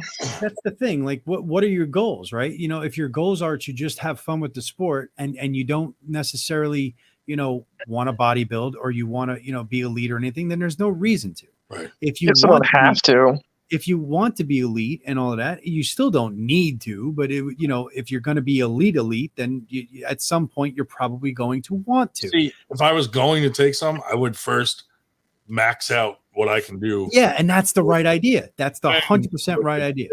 Yeah. yeah. Well, because most of these guys who are taking GH and then roids or taking them young, the problem is that their tendons aren't fully developed. Like if you take like a guy like, for example, like Devin Lara, you know, we could speculate all day. But clearly, he started taking stuff later in life, right? But his tendons are so fully developed, his musculature is fully maxed out, that whatever he takes upon it, you're taking it on a fully maxed out physique versus some Joe Schmo who's like 150 pounds who wants to be like 180 and pulling in some whatever tournament and then doesn't take top 3 in some amateur tournament. You know what I mean? Hurting themselves. Like some of these guys, like their muscles from taking the roids are stronger than what their frame can handle. And Well, exactly. Well, because the problem is that, you know, like all the guys are taking GH because you're taking tests on its own. You're going to have big muscles and then tendons that are going to snap. That's why you see all these bodybuilders that get fucking injured all the time because they've got the muscle, but they don't have the tendons to handle it. That's why you see every time you watch a fucking video of a bodybuilder, they're fucking tearing their tendons from their pecs to their biceps because they don't have the tendon integrity. Yeah. Am I seeing that right? A 3-hour live? Yes, sir. Yeah, this is a guy that arm wrestled at my house. As a matter of fact, his profile picture is a picture of him arm wrestling Paul at my house. Oh, yeah. And it goes for a lot longer than that, buddy. We usually go for about 5 hours, but I'm probably going to be turning in here pretty soon. But yeah, Ed DeCruz is another very natural guy. Yeah. Stay natty. Actually, no. Do whatever the fuck you want. I mean, I have a crazy bench and crazy press for a natural. Yeah. Which is? My max bench is 340 and my max strict press is 225. No, that's really nice. Yeah. And I'm 187, 188 pounds. Yeah, that's really good. I mean, you know, the thing is, it's like, you know, do whatever you want. You know, I mean, it's one of those things where it's like, you could do whatever you want, but if you're going to do things the wrong way, don't be upset when you don't get what you want, you know? Yeah, I mean, because there's plenty of amateurs. I mean, I don't know anybody or know any names, but plenty of AMs that juice and they just stay in AMs, you know? So it's not a miracle drug. Nothing's a miracle drug. No, you still need the hard work, the discipline, and everything else to go with it. Yeah, of course. I mean, dude, fucking Rob Vision's hand is fucking huge. Genetics help on top of it. But that guy that just commented, arm wrestling, Aram, that dude is super, super strong for I think he's 170 something pounds. Really, really strong. I usually compete in that weight class, but I decided to fatten up. Yeah, he's really, really good. He surprised the shit out of me. Very small statured guy, small hands. And when I hooked up with him, I was like, man, you are strong. How long has he been pulling for? To be honest with you, I think he said something like 2 years. Yeah, I think he no, these guys are from up north. They're from Pennsylvania and stuff like that, man. I'm not gonna be in South Carolina this year because I just can't afford to make the trip. Yeah, so he's 170, 2 years in. Yep. That's awesome. Yeah. And he's super strong. Like his hand and wrist are like, man. That's a great thing about like arm wrestling. It's so accessible. So you're going to see so many more freaks in the sport, like so many more crazy strong people. Like it's not like strongman where you need to buy some crazy fucking expensive equipment to fucking like practice, you know? A karate belt and an arm wrestling table are pretty much about it. Yeah. I mean, it's super accessible. But yeah, they were over. He had a great time too. He got to pull Paul, as you saw. But man,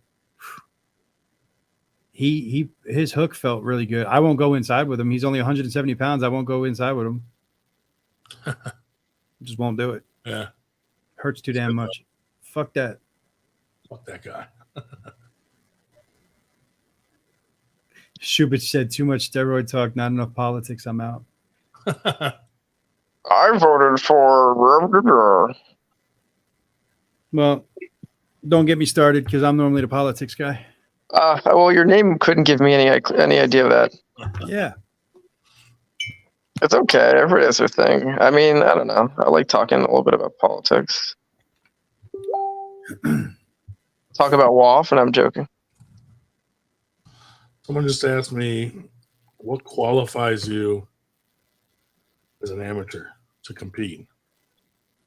What qualifies you as an amateur? Anybody. Oh, I would say the smart move, especially since amateurs levels are so fucking high right now because of the internet and because of the popularity of arm wrestling right now. I would say find the club, do your due diligence for at least 3 months. I would say closer to 6. And then after that, go have fun, man. Start pulling and see where you're at. Yeah, I was an idiot.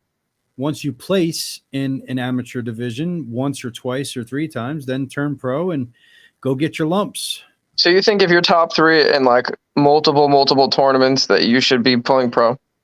In my opinion, yes. But then again, there are guys out there that believe that, you know, in under 5 years, you shouldn't be pulling pro. You know what I mean? I don't know. Because I've basically placed top 3 in pretty much every tournament that I've pulled in, and I got 3rd semi-pro recently, but I still pull AMs. Yeah, you should be pro. Like here in the Carolinas, you'd be forced to pull pro. You wouldn't like. I just competed at Carolina Carnage, and even if I wanted to pull AMs again with no medals, I have 1 place. You know, I placed 2nd place on my left in an amateur tournament 1 time. And if I tried to pull amateurs at Carolina Carnage, they would have told me no. Because how do you usually pull pro? Like, what do you usually place? I don't. That's the thing. You take. No, I'm saying like you usually get 4th, 5th, anywhere close to placing. No. I don't know. I've only pulled 1 fully pro tournament, and the other one was I pulled it after I pulled AMs. How did it go? I went 1 and 2 on my right arm this last time, and 0 and 2 on my left. But you know what? I'd do it again. That's all. Yeah, you know, I want to pull pro, but this is a tournament where I've never pulled at this weight, so I want to see how it is because it's the bigger boys. I got a little chunky. I got to turn into a chunky monkey. Like I said, in the Carolinas, they would force you to pull open. We don't even call it pro; it's open. But we would force you to pull open. That's just the way it is here. Yeah, I don't know. Like there's guys like Artem and Taj who say like I don't even know what amateurs means. You just pull pro and you pull pro. Well, I guess it makes sense though because it gives you an idea of the level of competition versus just pulling amateurs. But I will say, like you said, there are high level amateurs, like guys who pull amateur, but they're fucking good. Oh yeah, there's guys right now that I guarantee you in the Carolinas, and I'm going up for ranking. Remember that I'm going up for top 10 in the Carolinas in January in my weight class, and I will bet money that there are some amateurs out there right now that can kick my ass. Absolutely. It's the difference in levels is so crazy. Like there's some people who pull amateur that I'm like, you should be pulling semi or at least pro. Yeah. See, down here we don't even really have semi-pro. It's amateurs, or we call it novice or open. That's it. Well, I guess the purpose of having like semi or amateur is for the promoter to get more money or to get more people to come in, you know. Yeah, but you know, like Human Hybrid just said, swim with the sharks and eventually you'll become one yourself. And I agree with that mentality. True. I agree with that mentality. Like, look, you can stay in the shallow end of the pool. And I mean, no offense to any amateur out there, but let's face it, there's levels to this, and amateurs is the lowest level. Yeah. So you can stay at the shallow. You can stay at the shallow end of the pool and be safe, relatively safe, or you just jump in the deep end and eventually you're going to learn how to swim. I'll pull pro next tournament.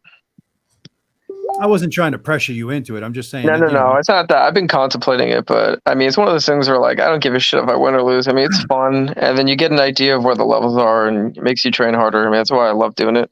Gives you more of a reason to just keep pushing. Down here, we call it seal clubbing. Seal club? Yeah, we call it seal clubbing. If you're like a guy that always wins amateurs and never pulls pro, we call it seal clubbing or trophy hunting. That's it. Yeah. So yeah, I'll definitely pull pro next one. When I first started around here, it was like, you know, if you won a couple amateur tournaments, it was time to go pro. That was it. Yeah, for us, it's you win a couple of amateurs or you've been competing for at least 2 years, and then that's it. You should turn pro. And that's what forced me to, because at the time I was competing for 2 years, and again, I'm not really a tournament puller, so I've had a bunch of super matches, or most people have been changing that to challenge matches if it's for amateurs, and I agree with that. So I had a bunch of challenge matches, and I did very well in those. Like I lost a couple, but I won more than I lost. So I said, all right, it was getting hard for people that I know to find matches for me because I was in that gray area. Yeah. I was at the top end of amateur, but the low end of pro. So they were like, why don't you just fucking turn pro? And I'm like, all right. And that's what I did. Here's the problem is what we ran into with some promoters and some guys that throw tournaments is, say your tournament only had 3 fucking amateurs in your class and you won. Yeah. But then you go to a stacked fucking tournament yeah. and you're not fucking even close to placing. Yeah. And some of these guys were like pressuring guys to go pro. And it's like, dude, that guy's not ready for pro. And that's what was kind of happening. So then up here, anyway, someone came up with the semi-pro thing, which was 4 guys exactly like that to figure out where they're at. Like, let's see where you're at. Like, you might not be ready for pro, but you're definitely, you have some wins in amateurs. Let's see if you're ready for that middle ground. If you're not, then now I like the middle ground. I do. I like the middle ground idea. Longer. I like yeah. But I like the middle ground idea. The other thing it does too is some of the guys, like the other way around. There were some guys that want to go into the pros, and then they're losing for 10 years. You know what I mean? So then they take a step back and say, let me see how I do in amateurs. Then they're like, oh, you know what? I'm not ready for pro. I'm not even winning in semi-pro. Yeah. So it was kind of like a thing to just see where people were at up here. Yeah, I mean, to be fair, I don't think any of us, like, okay, me, like, the people that are in my thing, right? Like, I don't arm wrestle for a living, so I'm not a professional arm wrestler by definition. Right. Even though I'm considered, pro or whatever. Yeah. I'm not a professional arm wrestler. If you don't make your primary living off of arm wrestling, you're not a professional arm wrestler. You could be a high level arm wrestler. You could be, whatever, a nationally ranked arm wrestler. It doesn't mean that you're a professional arm wrestler. Devin Larrett, Michael Todd, those are professional arm wrestlers because those guys literally just arm wrestle. Yeah. The guys that are, Paul Italia, believe it or not, it would be more of a professional arm wrestler than somebody like me. Right. He does make money off it. Yeah. That's what I mean. Like, his primary living comes off of arm wrestling, but his primary living comes off of, like promotions and stuff like that more than anything. But the point is that unless you're making your living from arm wrestling, you're not technically, by definition, a professional arm wrestler. Yeah. Just to go back to the amateur topic, I remember, and I don't necessarily agree with this, but I remember Travis Bajan when he was doing his podcast with what's that other guy's name? Not Artem Taranenko. He had to be Gary. Gary, yeah. I remember him saying something on the podcast where he's like, you know what? It's okay to be a lifetime amateur. Yeah. Well, I mean, I think the skill level, it's okay to be a lifetime amateur, but to what's it he means though? Like, some people who could just pull for 10 years and then no matter what they do, he's saying it's okay to be a lifetime amateur. Right, but if you're robbing medals from people that are just starting out, then I don't agree with that. I think what he meant by that within the context, he was saying, like, listen, if you're just like shit as fuck and you just keep pulling AMs, but you just love arm wrestling or whatever, then it's fine, is what he meant. Yeah, no, I agree with that. I mean, look, I don't have very high hopes for myself. I'm going on 44 years old. I'm not the strongest guy in the world. I'm going to do my best, and my ultimate goal in arm wrestling is just to be nationally ranked. That's, you know what I mean? Like, and I mean like top 20 nationally ranked. That's my ultimate goal in arm wrestling. I don't ever think that I'll be on a stage like East vs. West or King at a Table or anything like that, and I'm fine with that. If I had started this when I was 18 years old, I'd want to be the best of the best. Absolutely. Yeah. Do you think Brandon Elsesser belonged on that stage, or do you think he's at that level yet?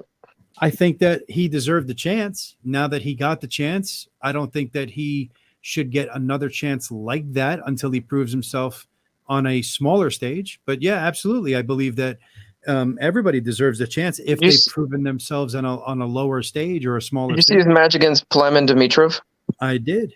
And what do you think in terms of like East versus West, where his level is? You know, I mean, on the world stage, I think he's probably, I don't know, 25, 30, somewhere around there. You think so? Yeah, somewhere in there. I mean, but it's so hard, right? Anything above top 10 is so murky. Yeah, it's very hard because you see a guy like Artem Taranenko like winning the East versus West qualifiers, right? And then you see a guy like Bowen. I mean, people talk about the weight difference, yada yada yada, but I mean, it's levels regardless. Well, no. There was a huge difference. It wasn't just weight. Weight difference obviously does make a difference, but he also got held up a lot and his travel. And if we believe me when I tell you, jet lag and travel obviously have a big effect. I mean, look at Zurab Tabaritzi, who is elite of the elite, and he just snapped his arm because of sleep deprivation, dieting, and everything else because he was up for 2 days straight. More than just that, for sure. Well, I honestly the way he pulled and his hand came right behind his shoulder. He always pulls that way, though. Yeah, always. Of course, but inevitably it's gonna what's it called? It's gonna bite you in the ass, right? I think okay, so he always puts himself in a dangerous position and doesn't get hurt, right? So then if that's the constant variable, right? Then the other variables are what actually caused it. So that's when you take in the sleep deprivation, the dieting, and the water deprivation, because he was up for 2 fucking days and didn't get to go to sleep, eat properly, drink properly, rehydrate properly, any of that. So again, if he always pulls in the same position, then that variable didn't change. So the other variables is what actually caused it. Yeah. Well, I guess a lot of the people from the West are making that argument, though, in regards to East versus West about how they have to travel and the jet lag and this and that. I mean, that's when somebody like, Devin shows you how it's done, right? Because he gets there a week early and all of that. So, you when you have the chance to acclimate, and I'm not saying that everybody can that easily, but I mean, it is what it is. I mean, until something bigger and better comes along here, then you just got to deal with it. I'm going to use that as my reason for losing to Paul because I have to fly to Arizona. To be honest with you, man, that's actually a valid reason if you weren't getting there a couple of days early. Right. I'm going to be like, Paul set this up, dude. He set me up to lose. I don't think this is too controversial, but I still think Ryan would have won. I don't. I think it would have been closer. I think it would have been a war, but I don't think 100%. Yeah. I still think he would have won, though. I mean, and that's fine, but I think we both agree that it would have been very, very close. No, 100%. There's a lot of factors to it. There's no way that he should have killed him. You know what I mean? There's no way that he should have killed him. Yeah, and plus he just had a match before too, and we see what it's like at East versus West when you have a match and then you go to pull another. Like when Ermes pulled Dave Chafee and then he goes to pull Artem Morozov. Like we know that just because you're pulling on a different arm doesn't mean it's not going to kill you. Yeah, and don't get me wrong, I'm probably one of the 5 actual Ryan Bowen fans. I actually do like the guy. So I'm a big fan of his too. I mean, he's been on our podcast before. Yeah, I mean, I do actually like the guy. I did take kind of issue with him taking so many victory laps after he beat Artem. I'm like, come on, man, like really, you outweighed him. He was jet lagged, seriously jet lagged. He had a match with Mario beforehand. Like there was a lot of factors lining up to give you this match. Like, come on, man. Like I get it saying good job, whatever, move on. Don't keep taking victory laps and acting like it was some sort of big challenge when the guy was beat down from these different factors. I think the issue is that they need to obviously Bowen is excommunicado from every other arm wrestling event in basically the U.S. because not the U.S. but just any of the major ones because he did it to himself. I'm not saying it's anybody's fault but his. Neil, he's not doing anything with Neil Pickup. He's not going to be doing East versus West. Yeah. So if he's going to be setting up matches in Australia, he has to make the environment more something you could acclimate to. Well, he also has to sit there and start pulling people that are his size or bigger. He's got to stop picking on the smaller guys. Right afterwards, he started talking about pulling Engen. I'm like, for what? What does Engen have to gain from that? He would get crushed, number one, but number two, there's no point in it. It's like, come on, like, what the fuck? Well, because he's doing it for the clout. I mean, listen, Ryan Bowen, he's a really good arm wrestler. He's got a good table IQ. Obviously, his training sucks dick, right? Because we've seen the way he was maxing out, and then he tore his labrum or whatever. I that really was think a the while difference. ago. I think he's training now. Oh That no, was no, a no! while I'm ago. not saying. I'm Training not now. saying. I'm just saying he has a passive. Obviously, he's hired a coach, but I think the difference between Ryan Bowen being where he is now versus then is that he needs to hire somebody because he doesn't know anything about programming. He's given people a lot of programs that are dangerous and include, 100 maxes up the wazoo or whatever. So I think the difference between him and the elite level is really just his training and the juice. Yeah. He needs to be like, I mean, if he was like one of like those Russians or the Georgians where you have like these programs and the juice tailored to you, I think he would be way higher up than he is. Yeah, I mean, it's possible. I think he's, a decent arm wrestler. I just think that he needs to, like I said, start pulling people his size. Stop picking on the light guys. He's 242 now. I mean, come on. Yeah, but at the same time, let's just say we gave Artem a scenario where things were on his side, and I'm sorry, 230. he. Sorry, 230. Let's just say there was a scenario where things are on Artem's side, and he didn't have all the jet lag, and he came in like a week earlier. If he still lost to Bowen, he did claim that he would flash pin him like Coach Ray did, in Artem's words.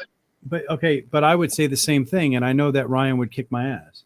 Like, you know what I mean? Because that's what you do. When you promote yourself and you believe in yourself, that's what you do.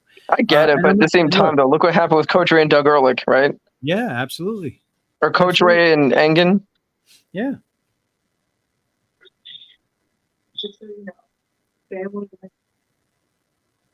I don't know. Did Ryan fall asleep on us and just leave us here?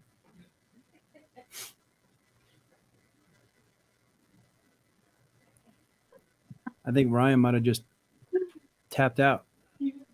Grondin, you still there? I think Bowen is. I think he could break. Maybe not the elites, but I think he could definitely be a high level pro. Well, I think he's a mid to high level pro now.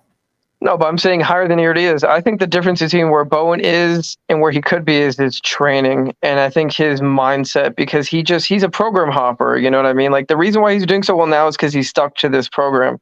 But in the past, you have guys like Todd Hutchings who are training him, and then you have guys who are like what's it called, John Brzezinski, who are giving him advice, and he's basically just ignoring it, and he's basically performing a bastardization of what Todd Hutchings does. Like, he was like, oh, this is my 1200 max of the day.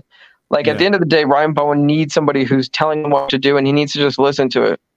Yeah, I mean, Schmo brought up a very good point. He turned around and said Bowen will never beat elite dudes at his weight. Not a genetic freak. He's not real athletic, in his opinion, but he's definitely not a regular everyday pro. He's above that. I agree. Like, he's never going to beat an Ungerbayev. It's just not going to happen. He's not.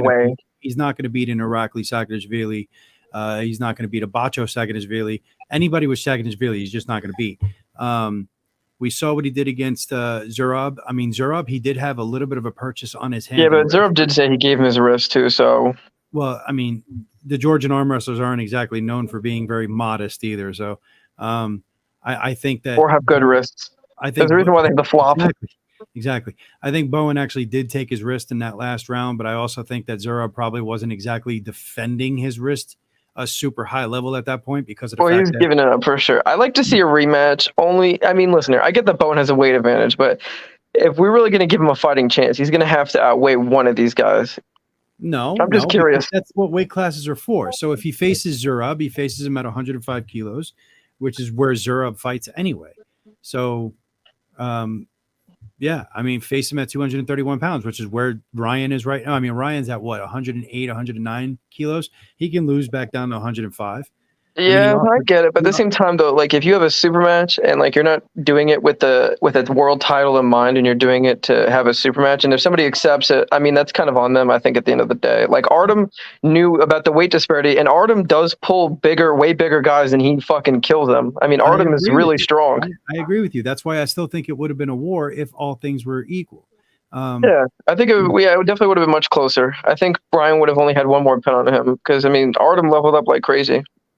Yeah, Schmo, another great point, Bowen's biggest problem, and you said this too, Jeremy, biggest problem is looking at what works for others and trying to mimic that. Everyone is different. Yeah, absolutely. You look at the way Devin arm wrestles, there's probably like 1% of the people on this planet that can arm wrestle as much as Devin at the level that he arm wrestles and still be functional. 100%. And plus, Bowen's trying to copy his arm wrestling style while doing a powerlifting-esque program. I mean, you're basically taking two different things and you're trying to mix them together. I think the problem with Australia as a whole is that they're so busy trying to catch up to the rest of the world that instead of taking on their own styles and their own methodologies, that they're mimicking it, and then and there's just a complete bastardization of the programs and the traditional methods of training. I mean, technically, though, that's what we all do, right? When we do, the Russian system or the Bulgarian system, we're just bastardizing what they do. Yeah, 100%. And there's a reason why it doesn't work.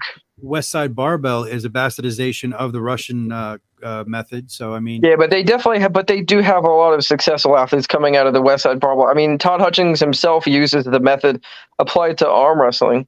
Yes, and I think that there's a lot of what people don't understand is that Todd Hutchings is a genetic freak in his own. No, 100%. But I think that the West Side Barbell methodology definitely could lend itself to arm wrestling in terms of like speed, power, and then one match. Certain people, absolutely. I mean, there's people out there that believe that overcoming isometrics is going to be the only thing that you really need for arm wrestling. And there's been studies done on that, and there's been good turnout with that. It depends on what your body style is and how you react. 100%. Yeah, that's why I think that's the beauty of having so many different training systems. The hard part is listening to finding your body one that works. Yeah. I think the reason why people gravitate towards certain systems is because they work for them, most likely, most of the time, generally. Like for me, like I know, like, oh, I bench and my bench is good, so I'm going to be benching a lot more, therefore my bench will improve. Like Todd Hutchings knows that he's got naturally good elbow integrity and side pressure, so he's going to gravitate towards side pressure. Devin knows that he has the height, so he'll gravitate towards the riser. And Jerry, he knows that his flop is great, so he'll just keep doing that. I think people will gravitate towards those strong points and then just make them so strong that their weak points fade out. But I think that's where, like what you and Shimo were saying, that's where Ryan lacks that ability. See, I think that's what makes Devin so fucking deadly is that, yes, he uses height. There's no doubt about that. I mean, why wouldn't you? But he, everybody always thought he was a one-trick pony with the fucking top rolling or whatever. If that dude has a world-class hook and a world-class press and a world-class top roll, he is a complete package. And he is a bad dude. And the way he flash pin Gennady was insane. Yeah. We're seeing that now. So Human Hybrid says everyone is an individual and responds differently to different methods. The truth is that you have to experiment. Yeah. And that's what I've been doing. Like, and again, I'm not just plugging my channel. I promise. I'm not plugging my channel. If you want to go watch it, then go ahead. But like, you'll see from day one to now, like even this week, I've had to adopt different things because of the way my body feels. Like what I'm doing now is 2 push days, 2 pull days for just, for general strength and general fitness and all of that. But again, I try to pick my exercises based on carryover to the table, right? But like I'm doing 5x5s for Monday and Tuesday, but I'm doing 5x10s at a lower weight for Thursday and Friday because I want to have the strength building and the volume. Plus, I've noticed that if I sit there and do too many 5x5s with the heavier weight, I get too fatigued. So now I added the volume, which the volume adds a nice burn and it gives more endurance. So it's working out really nice for me. Plus, I'm doing a lot of band work like Devin does for flushing, and I find that to be very good. And I started doing his singles, but my bicep just wasn't ready for that. Oh, okay. I didn't know, man. I didn't know. Wait, Ed, Human Hybrid is Ed, by the way. That's on here a lot on the show. Oh, I got you. Didn't know that. But yeah, and then I do I started doing singles like Devin, but my bicep wasn't ready for that. It was working out great for a while, but my bicep just got too fatigued. So now I'm doing more of a 60 to 70% with a few extra reps, that kind of stuff. And it's been working out great. My bicep has been tightening up. Everything feels good. So you just got to keep adapting.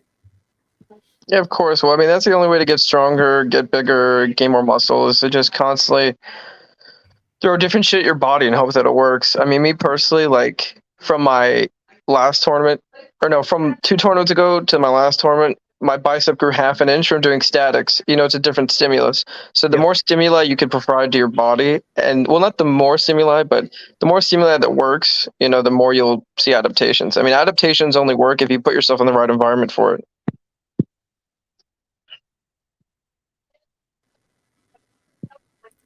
That is true.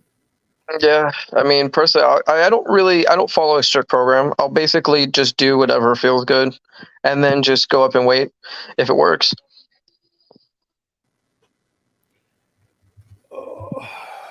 Auto regulation. Yeah, that's what I try to do now. Like I said, I'm 43 going on 44, so I got to listen to my body a whole lot more.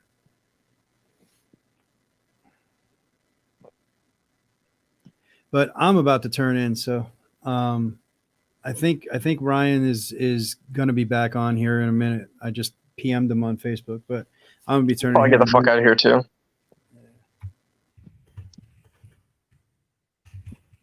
Hold on. No. Well, I was just going to say really quick. The Italia Slayer. Don't forget to head out to uapcustoms.com. Yes. But next week I'll show you all the new merch and all that shit. But we got shit like this. Yeah, that's badass, dude. Like a coffee mug that says grip and rip, and and this is just for the arm wrestling stuff. You can get whatever design you want on there. You want to, fuck that guy or whatever. You can get all of that shit on there. It doesn't matter. Yeah. This one is specifically for like Camel City. Oh, I went deep inside, and you see this got Winston-Salem on it, the skyline for it. That's cool. So, yeah. So I'll show you all that stuff next week. But man, I gotta get to bed. Yeah, me too. I gotta go fucking to this tournament in the morning. Yeah, I guess I'm gonna go take a dump. So, all right, fellas. Have a good one, guys. Fuck all of us. Good night. Have a good night. Those guys. Right. See ya. See ya. Finally, I have everyone to myself. Just kidding. I do got to go to bed though, dude. Jesus Christ. Got sit downs tomorrow. Ed, you're going to sit downs tomorrow? Sweet, man. I'll see you there. You can tell me. I haven't pulled you in a while. You can tell me if I feel stronger with my new training regimen.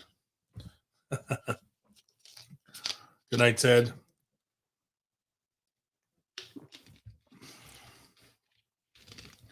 Fuck that guy. That was a good podcast. Got Black Ice on here and everything. Fucking great stuff. Talked about flat Earth.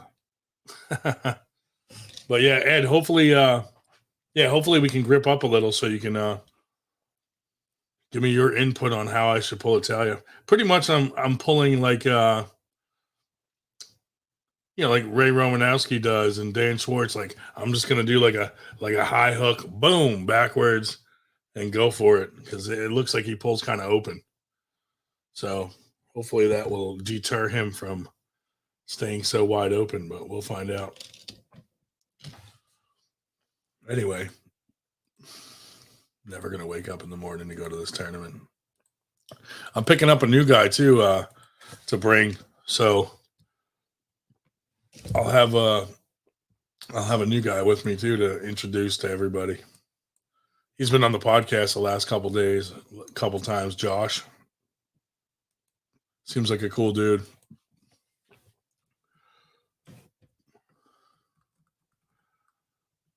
J&J Personal Training.